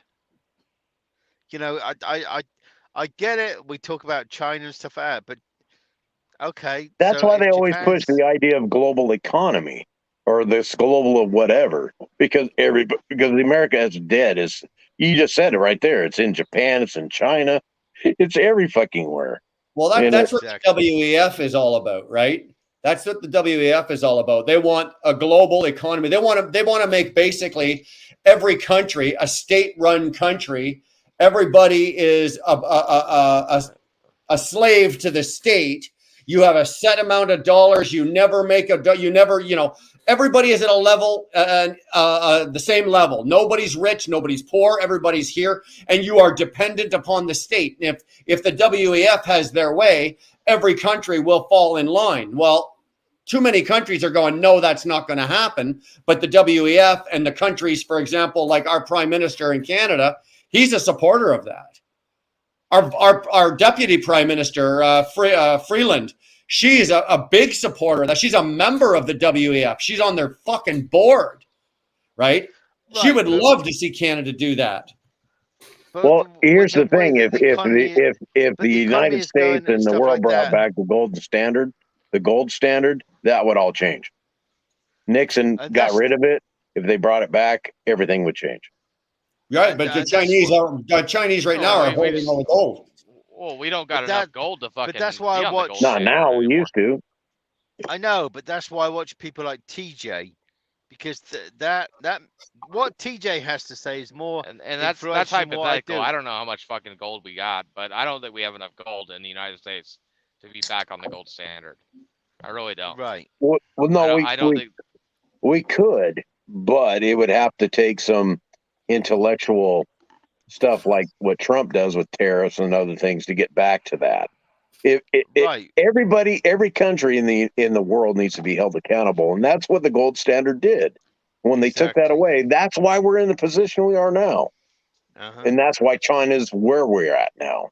Is because one of the reasons, Exactly. not just because of that, but Right. yeah, the gold standard needs to be brought back. It has to be. Canyon and see if you can fucking travel the full length of it. You can't, because there's more gold in the Grand Canyon than there is in all of the world. There is some. Hell The yeah. United States Yeah. is just a Don't melting fuck pot with of the gold- fucking the Grand minerals Canyon, and then. oil and shit. That's why. That's why. Oh the yeah, fucking- we're very naturally. That's why they fucking banned you. Yeah, the United States could sustain itself for over 300 years, no problem. Travel the full length of the Grand Canyon without being stopped. And we That- still that- love that- Robert. that is- that- and Even- all I even want though- you to do is try and do it. Try and do it and see if I'm wrong. Yeah, they know it. They do. It's all And- fucking and Grand Canyon. There's fucking loads of gold because it came when California was an island. Mhm. And Robert, we still love you. Robert, we still love you. Fuck it, mate. We still Shut love up, you you. fucking cunt. Listen, Oi, steady. I'm listen. not. There Yeah. was a great massive lake Stella. in the mountains. above Cheers. Utah, Do you which think? actually, there was an earthquake and the mountains must have parted. The fucking whole sea came down and made California part of the mainland. And if Right, you but go- Robert. go on Now we're Google doing Maps, geography. just go on Google Maps. And just go on Google Maps and look at the fucking landscape, and you can see. Robert. Easy. Robert, Don't worry about it. All, Took care of it. Robert, We're all good. Robert, all I heard was earthquake, fire, and California. Yeah. That's what I've just got to deal with that. So I got rumbling stink in California. It makes I no know, fucking yeah. Don't go to All I heard California is because they you should fire. buy prop. What I heard was you should Robert, buy I want property what right you're on the edge drinking. of the Gold Canyon. Yeah, it's fucking So nuts. I'm if telling you. you're telling Whatever. us to buy land right on the Gold Canyon, hey, I'm just letting Yeah. you know, man. Yeah, It's a fucking, yeah. it's a They got national nuclear park. We can't farts do out there, that. so don't do it. Property in Arizona, baby. There is a, Yeah, there is a fuck good yeah. question though. Hey, there's not. Somebody just said there's not enough gold in the world to go back to the gold standard. Do you think that could be true? We don't know that. Are we Yeah, consuming we it don't- and using it? We don't know Because that. you got to admit, there's gold in everything. Every Jason electronic device that you knows hold that, has gold in it. Or TJ or I do. Yeah, it has to have gold in it. Yeah. You know, everything that we deal with, every single one has gold in. Are we consuming it faster than we're pulling it out of the ground? Is that possible? Well, With the TJ, population of the absolutely, United anything's of possible. the world, yes, that is possible. So then, if that be the case, then how can we go back on the gold standard? Because there just isn't enough. you can't. I'm not. Well, I'm we not. need- stirring- we I'm need not to get stirring more up a miners, shitstorm here. I'm just. There is enough gold in the world for the gold standard. It's just being hoarded by one country. Well, Right now, that's China. I could agree with that, but here's the thing. Then you go back to what is the value of gold? Because supply is demand. So like, Okay. if there's only so much gold on the fucking planet, and this country owns this much, and this country owns that much, well then there's only so much demand, and there's only so much value to that gold. Right. Right. You watching the price of gold. If we went back on the gold standard, do you think the price of gold would stay where it is? I don't think so. I think it would drop. Right. But Which in that's turn, okay, because eventually, what will it do? Go back up. value It the will cash. eventually go back It's up. gonna go up. It would go back up. Go. You don't. Yeah, but you don't know on a world stage. It's going to Oh, drop. fuck, No, I'd be hoping I- that I had a fucking brick of it, because I think it Yeah, would so go would up. I, dude. I'd be fucking stockpiling it under my goddamn fucking mattress. Sure. Yeah, but like you Carl got, just you got said, an old bricks. computer. I'll fucking I'll fucking melt the shit out of the old fucking processors because it would be fucking, dude, it would be a Slut. full-time job. Yeah, exactly. I'd be like, hey, you got an old computer you want to throw away or a TV? Yeah, send it my way. I'll fucking mine that shit. Oh, Yeah. but anyway, Be right gold back. is going backwards. The BRICS is BRICS. That's what's coming our way. BRICS. Yeah, and the people need to pay attention to that stuff, you know. The New and York what- Times, 19. Fuck. Sorry. For fuck's sake, here we go. Go on, Robert, you motherfucker. No. Go ahead. He's got a headline, so I'm intrigued. New York Okay. Times, 1912. Tell of riches in the Grand Canyon. Jesus. The That was found- 1912, dude. They found loads of fucking. That was gold. 117 years ago. And what did they do when they fucking found the fucking gold to set up the fucking Federal Easy. Reserve? Easy. You're gonna fucking stroke out, dude. You're 6 hours ahead, so none of us can come save you. Fuck, you don't know your history. You don't know fuck all. You fucking. Okay. Okay. I agree. And I Robert. fucking proved it. I fucking pulled up a newspaper article to Robert, show can you. I? Robert, let me Fucking let me That translate. dude's an it to King's encyclopedia, English. man. He's a fucking encyclopedia. He knows I everything. know. He reminds me of my old geography and history teacher all rolled into fucking one. And you want to know something? Robert, You want to know something? I wanted to kick the fucking shit out of both of them. Robert, I'm going to translate into King's English. Is any young bastards like Mark go down the pub and get a fucking drink? Don't listen to Robert. He talks bollocks. Is that Okay, what we- shut the fuck up, you southern See? soft. Yeah, you So fucking weird. northern bastard. You don't know what the fuck he's talking about. So I know fucking nailed it. by the He sounds told of it. you. I don't know. Yeah, I think he. I'm telling okay. you, America's The- got the- enough gold to go back to a gold Yeah. standard. It's all it. The northern Brit takes one for the win. All right. What's So, next? somehow or No, another- Robert talks Gaelic. He talks Some, fucking somehow or bollocks. another, I think I just got my ass handed to me, but I don't know how. I know. Robert, telling knows- you. I don't. Robert a matter knows of about perspective. Mother Care, those guys. Mother I Care, just- they wear nappies and stuff like that. Robert wears a nappy, so just Jesus. fuck it. I just got the floor mopped with my ass, and I don't know how he did it. Goddamn fucking Canadians. Just wear your fucking Mother Care nappies. Oh, Yeah, northern fucking bastards. Robert.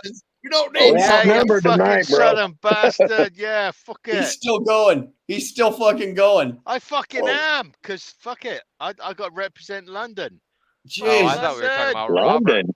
Robert. Yeah. I thought you were talking about Robert still going. Yeah, Fuck that's no, what I was saying. I was Rob- talking about no. Robert, not Brett. No, Robert's a fucking northern Yeah, bastard. well, Brett, here he is. I'm still going. Robert's fucking like collapsed in the corner because he I knows haven't he's up clapped against. yet, you fucking southern soft. Yeah, of course, you motherfucker. Yeah, you Fucking southern listen to jack. us Southerners, you bastard.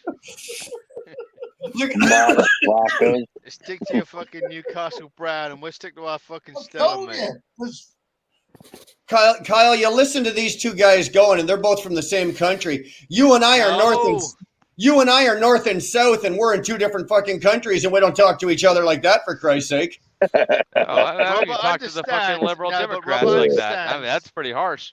No wonder he Fuck lost yeah. the goddamn fucking war. Robert understands that we fucking Southerners, we I are love far him. superior than you fucking Northern bastards. I love that guy.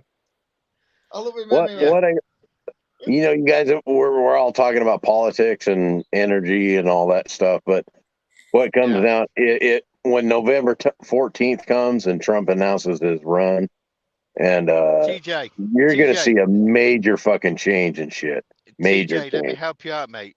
November Yeah. the 14th, to me and Robert, that means going down the pub for fucking 14 pints, mate. The rest of it is irrelevant. We Right. don't give a flying fuck. Well, you got to though. You got to because No, what, we what- don't. God yes, damn. because what happens here happens there. No, We affect that's why we- everything. that's why we don't do it. We affect I tell you what, everything. TJ. TJ. I've got so much stuff going on in my mind at the moment and stuff like that. that crap means fucking bollocks to me, mate. It Why? absolutely means bollocks because I've got so much stuff going on in my life at the moment. It means absolutely Right, but you know bollocks. what? Yeah, I get what you're saying, and I'm there with you.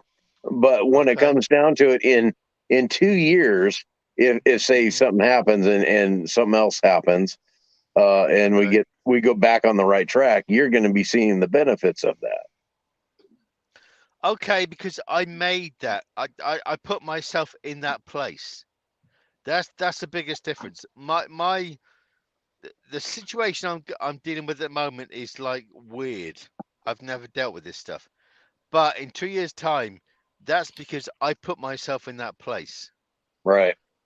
So what's going on around me Oh. at the moment is like But why does normal everyday Joe, and I'm speaking for anybody that's on the screen, whatever country, any republic or Democrat, why is what affects the United States affects everybody, and so our inflation affects you.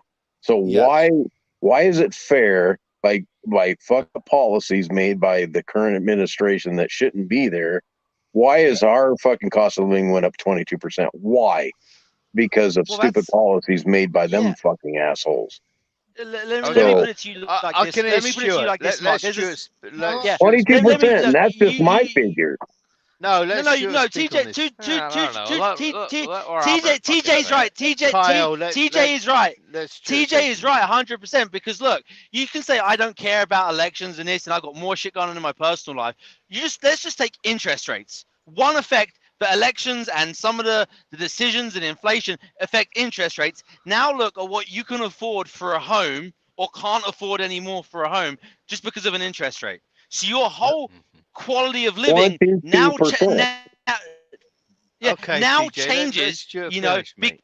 because of the, you know, and that's when you say elections have consequences, because they do, you know, they create, you know, some of the policies these guys run on, like not being energy sufficient, you know, it creates issues, and so you should have a concern in it. Look, yeah, your one voice might not have, you know, it might not swing an election, but combined it does.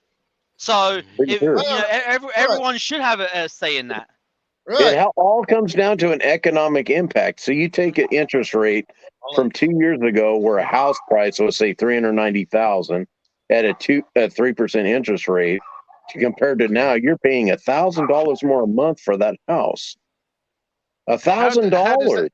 But how does that affect you? Why should you Everything's pay- economical, man. Everything. Why Hold on. Let TJ finish. Hey, hold on, Robert. Brian, let TJ finish, mate. I know, that's what I'm Brian, trying to say. I'm trying to get let Robert to TJ be quiet. finish. TJ, How go does that ahead. affect Please finish, you, TJ. Well, what I'm saying basically all comes down to everything that we all are affected by is economics. And if certain policies ain't met in a certain way, we see it in fuel, housing, and what else? Wall Street. And everybody has to deal with Wall Street, whether you're from Canada or England or whatever. So if you have so when the Federal Reserve, which shouldn't be there, marks the interest rate up another whatever, which causes our interest rate, inflation is now what, 7%, or not inflation, but interest rates are 7% for housing. Where 2 years ago you could buy a house like say Kyle just bought at 3% interest, 4% interest. Now it's 7+. That's a difference of $1,000 a month. Is that a huge impact? Absolutely, because even I'm semi-retired, doing this and that and the other thing, doing the shit at my leisure, and I'm not whatever. You know, I set myself up to a certain degree by luck in some ways, and some from inheritance. But the fact of the matter is, I've seen an increase of 22% in cost of living just because of this motherfucker in office right now and his stupid policies that he's created. That's not only affecting me, but everybody on the screen. Everybody. Well, Cost of TJ, living. I would implore you to realize that it's not just who's in the fucking Oval Office. Okay, this is Well, it's Congress too. Them motherfuckers, them cocksuckers, and Senate. Fucking guys. our republic was never intended to be a two-party system. However, it is also intended to be what we by the people have designed it to be, and unfortunately we find ourselves here in the United States with a two-party system, and it's up to us to change that. And just like you said earlier that you were going to be voting for somebody that, it doesn't matter, you're just throwing your vote away. Well, you're voting for who you believe in. And then more people, like once we get a fucking independent actually elected here in the United States of America to rule our country. Yeah, good luck. But once we do get one, like let's say a Reagan came in as an independent and the whole country voted for that independent, that's when we'll start to see a change. We need more than two parties. We need multiple options. We need to say, me as an individual can vote for this party because this party ideals with what I believe in. Like their ideas, their policies, the way they will govern us will, basically translate into my everyday life. Whereas right now, it's breaking down to one side or the other. And each side is so animated and so enthusiastic about the other that you're willing to actually harm the other side here in the country to an extent. Now, most people on each side will actually turn and walk the other way, and it's not highlighted as much as the conflicts are in our media. Now, we see that every day on our TVs and whatnot, and technology, and that's, again, another thing that we as Americans need to overcome, that it's not just all on the television. Like, there's so much more dynamic to every situation that America faces, and we face situations on the daily, okay? Right. It's a big world. It's a small world. It's everything. Don't forget perspective. Kyle, what are those options? What can you offer me? Vote for who What you believe in. can he offer you? Is that what you said? No, yeah, I just want to listen to Kyle. What options do you have with Make an regard to your... There is no option. The options are what is before you, but vote for who you believe in, and and look at who they are, because they might put something on the front end, but if you actually dig into who they are and what they represent and what they believe in, it might be something that you personally don't believe in. And then and be a moderate. Everybody, Republicans, Democrats, be a goddamn moderate. Stop fucking letting one side or the other push your ideas or force people to do things. TJ, you're a fucking conservative. I get it. You got the whole fucking pro-life stance.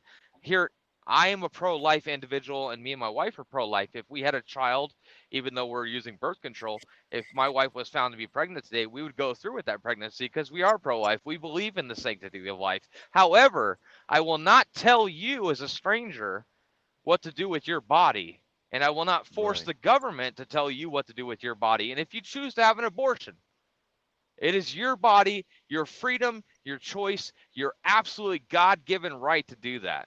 As much as I disagree with it, it is your goddamn choice. Well, it comes down to what you say. It doesn't come. It comes down to your moral fucking righteousness. No, it comes down. Somebody's got to have a voice for that child. From the conservatives, I don't give a fuck about.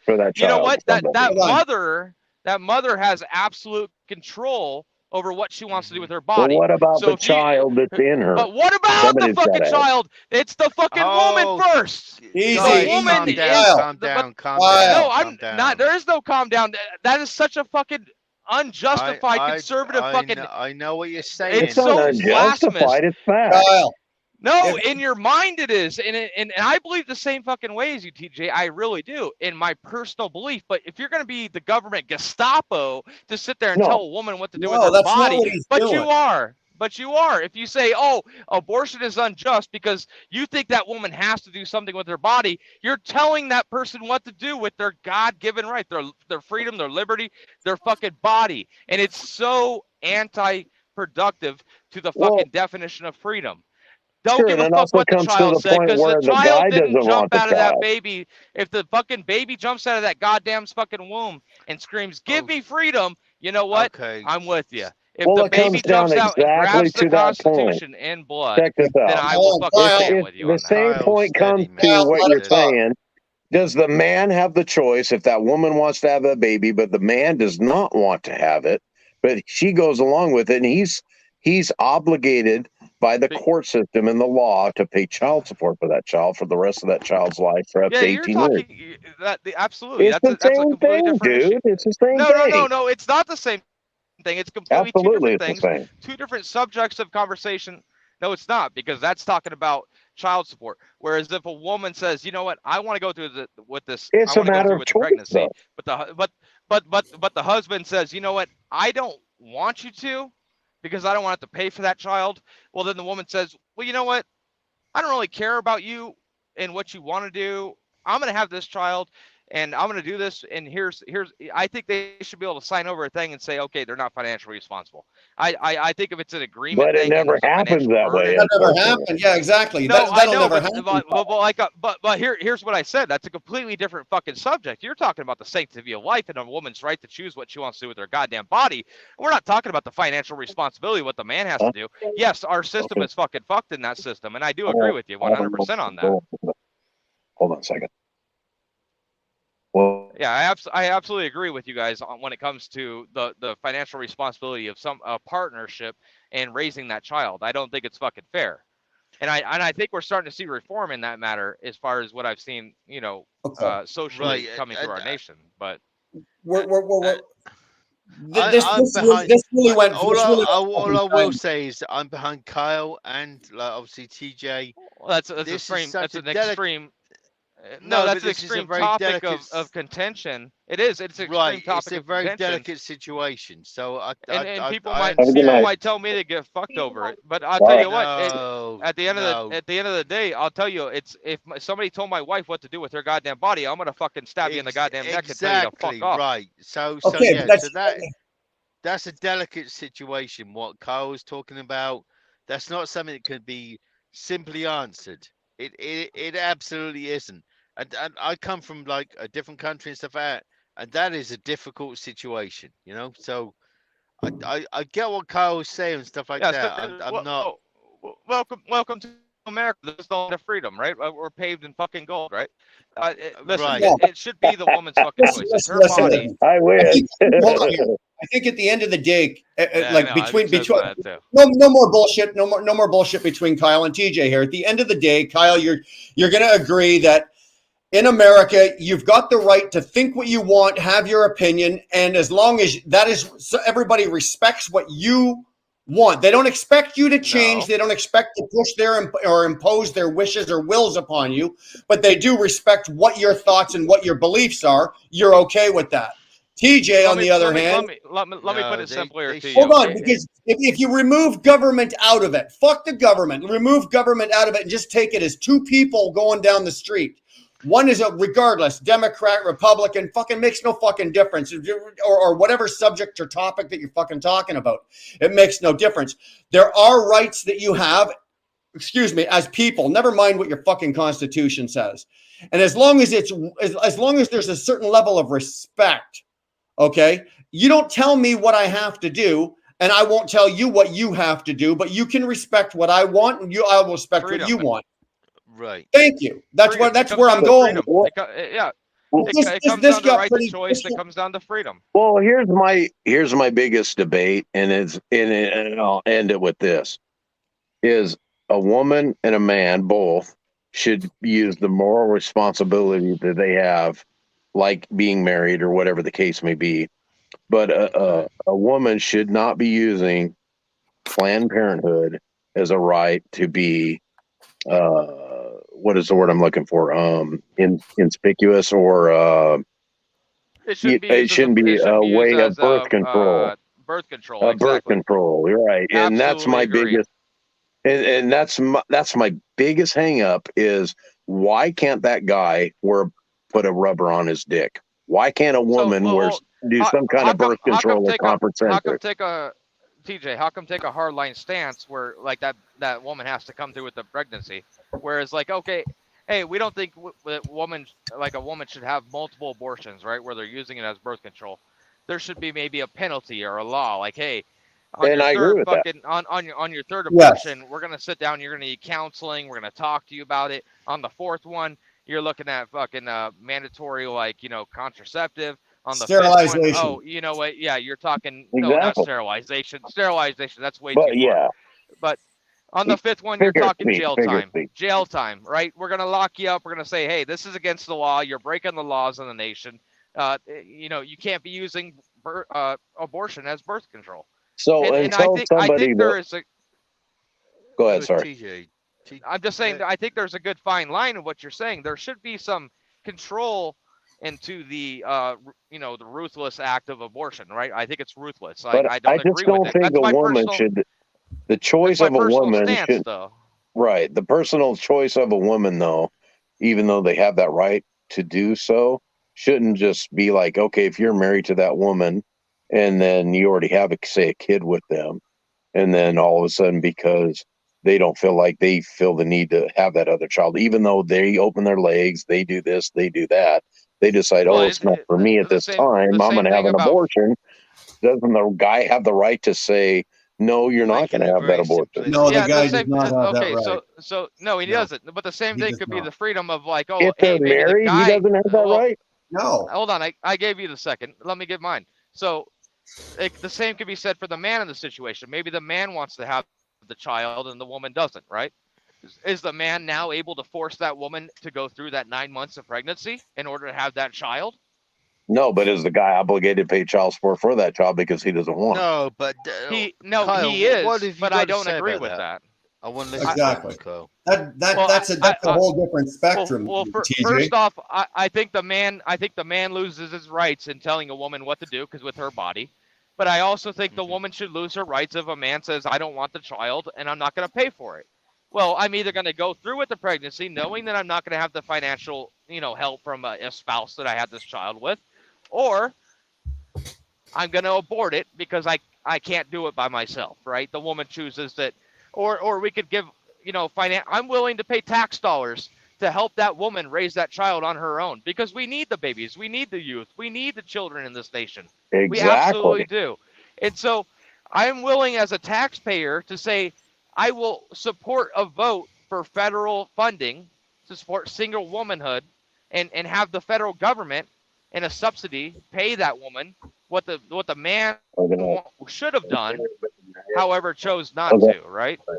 But I still think the man should have a choice in the financial responsibility, and I still think the woman has a choice overall in the burden of bearing that child. Can I just add something? Can I just add something to that? You just said a subsidy for single mothers. Doesn't that already happen in the United States with broken families? And if you look at broken families in America, and a lot of times, well, see, that's when the you point. look- Stewart's hitting it right on the fucking head, and my argument is today, and I didn't bring it up, and he's pointing it out exactly. It has broken the fucking family. The American family is broken. Or let's shoot finish. The family is broken, and that's, you know, you look at these delinquents in life, and a lot of them come from fatherless homes, and you know, it comes back to, okay, was this person even in a position to be raising a child? I mean, Right. yeah, look, dude, and I've seen them. There's people out there that get pregnant for the attention of being pregnant, and then once they've given birth, it's a fucking shit show, and they shouldn't have that kid. I mean, you know, I mean, look, there is a foster care system that is overwhelmed right now here in the States. It's overwhelmed with children that are either abused or neglected, or parents that don't want them. Just And unwanted kids. Yeah, look, And it's fucking sad. It's fucking sad. whether you believe abortion is right or wrong, I mean, that's, you know, that's your choice. That's your personal choice. But then what it's bringing when you decide to go the route with, hey, I'm going to do this by myself, but you're not really ready and you're forcing it. We already have, like I said, this issue with the broken families. Are we adding to the problem there? And that's where I feel my biggest point with bringing up this subject, such a deep issue. My biggest point with bringing up the subject, Stuart, is just that we need to be more moderate and we need to be more concerned with what the individual in the situation is facing. Don't just think about it from a male perspective or a female perspective. Think about it from the person that it affects the most. And pregnancy affects the woman the most because she has to bear that child for 9 months. And if ultimately she decides It she doesn't doesn't want just to do affect that, the fucking woman. Hold It on, affects TJ. Hold on. No, everybody. let TJ, Carl hold on. finish. Let him finish. I'm Carl getting to the finish. point. I'm getting to the point. Okay. She ultimately, the physical responsibility falls on the woman, right? Because I'm not bearing a goddamn child. It's not falling out of my goddamn nut sacks or Yeah, but perspicating. you help create it. There's not but there's Kyle, not a baby just let Kyle perspirating finish. from my ball sack, right? Like I'm not having to endure that. A woman is. And it's her fucking right if she chooses not to. And I'll stand by that all day because I'll never tell a woman, I'm going to put you in handcuffs. You're going to have this goddamn child, whether you believe it or not, and you're going to get fucked. I mean, really? Exactly. Are we coming to that as a conservative nation? We're going to say that? And now, do But- I but in- personally believe I don't all think the so. things But about when you abortion? no, but when By you say having a woman is, bringing the child into this world, okay, that's one step of a child. To make Well, that child listen, a Stuart, productive when you member of fucking bust- society. Hold on, Kyle. Kyle, hold on. Let Stuart go. Go ahead, Stuart. When that, for that child to be a productive member of society and be, to be successful, as a parent myself, I want my kids to thrive.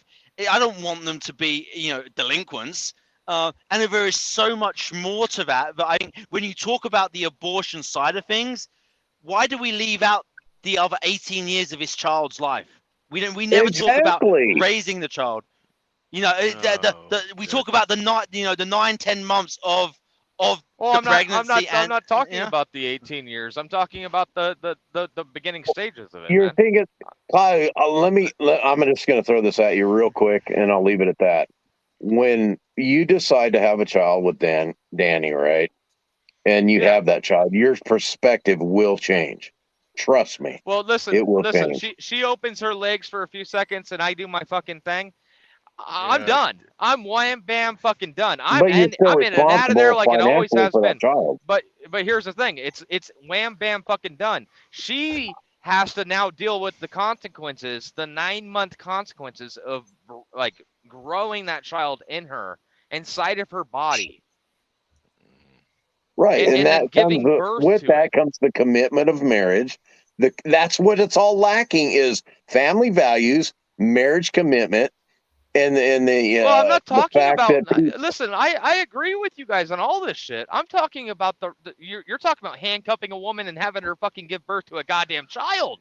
No, I mean, no, what no, are no, we no. fucking no, coming? that's Are we extreme. the Gestapo? It's not handcuffing. is So extreme. what's the other option? Because the other option is a fucking it's a fucking what is that? The fucking hanger? It's an iron hanger in a fucking alleyway. Are we really gonna become that? So Nevada, I 0.001%. want to ask a question because I want to say I don't want to. Not boundaries is not the right word. So to me, right, a child. When I think, okay, I'm going to have a child. It's not just the 9-10 months of pregnancy. Bam, there's a child. It's Okay, it's 70 years of life. It's the whole cycle until they are dependent and they are on their own. In your eyes, right? When is a child a child? Is it the minute it's conceived? Is it the minute it's born? Or is it, the right through to their life? Where does the responsibility of a child stop? I think you want to know when I think a child is a child, right? Just the whole thing, because He's look, a asking child comes out the womb. That child is dependent on someone just as much as it was dependent on the mother, in the fetus and all that. As soon as that comes out the womb, that So child, I think, that child is as soon dependent on as- someone. I think Correct. as soon as the fetus comes outside the womb and takes its breath, it's a child and now has rights. Okay, That's so right. who's responsible for those What rights? about when the cells split? Does it not matter? No, because it's still inside that woman who chooses to either go through with that or have the abortion. Correct, TJ? Because no. If the woman decides, hey, no, that's no longer a child, even at 9 months, as sick as that might sound, if before that child is born, if the woman says, hey, yeah, you know what, I don't want this thing, that's the woman still. It's still the woman, because that just like Stuart said, that baby is dependent on that woman. If that woman decides, you know what, never mind. And I disagree with it. I really do. And you laugh at it, but I disagree with it. It's fucking disgusting. I really do. I think it's fucking sick. Nobody's laughing So at it. when the child comes out, No, I was actually laughing at my family member there. He was being, okay. he was All going right. to bed. He was swinging his dick at me. Not literally, but He's just being funny. Well, yeah. Well, basically, what I'm saying is, until the baby comes out of the child and breathes on its own, I think it's still the woman's it's the woman's body and it's her choice. And and I'm not saying I agree with it, okay? Because me and my wife morally both are pro-life. We are pro-life individually. That is our thought process. That's how we think. That's how we believe. And that's personal choice. However, to implement a law to tell somebody what to do with their body, you really got to think about that. That's a huge the argument, freedom. and we're having that right now. Well, not argument, but debate. I should rephrase that. Well, let's call it a discussion. It's a debate because we're all kind of leveling out and listening to one another. I would say this is a good debate, and I just want to open your eyes to the fact that, look, as soon as you start crossing the line of telling a woman what to do with her body and I'm drawing the line with the body as far as like when that baby comes out to breathe, right? That's no longer her body because that body is outside of her and breathing on its own and doing its own goddamn thing. I agree with you 100% on a lot of that, but when you come to a fact, and I'm just referring to personal experience, when a woman comes to you and says, there's a difference when a woman who you're married to and love, and I brought this up before, who comes to you and eventually says that they want one because they just don't want it, but yet they were completely okay with taking the dick, right? It changes your perspective I on was things. dating the hottest chick in high school with the biggest fucking titties. She was a redhead, fucking hottest goddamn chick. She told me she wanted the baby. I told her to get fucked. I'm not into it. Look, I haven't even had my first goddamn job. I'm out here dropping acid. I'm not into that fucking. I'm not raising no goddamn child. Well, it comes down to the matter is, what about the guy too? It's not just about the baby or the mother's right. It's also about the guy. It's also about the guy. No, TJ, I think we've already covered and we agreed that the guy should be thought of, but they can't regulate. No guy should be able to regulate or impose a law or impose his will to make a woman do what she wants to do. No government. Yeah, no guy or government should be able to tell a woman what to do with her body. Exactly. Hands down. Now, if the woman has the baby and the guy doesn't want it, does the guy get the shaft? Yes. Yeah. Unfortunately, that's not fucking fair. Unfortunately, it's not fucking fair because I know what it's like. TJ, unfortunately, that is where government and law come into place, and the guy gets the shaft. And unfortunately, and we that's shouldn't not put going a to change. value on that. No, but we shouldn't put a value on human life. We should say, hey, look, woman, this guy's going to say he's the most highest extreme. Well, what you're saying, the guy shouldn't be stuck with the financial responsibility, so there's a value on that, right? And no, it's not just about that. It's about I just value life to the point where 50 years times fucking the child's life until he's 18, right? So there is a value you're putting on the life as far as the male's financial responsibility. I do think that should be a choice, but when it comes down to the ultimate decision of what is life, it's not our choice; it's the woman's. No argument. It is, but it's also the guy should have the right to say where that child should lay. So it's a fine line. It really is. It really is. I would say the hardest part about this is when a guy wants the child and the woman doesn't. That's the hardest argument about this. Because if the guy wants the argument, if the guy says, "Look, I really want that child," I still have to side with the woman because ultimately it comes back to whose body is that and who's going to have to endure that for the 9 months. Well, that's where education and stuff like that comes in. Right. And I don't want women in an alleyway with a fucking coat hanger trying to get her down. That's so rare, though. That's extreme. Hold on. There have been cases in courts where a guy has knocked up a girl. She's wanted to abort the pregnancy, and he's actually ran his ass with a lawyer into court trying to get her, and it's never stood up, dude. Never, not once. It is always going to be 100% on her. It's her call, her body. Unfortunately, now, I got a question to that, right? because I think there is so many situations where it's either firm left, Be right firm back, right. gotta This is what our thought is. There never seems to be, when you talk about these type of regulations on stuff, right? There's never a middle ground, like you spoke about, one abortion, two abortion, you know, jail time, whatever, right? You know, and then you look at the situation where a man takes a woman into court, right? Why would a man do that? Why would a man do that? It goes so much deeper. Do you look? And maybe I'm looking at this wrong. Do you really want to father a child of a woman that didn't want that baby?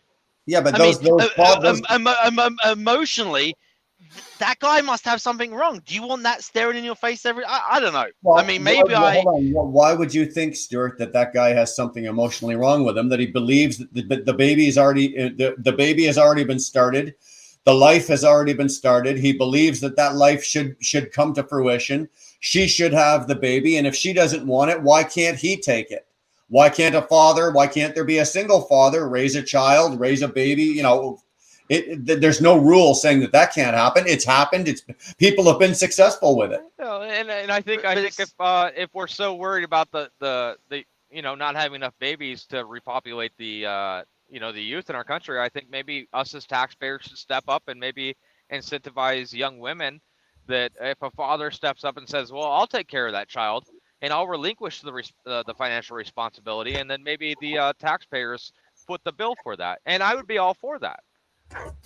Because I don't know if I'd be that enthusiastic. I don't know if because that encourages women just to pump out kids. Yeah, well, yeah, I could see the loophole through that, but there's 1,000 loopholes to that, Kyle. Nonetheless, though, I think there's other options than sitting there telling the woman that she has to do something with her body, right? And I don't agree with what's happening in Texas and saying you can't have an abortion. I think it's Kyle, I'm not agreeing that the father should be able to tell her to have the baby, but as an incentive, if she's willing to have the child and the father is willing to take 100% responsibility, I think that's a viable option that a woman should at least consider.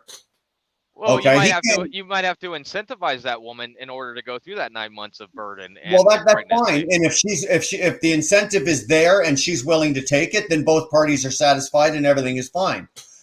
Yeah, and maybe the man in the option can have a financial option to do that, and then government subsidized loans that will help it. No, the government doesn't need to be involved one single bit. If the father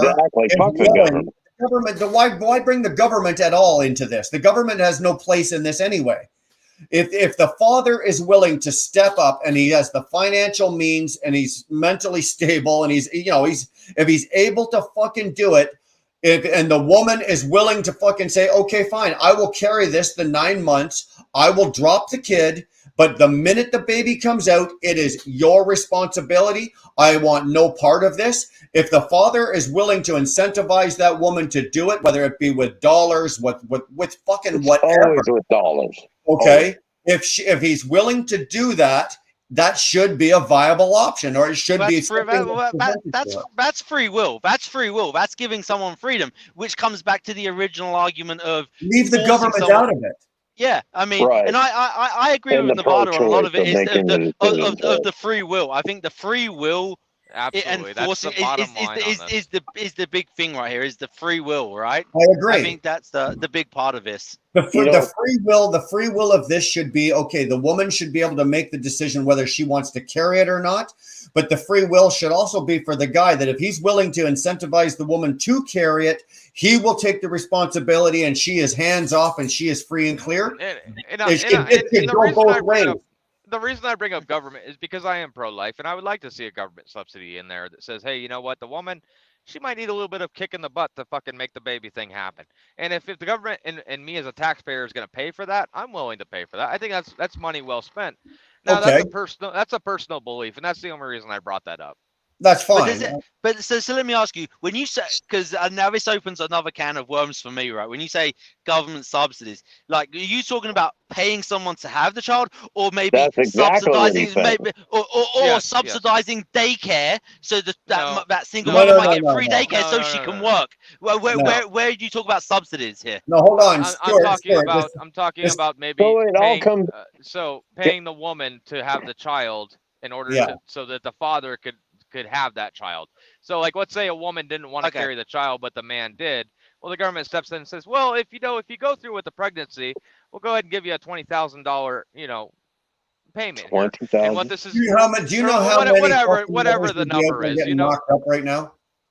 Right. Do you Yeah, know I how don't many think- $20,000. Hell women yeah. out there getting knocked up for a $20,000 payout? Yeah, I don't But think that's yeah, a good idea. Planned Sanctity of Parenthood life. would go out of business.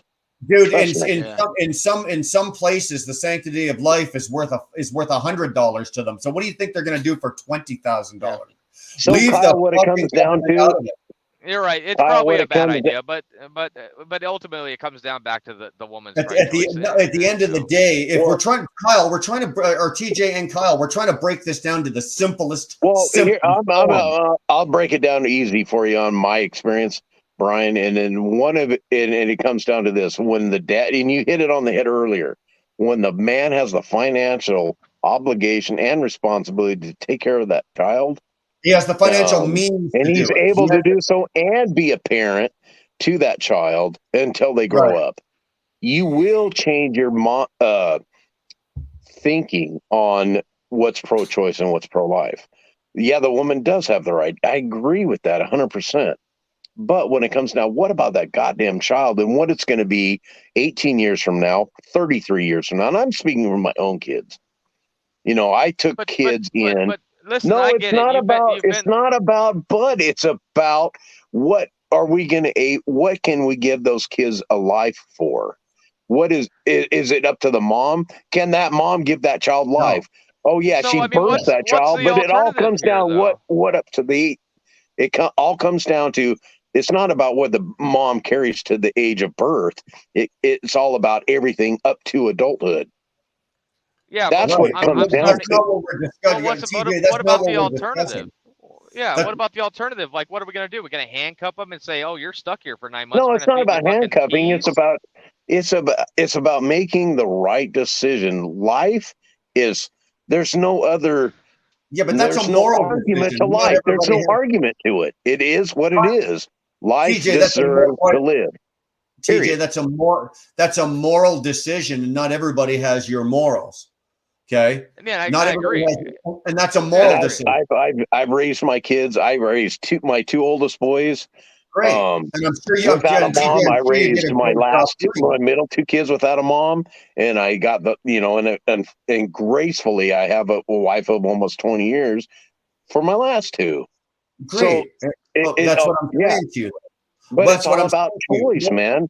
The man But- has to make that final decision of saying what's best for that child. That if the woman is willing to give birth to that child, it's the man's responsibility because it lawfully, justfully, that's what it comes we're down talking to. about- Because we are we're the talking about- providers to take care of that child. DJ, we're talking about what happens when the woman says she doesn't want to have that child. I know, and that's the toughest thing with me. That's the toughest thing with me is I've been Well, in that position where that woman wants to say no, but yet we already know she's that's the big there. question mark in the room. Yeah, that. But here we go. then you look Here we go. 31 years from. Then you look 31 years later and say that child is beneficial because he was born, because he is But here, here's the thing. and because he A is. woman's you don't have pregnant, right? You don't have a A crystal woman's ball, pregnant. TJ. I know. A woman's Unfortunately, I don't. But I So- have a certain feel that way. A woman's know, pregnant in the it's United tough. States, okay? And abortion's outlawed. She does not want a child, right? She's in law school, whatever the case may be. But for whatever reason, she decides she does not want this child. It's outlawed in the United States. So she is forced by law, by penalty of law, to have this child. Is that your alternative? At this point, in my current situation, thinking yes. Unfortunately, you might think differently, but unfortunately, I because think you know every what? I'm an every American life and I has a believe in right. freedom, motherfucker. I'm It is telling you, dude, freedom. you got to think of Because it's you got to think not, about that dude. child. You got to think about that child. No, you got to think Nobody's about the thinking about woman that child. They're first. thinking about it's that me generation bullshit. It's got to be about who's going to take care of that child and who's going to protect If I that had a child. daughter and that daughter wanted to have an abortion and that was her decision, I would support my daughter. I would I necessarily obviously. agree with I it? would look at all odd. I would look at everything. Hey, what is the reason for it? Why do you want to Well, do this? it became more personal when I said daughter. It's going to be an argument till the look, day all of us die. All of us. It's going to be a day. It's an argument. You can be this is part of pro-life, the but you subject. can't have. It's either Well, because pro-life or pro-choice. You can't have. here's the You can't be thing. in the middle. No, TJ, Can't. it's not going to be an argument till we die, because this is where you're blending the lines and where you're lacking perspective. Is that you're lacking individual fucking beliefs. No, it's not about individual lacking. It's about yes, just a matter of no, experience. because That's all. because you're gonna otherwise you're gonna handcuff a woman to a bed and feed her peas and tell her to have that child. So you're either one of two things. You're either one of two things, and that one thing is you're either going to force a woman to do something with her body, or you're going to give that woman the right to choose what she thinks is right in her life to do with At the that end child of the day, did she get fucking raped? No. Did you get fucking raped? Then I'm forced. No, it's about. I'm thinking about the child. So not the bust woman. out the That's handcuffs and peas. Yeah, baby. Come on, Robert. Handcuffs and peas. And I'm all for it. Put them in the Galax, you know. Jesus Christ. Are you fucking kidding me? Because might as well just fucking throw cabbage at him and lock him up in the town square, and we all could have a run at her. No, yeah, but that's what I'm saying. But no, if she fucking opens her legs willingly, then she has to fucking accept. Well, don't stick your fucking dick in her all willy-nilly. You want to stick your dick in her willy-nilly? You better not stick your dick in her willy-nilly, all Robert. Because you might as well just stick her in the fucking, you might as well stick her in the town square, and we'll all have a fucking run at her. With the Nevada, that's where I was getting at with where a woman, if you're married to this woman and everything's fine, it seems to be fine. Does that woman have the right to say, hey, I want an abortion just because she's in, like you said, medical school? In this case, that was the case. But in the case was, you look at this child 31 years from now and know that you made the right decision. And that's why I'm so strongly against abortion. Well, listen, because it's all about TJ. Me personally, it's about that totally woman. Agree with you, Okay, brother. if I don't want to have a kid, don't fucking open your legs without having any kind of contraceptive. You gotta don't stick your dick in my Don't stick your dick in my pussy. Don't stick your dick in my pussy, then, motherfucker. Then the guy should wear a condom, or the woman should have some kind of contraceptive. Oh yeah. Listen, my legs just fly open, and if you want to shove that fucking cock in here, I mean, it's equal parties here, dude. That argument's null and void. Think about it. Well, you're not gonna have a baby because you're gonna be spewing out anal fucking come out of your butt. Well, the guy should. Yeah, because I got a fuck. That's right, but. Come on, Kyle. Look at there's no you can't sit there and say it's the woman. It all comes down to moral. The man's moral. fault at conception. It does. It does. TJ, hold on. TJ's absolutely right there. Okay, it does come down to morals, and you got to remember something. Okay, it doesn't matter whether it be fucking 50 years ago or 50 years from now. This is one of those areas where there is no black or white. There is a lot of gray area in here.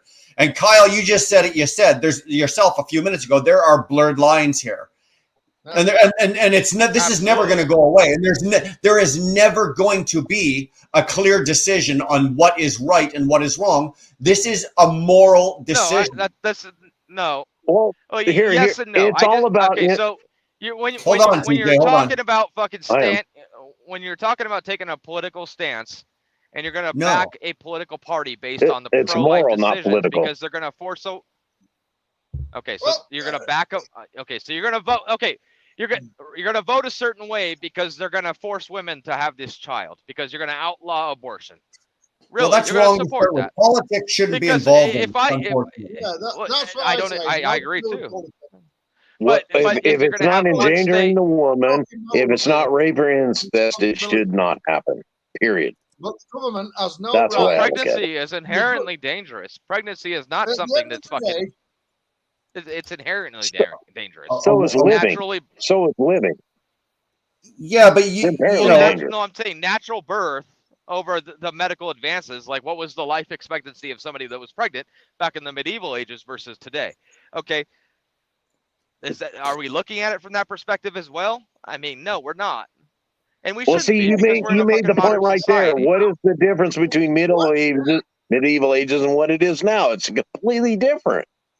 What's wrong with medieval ages? Until you actually experience until you Well, call actually me a fucking experience. lesbian and slap a fucking feminist beanie on me. Kyle, and but call, and what slap I'm me getting at is silly. until you I'm actually for the experience women's it, when rights Danny just comes as You're a in much to as you I and have says, any. imagine Danny coming in and saying, I want an abortion, and she's pregnant. And then she says, I don't want it because she wants her medical career, right? But then you look at back and you decide, hey, I'm going to have that kid. And that kid comes out and now is 31 years old. And you're thinking, that is the best decision I ever made. And she agrees with you. Okay, TJ, you're let's talking. say Hold on, my Kyle. wife. Kyle, Dan, hold on. TJ, now again, you're talking about having a fucking crystal ball. Let's go the opposite end of that. Let's say that. It's about. Hold on, Kyle. Kyle, somebody hold on. got to decide TJ, what's best hold for on. that Let's just child say- at that time. Let's just say that 31 years later, you're talking about that kid came out and it had a fantastic life and it did. Now let's talk about 31 years later that kid did not have a good life. Let's just say it had a troubled life. It had this shit That's life. what free will's all about. Well, that's all. That all goes back to fucking morals. You cannot force that woman to have an abortion, or you cannot you cannot force that woman to have that baby if she does not want to have that fucking baby, based on the fact that you think 31 years from now that child is going to be the next goddamn Einstein or the next fucking Steve Jobs. And it's all about experience. That's where I was getting Well, at. it is all about experience, but that's your experience. The same. Can I add to this? The same thing. The same thing could be said about my wife, basically saying, "I don't want that fucking kid. I don't want to have a baby right now. I'm focusing on my medical career, right?" Well, then I need to maybe reevaluate my personal life based on personal beliefs that I'm not with the right woman. As much as I love my wife, and it hurts me to say that, I would have to reevaluate who I'm with, and we're not in agreement on what? Sex, birth, right. And that's right. And what it ends up happening is you guys separate, but you end up raising that child, and that child to be a productive citizen later because you did the moral responsibility to take the right decision. She chose to go to medical school and have that abortion, dude. And that's why I ended that relationship. That's why. Right. There's all different perspectives from it. Guys, in a perfect world here, wouldn't let's just use Kyle and Danny as an example here. In a perfect world here, wouldn't that conversation have already taken place? Kyle and Danny or Joe and Mary or whoever the fuck it was would have already had this discussion. You're fucking married for fuck's sake. Well, that's just it. Women aren't having that conversation. That's the fucking problem. These decisions should have already been made. Now, Well, in the event, the opportunity is not able to. Let's just say in the event, Kyle and Danny decided in their lives they're not going to have children at this time. Kyle and Danny are banging in the back of that Peterbilt. The condom breaks. The birth control pill doesn't work. Whatever the fucking example. She gets pregnant. She doesn't want it, but Kyle does. Kyle still don't have the right to make her have that fucking baby. The end of the day, it comes down to fucking Danny. Regardless, and then it ends their relationship because of it. And I'll tell you whether what, Kyle thinks that child is going to grow up and be the greatest. Yeah, my son gets born on birth control. He's coming out with that fucking little UV ring, the little fucking triangle thing. He's gonna come out like a cross with that motherfucker in his hand, and we're gonna raise that motherfucker. Well, yeah, but he's it gonna comes come down out to fighting from before he even gets to fucking when breathing. Danny says she doesn't want that baby, you're going to change your opinion. I guarantee it, because you're going to want that child. I guarantee it. Most look, I understand the struggle of that instance, but ultimately what it comes down to and what it boils down to, TJ, is that it's not my body that has to bear the child. And as much as I want the child, as much as I would want that child, I can want and rave all as much as I want. It doesn't matter. I still don't have the capability of bearing that child as a man. So I have to respect my wife as an individual, a woman, and her birthing rights as a woman. And that's where the options come in of foster care or adoption, even though it's a hard. Yeah, but now you're putting a burden. Now you're putting a burden on a system. Now you're putting a burden on a system that's already overwhelmed. Yeah. Right. Yeah. Like, I mean, it's going to be an argument. Everybody, but my personal opinion is you can't be pro-life and then think it's all right for the woman to have the choice to abort. It doesn't work. Absolutely, you can. Absolutely. Well, can. No, hold in on, hold my on. opinion, Kyle. you That's his can't. opinion. Because that's exactly what I am, TJ. I Yeah, am TJ. pro-life And I'm personally, okay with but that. I believe agree. I believe a I woman should be able to give an abortion. absolutely accept the Kyle, you're fact that missing you the have point. that opinion. But in my opinion, you can't have a pro-life perspective if you think the woman has the. Do you There's, love this country, TJ? You oh, believe in freedom, I right? Hold on. would have defended it if I didn't. Kyle, That's the love kind of of Okay, this stupid. so country has nothing to do with you this. believe in freedom and everything? No, it has everything to do with this. No, That's it the does freedom. not. The He's freedom. entitled to his. He's It's entitled not. to It his has opinion. nothing to do with it. It's a matter of morals. That's what The it's all right, about. the right to do, the right to send, the right to steal, the right to do anything you're gonna do on this fucking country is inalienable. It's fucking, it's what being American is all about. And to sit there and tell me that you would take that away from somebody because they're a woman is Not taking it sexist. away in And it's certain un-American. circumstances. Un-American because your beliefs outweigh the freedoms of another individual human being. I And guess that's where God comes in.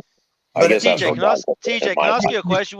TJ, when you say it's your belief, right? The pro-life is that I'm assuming it is that from a religious standpoint?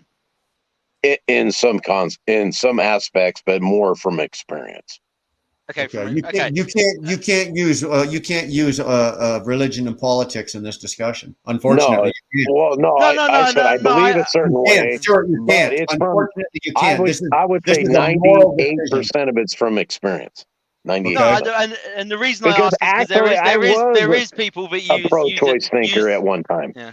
Okay, No, but I only ask because some people do use the religious aspect, and I agree with you. You can't use the religion and the politics in the same. you can't. And that's why I asked. But look, I'm gonna tell you a story here, right? And this is my own personal. So my third daughter, right? I didn't want my third daughter. I didn't want her. We went to the abortion clinic and everything. Miraculously, they couldn't find the fetus, is what I was told. We went to the hospital and they miraculously found the fetus. Long story short, we never aborted.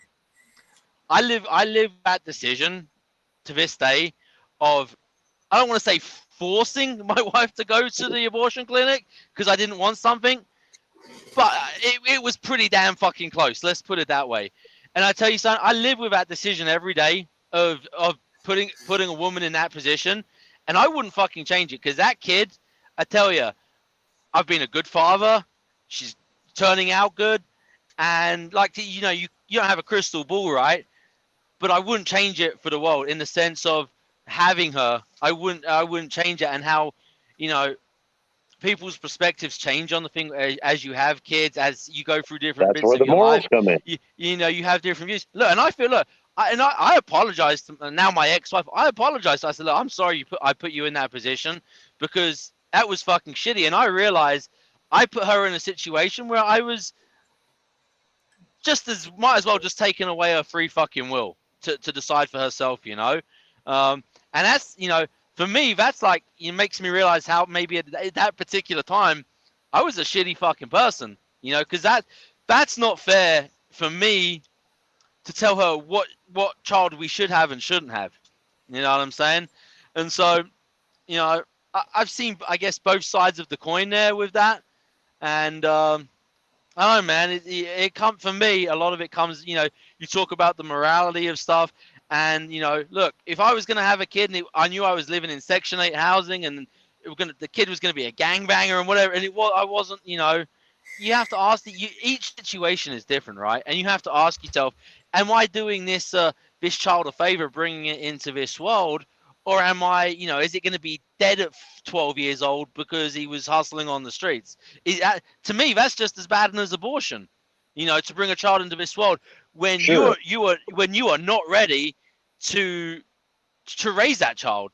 But you're answering your own questions, and the answer to that I is know. the parents' moral. It's Right. about morals. If that child's going to be born in a ghetto, and where the chances are he might not live to be the age of 12, you fucking do whatever it takes to take that child out of that predicament and put him in a predicament where he can succeed. That's the fucking job of the parent. And it's not the job of the woman to say, I don't want to have this fucking kid. It's about give that kid a chance. And you did the right fucking thing, dude. You did the right fucking thing. Absolutely. But too many go the other way, though. It would be wonderful. It's so unfortunate. It's so unfortunate. TJ, it would be really wonderful if the world fucking went and the higher percentage numbers were on Stewart's side doing what Stewart did, but unfortunately they're not. Right. I know, and I agree with that. I understand. They're not. Okay. I'm in the same boat, you know, and then going back to something that you said earlier, and it kind of, banging back and forth between you and Kyle, and it was very simple. This is just your opinion. You and Kyle can bang each other's heads together all night fucking long. This is just your opinion, and it's a moral decision that each one of us individually have to make and then live up to. Okay, but it comes down to, you can have that opinion now. Like I can have that opinion tomorrow too. But it comes to when the point of it, when it happens, he will change his mind. Trust me on that. Listen to me, dude. I've got 5 kids. Okay, I've got 5 fucking kids. I'm there. I'm 6. I've had a baby come out of my wife and fucking hold it in my fucking hands, and I've never felt another feeling like that in my entire fucking life. If you've been there, TJ, and done it, you know what the fuck I'm talking about. Oh, absolutely. Okay. Yeah. Now, can Kyle understand that? No, but does that make his opinion wrong? No, not at all. But I said it will change if that happens. Maybe it will. Hey, maybe it will. Maybe it won't. But that's for Kyle and Danny to fucking decide on that. Sure. Yeah, I agree. Right? I agree. And at the end of the day, like I said before, there's no fucking black and white here. There's a lot of fucking gray area in here, and we could shut this down right now. Come back in 5 fucking years, and the 4 of us could be sitting here, and we will be having the exact same conversation. Not necessarily, because Brian, you hit the point on the head when you say it all comes down to experience.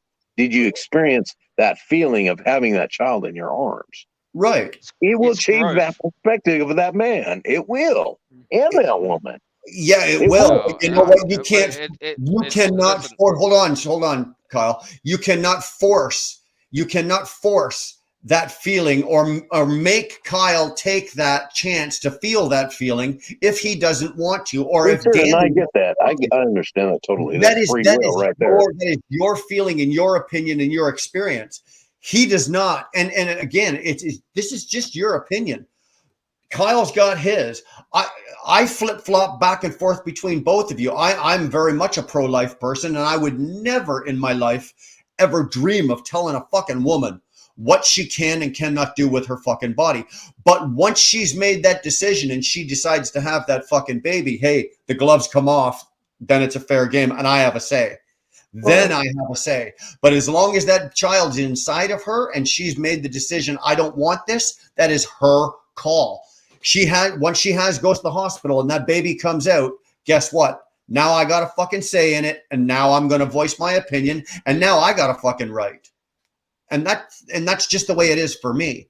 Okay. Right. But what it comes down to is, what about that child? Who's going to voice who's going to protect that child? You don't have a fucking. Okay, dude, I do have a say because I'm a part of that child's life. No, you don't have a crystal ball. Listen, not a crystal ball, but I can have a say on that child's life. I can do that. What about? Let me flip this on you. What about that woman? And I love her for who she is. Okay, so we're going to put her in the middle of town. We're going to put her in the gallows, and everyone can take a turn. No, of course not. No. That's the man's responsibility to make the right decision. What are we doing? Because the only way that woman's going to have that child, if we don't want the child, then if she doesn't want it that bad, then we'll figure something out. Have that child. Let's do adoption. But you know what? Who's going to be the adoptee of that child? What if she says no? That's going to be that. She said no. No, I'm not having a child, TJ. I don't know. Want this baby. I can't answer that because I've never been in that position. Convince me. TJ, I'm having a child right now, and I don't want this child. Convince me. What are you going to do to me? I'm not having it. I can't do anything to you. That's your obligation. I don't care. I'm not having it. I'm not having this child, TJ.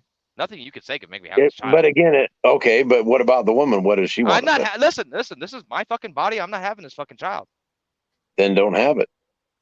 Okay, I'm going to have an abortion. But it's your it's your conscience. I'm going to do what I'm going to do. No, that's about your conscience and your what are you going to think about 5 years from now?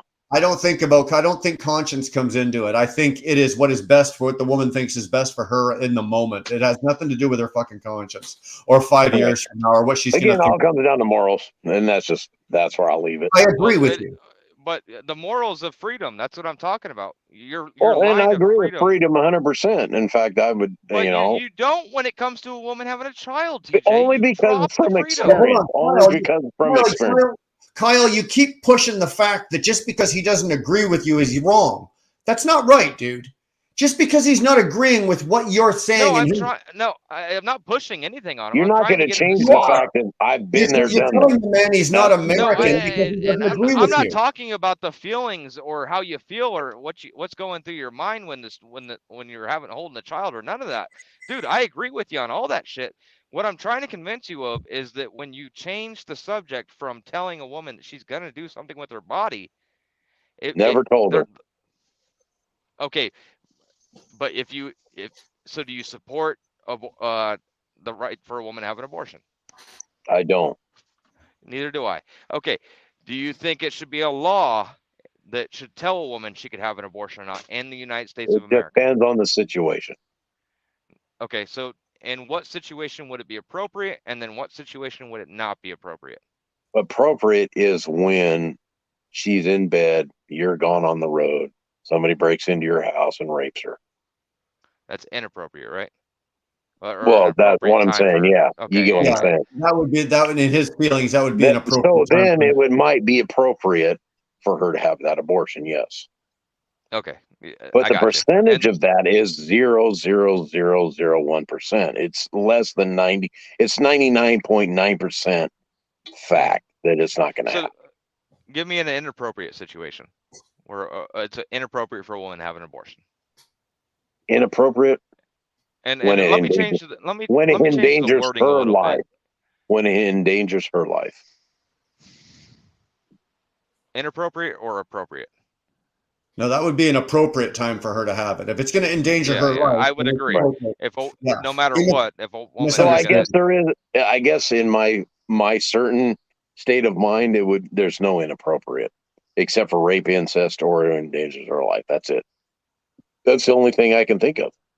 That's appropriate, not inappropriate. So that's where I'm at. So inappropriate. I guess there is no inappropriate when it comes to because I think that every life should have a right to live. Hold on, TJ. Just me. Hold on. I don't know. That's just me. I can't change that. I guess I'm hardcore that way. I don't know. I know what you're saying, but I'm asking the question. Okay, so let me ask it a different way, just so we're clear. When would you say a woman is going to have an abortion and you think it's a wrong time to have that abortion? When do you think, okay, a woman's going to have an abortion and you think it's like, hey, no, I don't agree with that. Like when she decides to use it as birth control as one, which is why Planned Parenthood exists. What else? Where it's inappropriate. Where the woman and the guy see it all comes about two people, not just one. Where they decide, well, the guy could have wore a condom, or the woman could have had contraceptive or some kind of birth control. See, it's all becomes down to morals, man. That's just it. That's the only argument I have. I don't know. I guess it comes down to experience where I see a child that's 31 years old now and can't imagine my life without that child at 31. You know what I mean? It is what it is. I don't know. And until any of you experience that or any type of experience like that, the argument will change. It will. I don't know. That's just me. I don't have any other answer to it. You want to hear something that's really kind of funny? Here it is. There's four guys sitting here talking about this on the screen here, talking about there's not a woman in sight. Right. And there won't be, because we probably eat her alive. There ought to be more women in here. There ought to be more women in here talking about this than the four of us. Believe me. Right. Now, do I not respect? Do I not do? So a woman would come in and say, well, you don't respect my decisions or my my way of thinking. And I'm like, no, it's not true. That's not true at all. It's just, unfortunately, my hardcore stance on it is about from experience. That's all I can say. It has nothing to do with, it might not be right or wrong. I can't answer some of your questions, Kyle, to be honest with you. because I'm so hardcore on it. And that's where I'm Because challenging from you because experience, I that it's used to hard for be me you. to I used see to any be type you. of whatever. I know. It I is what used it to be is. you. I used to be just like you. And I I'm challenging you right now to look at it from the idea of if you force a woman to have a child, I would never how force anybody to anything. I would look at. okay. I would all I could do is send. All I can do is So ask her to look at the voting alternatives. That's all I could do. absolutely. Carl, can I ask you, Absolutely, dude. Carl, I'm going to put a situation on you, Carl, and tell me what you think on this one. So you have a woman, right? She's not responsible enough to get contraceptives of any type, IED, the jab, whatever it is. She's not responsible enough to, when she's having sex, to have the guy put a rubber on. You know, she's That's irresponsible. what I'm getting at. Well, no, she's not responsible enough. You know, she doesn't. You know, she does all of the negatives, right? That get to a point to where now her last resort is abortion. Okay, that's her last resort. She doesn't want this child. Okay, or she does want this child, whatever it may be.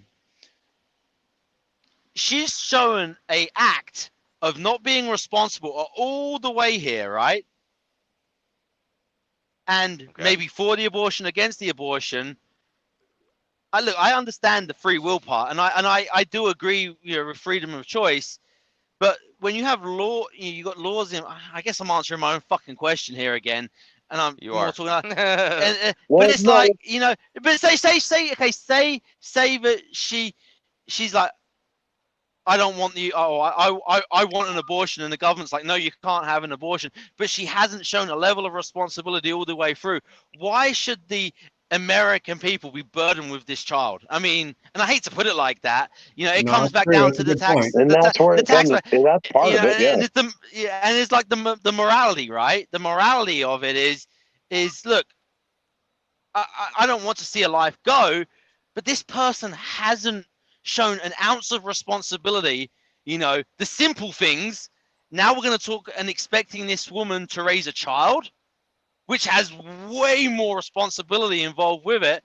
Well, You know, what's your level of intellect? What's your level of intelligence? Because you, Stuart, might be at my level, but somebody else, like, I don't know, let's say Brian, like, you know, he's just some fucking redneck in a cornfield with his goddamn fucking cowboy hat, and all he does is go, "Duh, duh, duh, duh, duh." It's always the and for extreme me, left or right. It's never you in the know, middle. That's the Why you fucking always thing. picking The on the argument. Canadians, fucker?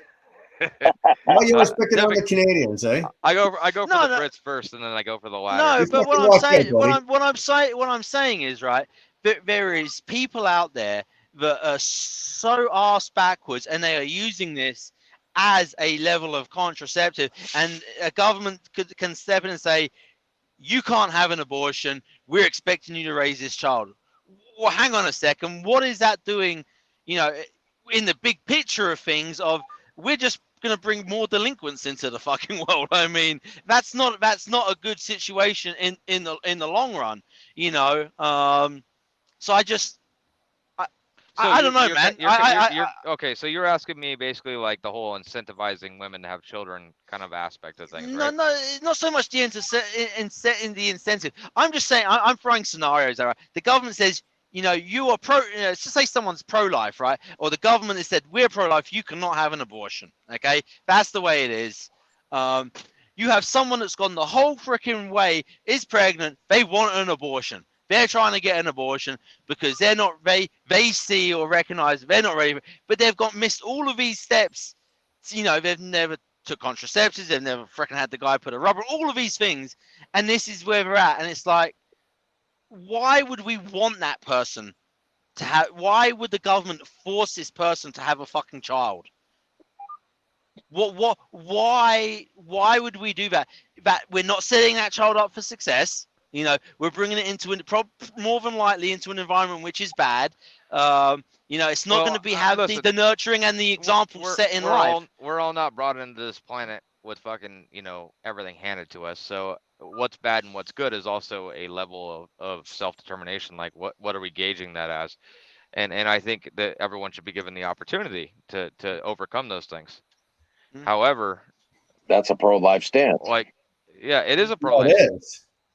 Mm-hmm. Yeah, no, I mean, I just, I don't know. For me, you know, and I hate to be the one that says this. For me, there is a certain element or a certain value on life because, you know, if this same woman keeps going to the fucking abortion clinic, you know, trying to get abortion, and she pumps out 5 kids she doesn't fucking want, right? And they go into the foster care system or adoption system, whatever, right? That is a burden on the American taxpayer.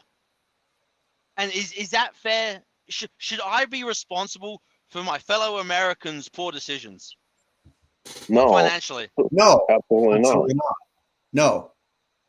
And you know, when you have, you know, when they try and say, you know, you can't have abortions or, you know, criminalize abortions, they're sort of doing that, you know. And I just like, I'm just trying to play devil's advocate here and look at it from both sides, and be but real. Stuart, Right? can you imagine your life without your kids?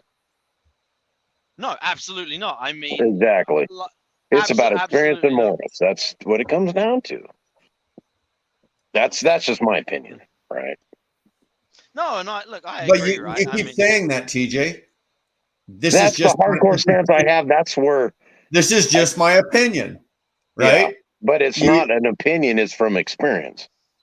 Right. I just come to the point where every child has to have a voice, unborn or born, and it's the parents or that person who created that life's responsibility to give that child that voice. By doing that, your TJ, opinion. you're forcing a woman to have that child. In your opinion, and that's just, I'm sorry, I can't change the fact that that's how I feel. And I can say that's how you feel, I'm not but it's not a forcing good anything. stance. What I'm doing is You are. I'm just going from Because that child should have a choice. Okay, that woman no longer has a choice, so that I that don't have child a choice. It's the In your parents' opinion. choice to have that child's choice. Listen, I can sit here all night and say this back and forth to both of you. In your opinion, in your opinion, in your opinion. These are just your fucking It's about opinions. experience and morals. That's what it comes down to. Yeah, but it's your That's what I feel. TJ, it's your experience. It's nobody else's experience. But it's the values, right? Our personal values. But it's just not mine. It's thousands of people. Do I value life over freedom, or do I value freedom over life? Which one do I value more? Life over freedom. That's how I look at it. And I think you'll find through our experiences in life, I think that changes.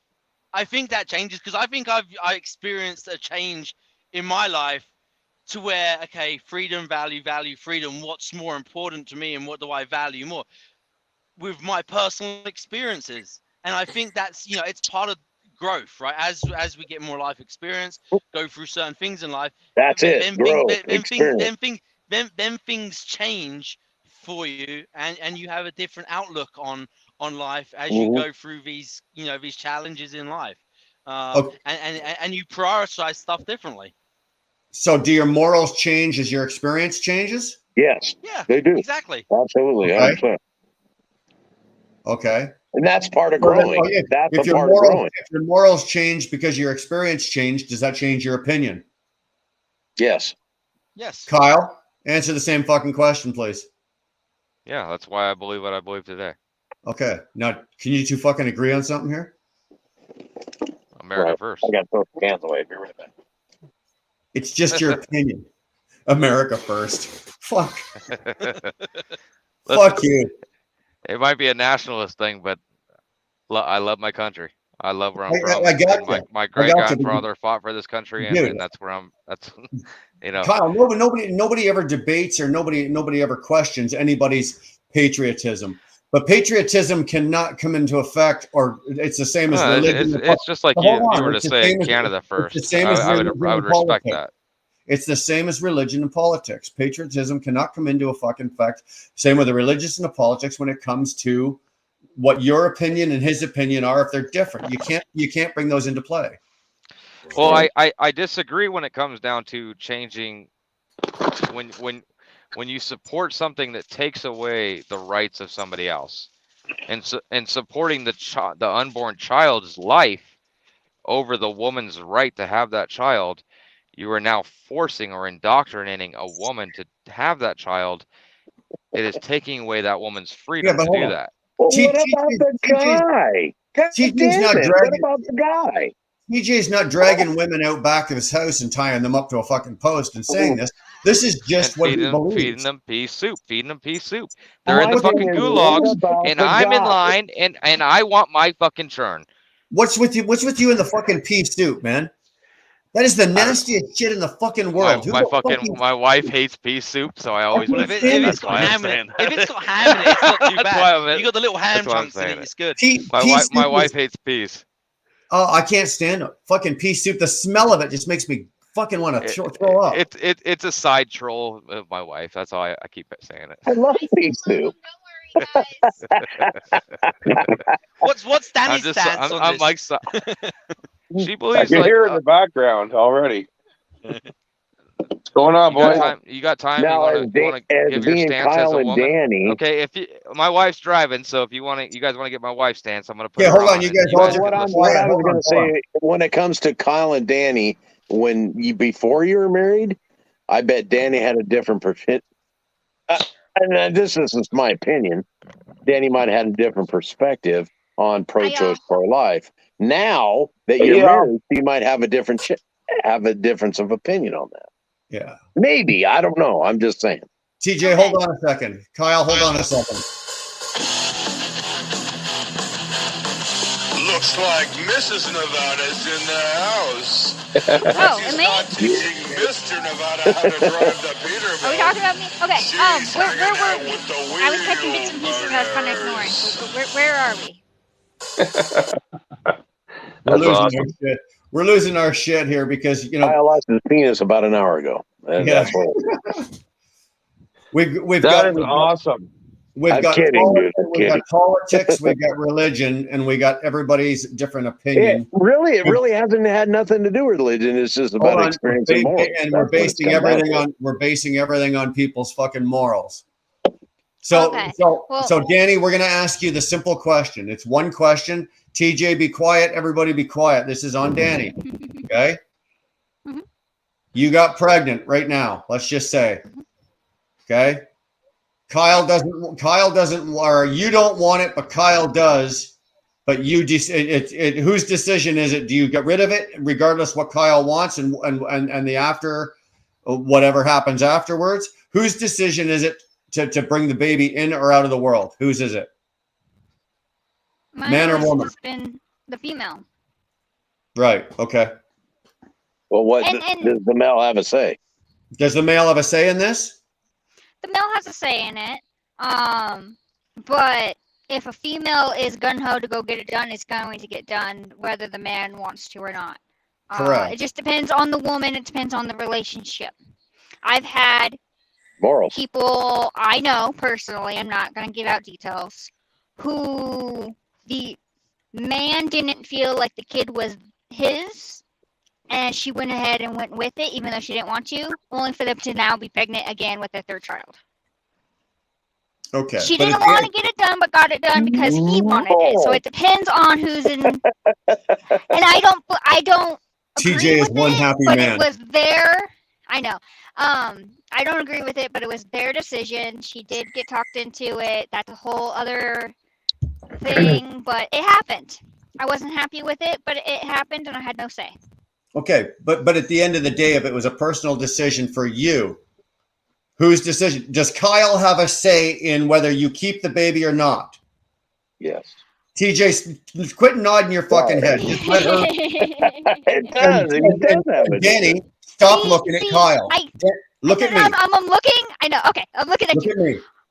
Personally, it would never happen. That's not what I asked you. Give me an answer. If I wanted I would do it. I would do it regardless. I don't care who said what. If I wanted Thank it done, it'd get done.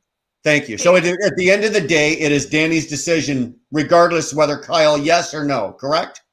Correct. Thank you. Okay. The problem is government, and no offense to anyone. I don't mean this.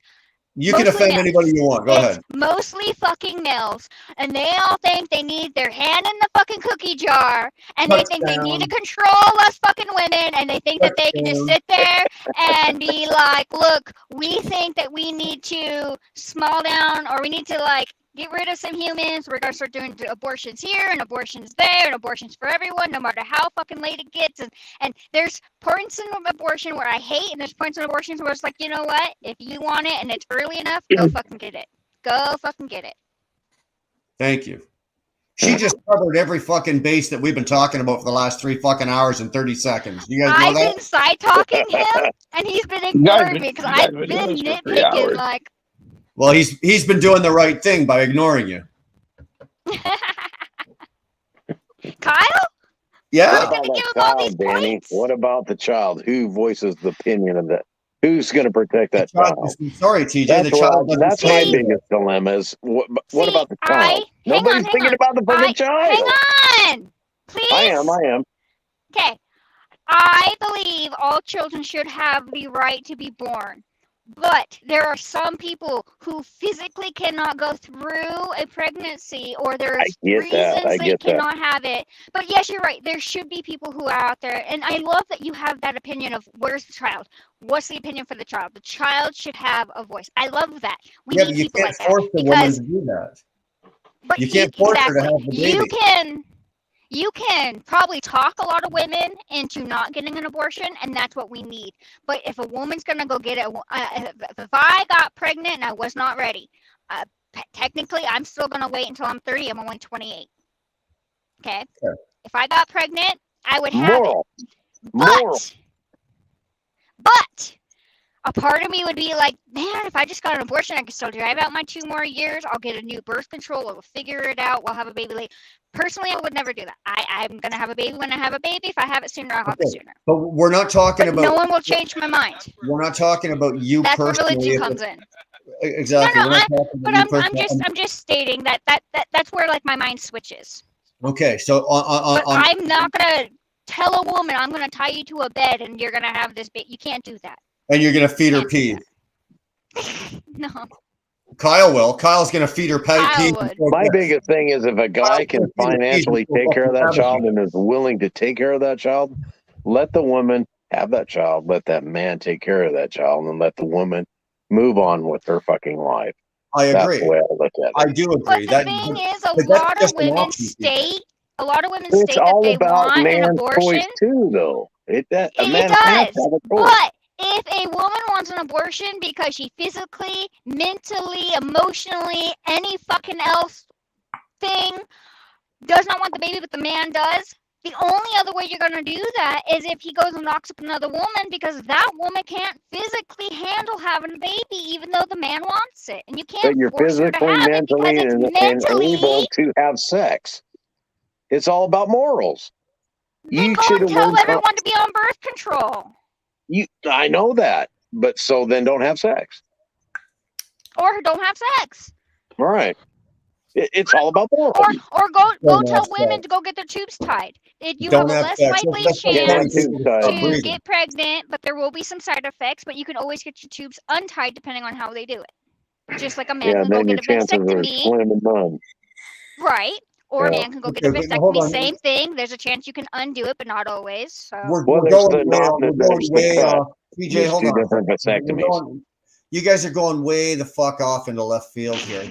At the end of all I simply ask, and again, we want it to is break. the women's choice. We want to break this down to the simplest form. Okay, the simplest question is a yes and no, or a man or a woman. And Danny's already answered the question. Kyle's got his opinion of it, and TJ's got his fucking opinion of it. I've got my opinion of it. Okay, so at the end of the fucking day, whose responsibility is it to carry, hold, or give birth to the child, or terminate the child, not want the child, get rid of the child? Whose responsibility is it? TJ, no, TJ, before you can bounce at that, it's the woman. It's the woman. It is the woman. Bull. It's the woman. It's bull. It's the woman. No, it's not. Where's It the is. guy's It right takes to be able two to tango. Where's the guy? It takes You're right. it Where's takes the guy's right to two to say? tango, but then it becomes the woman's responsibility to not only take care of their body, Make sure their mental health is there to then carry this baby for 9 straight fucking months to delivery. And if a woman does not want to do that, they don't have to do that. It's the woman's That's the choice, guy's 100%. responsibility in the next 18 years plus to make sure that child grows productive. Well, hold And if a on. woman aborts it, it's no longer his responsibility. TJ, you're right, and that's where the legal issues come into it.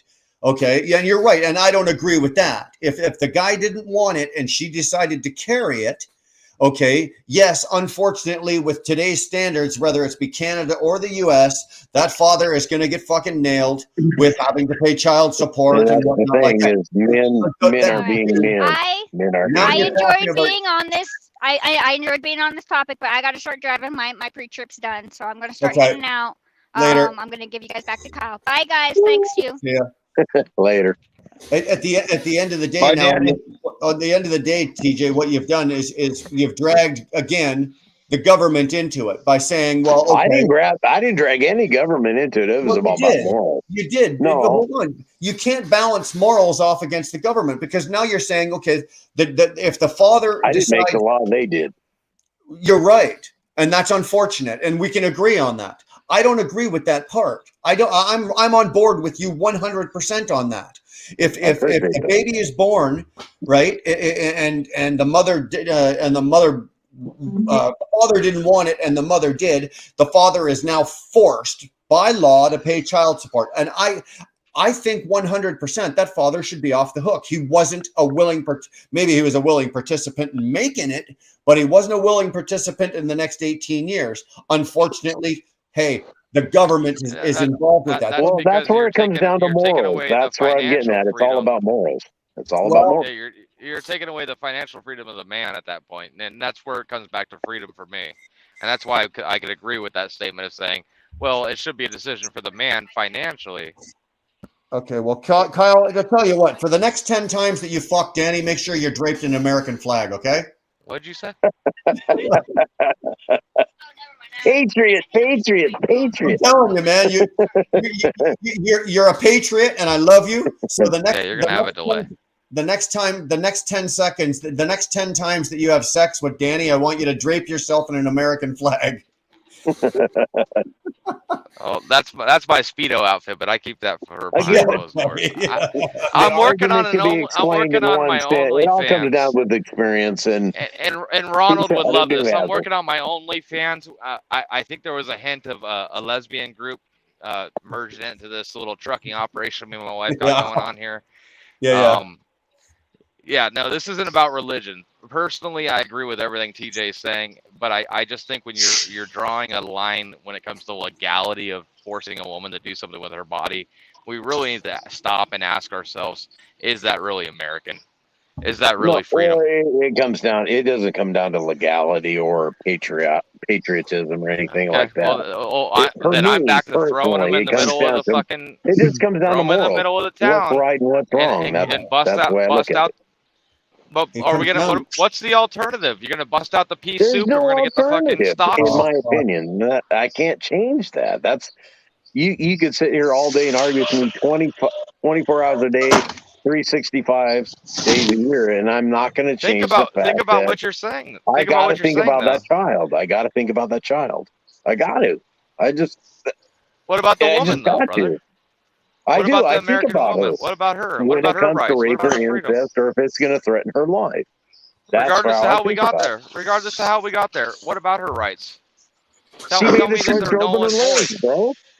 She made the Then choice to don't open her stick legs and let you Well, come in don't her. stick your That's stick your it. goddamn fucking stinky fucking pickle in it, fucking TJ. Exactly. That's when it comes down to morals. That's when the guy decides, I don't want to have sex with you. It's about morals. But when Bottom you say line. open the legs Yeah, but- thing, I rebuttal that with don't stick your dick in it. You That's what I said. It's all can about also morals. you can I don't want to have a baby. Or you can pull also it out shoot or down the work moral. on it. TJ, you can also shoot down the moral concept that a stiff cock has no conscience. Okay, you open if you It open. depends if a on the woman age, opens her brother, legs- and it depends on the age. Well, I also found out yesterday that if you're a dog, they have a knuckle trick, or not a knuckle, a nut trick, where like it gets locked in there until they're done. So what if that was the case? Oh, come But on. Now you're, I'm not dragging, primate. now you're There's a dragging, difference between human intellectuality and primate. now he's dragging dog There's a sex difference into it. between animal intellectuality and human. What are you going to say next? That's A lion, the free a will male thing. lion, That's a, the free a will male thing, lion the can moral thing. fuck 25 times a day. So what do you think Well, about that? I'm just saying if I had a dick knuckle, I could kind of agree with TJ more on the fact that, well, now woman, you're kind of stuck in this for open your But goddamn we're not legs. 'Cause primates, dude. We're not dogs. You knew I had a goddamn dick knuckle, so once it was in there, you're kind of stuck with the fucking responsibility from there on out. You get what I'm You saying? might be Like, James come Best, on. but Oh my god! Didn't he, TJ? He sounded just like James, didn't he? Yeah, he did. He did. Yeah, I watched that show. Yeah, That was kind of what they said. Yeah. You pick up from the people you're around, hang around. Well, it all comes down to just morals and experience. That's all it comes down to, in my experience. In your opinion. Yeah. Well, it's not an did I opinion. walk It's, in at it's the wrong experience fucking and morals. moment? It's not an opinion anymore. It's experience and morals. That's I what thought it I comes was down walking to. into the Wheelburner Express. I just walked into the Planned Parenthood course. I respect every woman's right to whatever they think. Thanks to to TJ, But- we're having this but argument. somebody's I mean, gotta a think woman about would that go off in the child. corner and do her goddamn thing, and we wouldn't have no fucking question about it. No qualm, no squirrel, no fucking issue. But no, I mean, it's either you're stuck in the fucking socks getting pea soup and fucking let everybody have a go at you because you have decided to have an abortion, or it's it's morally incorrect. I just think that we need to think about this logically. Whew, Robert, I have. I've been there, done that. So that's why I'm here talking about it.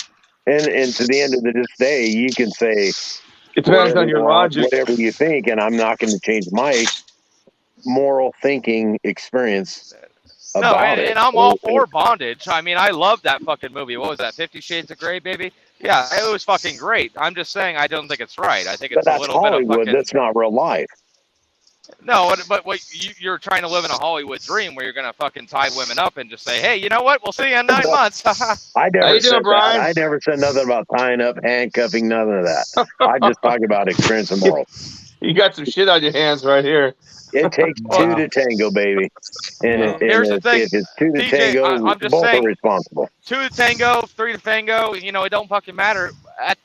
At the end of 9 months, you're either gonna force a woman to have the baby, or you're gonna say, okay, you cannot have the baby. Are you gonna give her her rights, or are you gonna say, no, I'm not gonna give you your rights? So you're either gonna take a hard stance on either forcing her to be tied up and have the child against her will, or you're gonna let her have a choice in the matter. And what is it? That's what I'm saying. What the fuck is it? So here's the deal, and I'm just going back to my experience. Is okay. So say that she decides to have that child, even though maybe she didn't want the child, but then she has the movement of the child. She has the and then not only the movement of the child, but the love that she feels when that dad decides to put his head against her stomach as that child moves, and whatever the case may be.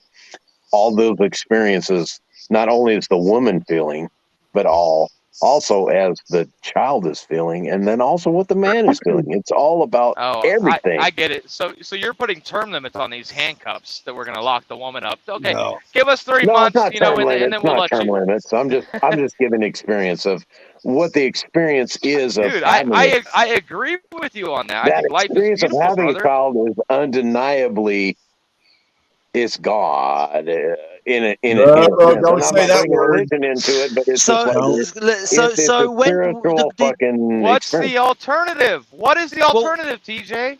Well, here's So the what? debate. woman says no, The what do debate you I'm do? hearing right. The debate I'm hearing right now, right, is the not the argument, the debate of when does that child have rights? When does the mother take? When does the child have rights over the mother? When it's That's the question I'm heering right now. Mine comes down to when the cell splits. So in your opinion, it's that Susan mother finds has out she's pregnant. That's where it is. That's just me. I don't. I'm not educated enough to give an answer on that. I don't know where I stand with that. Oh my because God. So when No, your wife told you, that she was pregnant, isn't that enough? For us, yeah, but to okay, people are not going to like what I'm about to. I looked at it finally. I didn't feel that I was responsible enough or ready or financially ready to have a third child. That's why That's at the time why I wanted the abortion, because I didn't feel that I could provide for a third child at that point in my life. I was already underwater at that point, and I wasn't in a good place. The marriage was on the rocks, so I'm like, why the fuck would I want to add a third child to this dynamic? You know, yeah, maybe it wasn't. Maybe that was a me. Maybe that was a me. Maybe that it was a me. But maybe in the same sense, I was like, is that right for that child to bring this child into this world in them situations, knowing that I was probably going to go and get a divorce? Is that right? Was that right, knowing that I was going to bring this child to a split family? Unfortunately, is the tough decision we have to make. Now you're asking again for a crystal ball situation or a crystal ball. Isn't that experience and morals though? Really, crystal ball. It all comes down to the same thing. And my initial decision was, I don't want to do this. And Gentlemen, I'm getting brain damage. And then it changed, you know. And then as things changed in life, I was like, brain damage. You know, I'm getting brain damage here.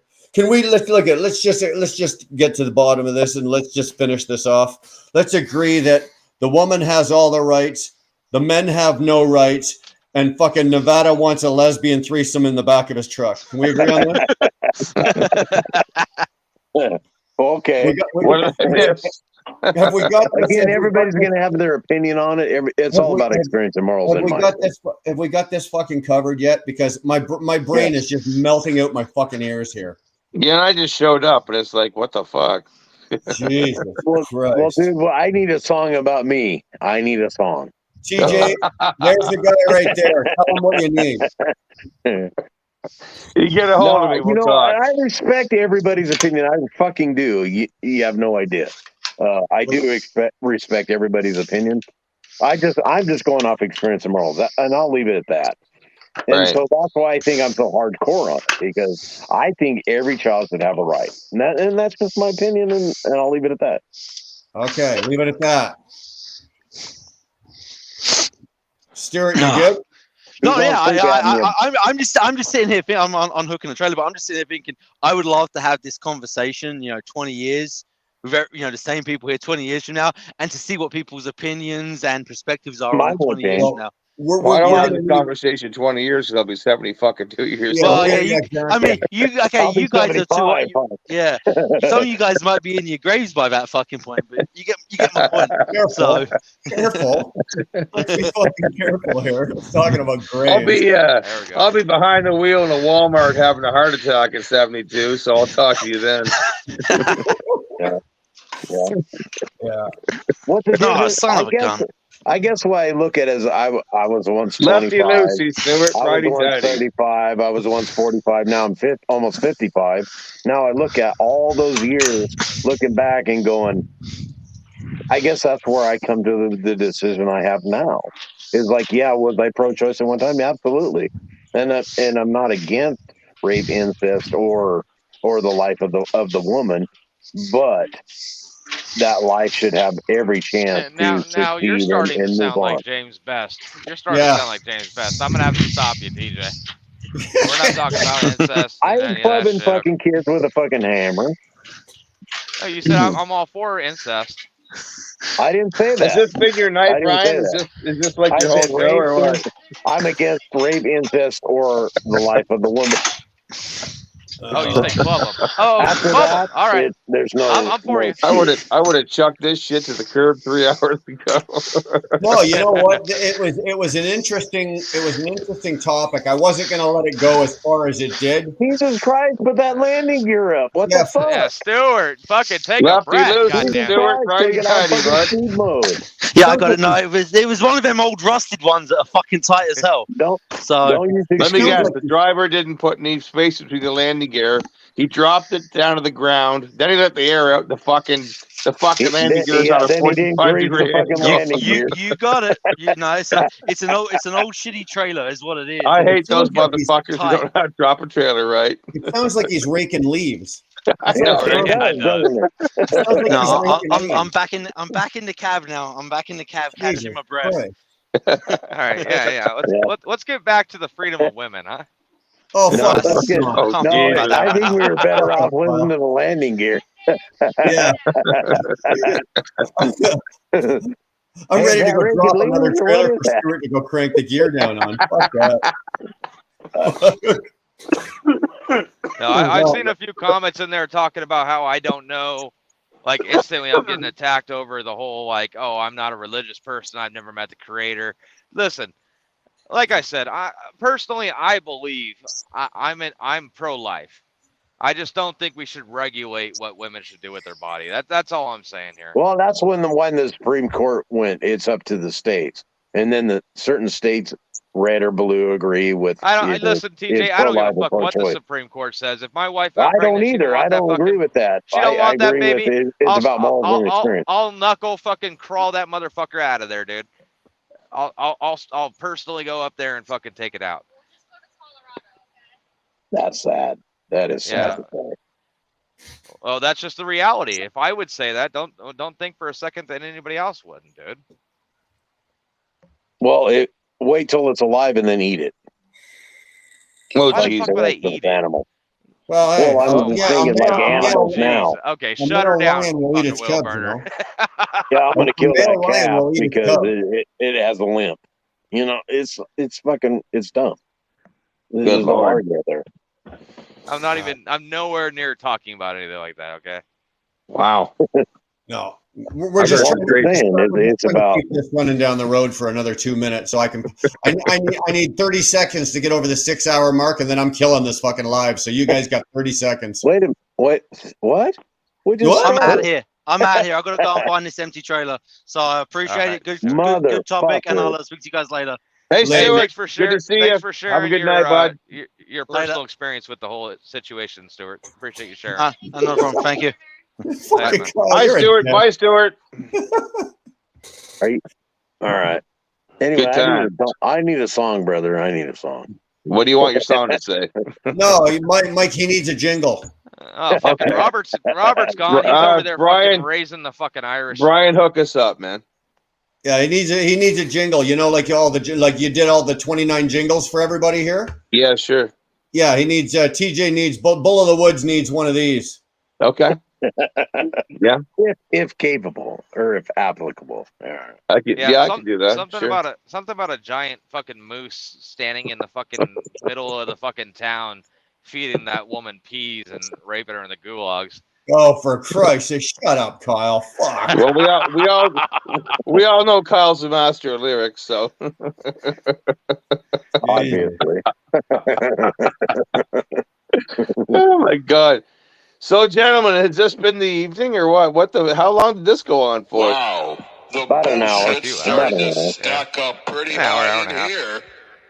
I came in earlier, but something came up and I came back. So I came in. Did a Darren completely download different subject. my jingle, Brian? I have no fucking idea what that's What? supposed to mean. I Who have I knows? wrote one for Is that myself. Nevada? I wrote one for myself. I didn't know if Darren downloaded it though. Oh, that's on Brian's end. He doesn't know. No, No. that wasn't it. Why aren't you playing it? Go ahead and play it. Let's hear it. Let's hear it. I think it's just going back. Hey, Brian, how's it going? Yep, he's got us muted or something. And now, Unless you guys can't hear me, then fuck, I don't know. entering And now. the studio, 360 Brian, are you muted? pounds of sound. Hey? The one, the only, Mr. What the fuck is going on? Mike Campbell. Yeah, see, Brian's in his own little world. He's like, dude, I fucking muted myself at the completely wrong time. I was not. Right. Yep, he, I the got guy to was write- nodding. I got Yeah, to he's write my nodding own and jingle. talking. I can hear you. It's all right. Thanks, Brian. That was awesome. There you go, buddy. Who did that for you? That was awesome. That guy's incredible. I don't know. Some fucking guy kept showing shit at me. That's his fucking idea. What a fucking asshole. All right, well, Boomer, I'm out of here. I got to go to bed. So Yeah, you and All me right. both, guys. So All right. Nice to see you. yeah. Thanks for hanging out, Mike. Okay. Good times. TJ, Rights be good. 2023. What's that? Can we get a hoorah for the women out there? All the women out there. Oh yeah. Oh There you yeah. go. Hoorah. Yeah, Good Hoorah. times. All right. That's All Canadian. right, That's all right. Canadian way of doing it. Look, I was just expecting a logical response from the dude, like, "Hey, what is the other option?" You know.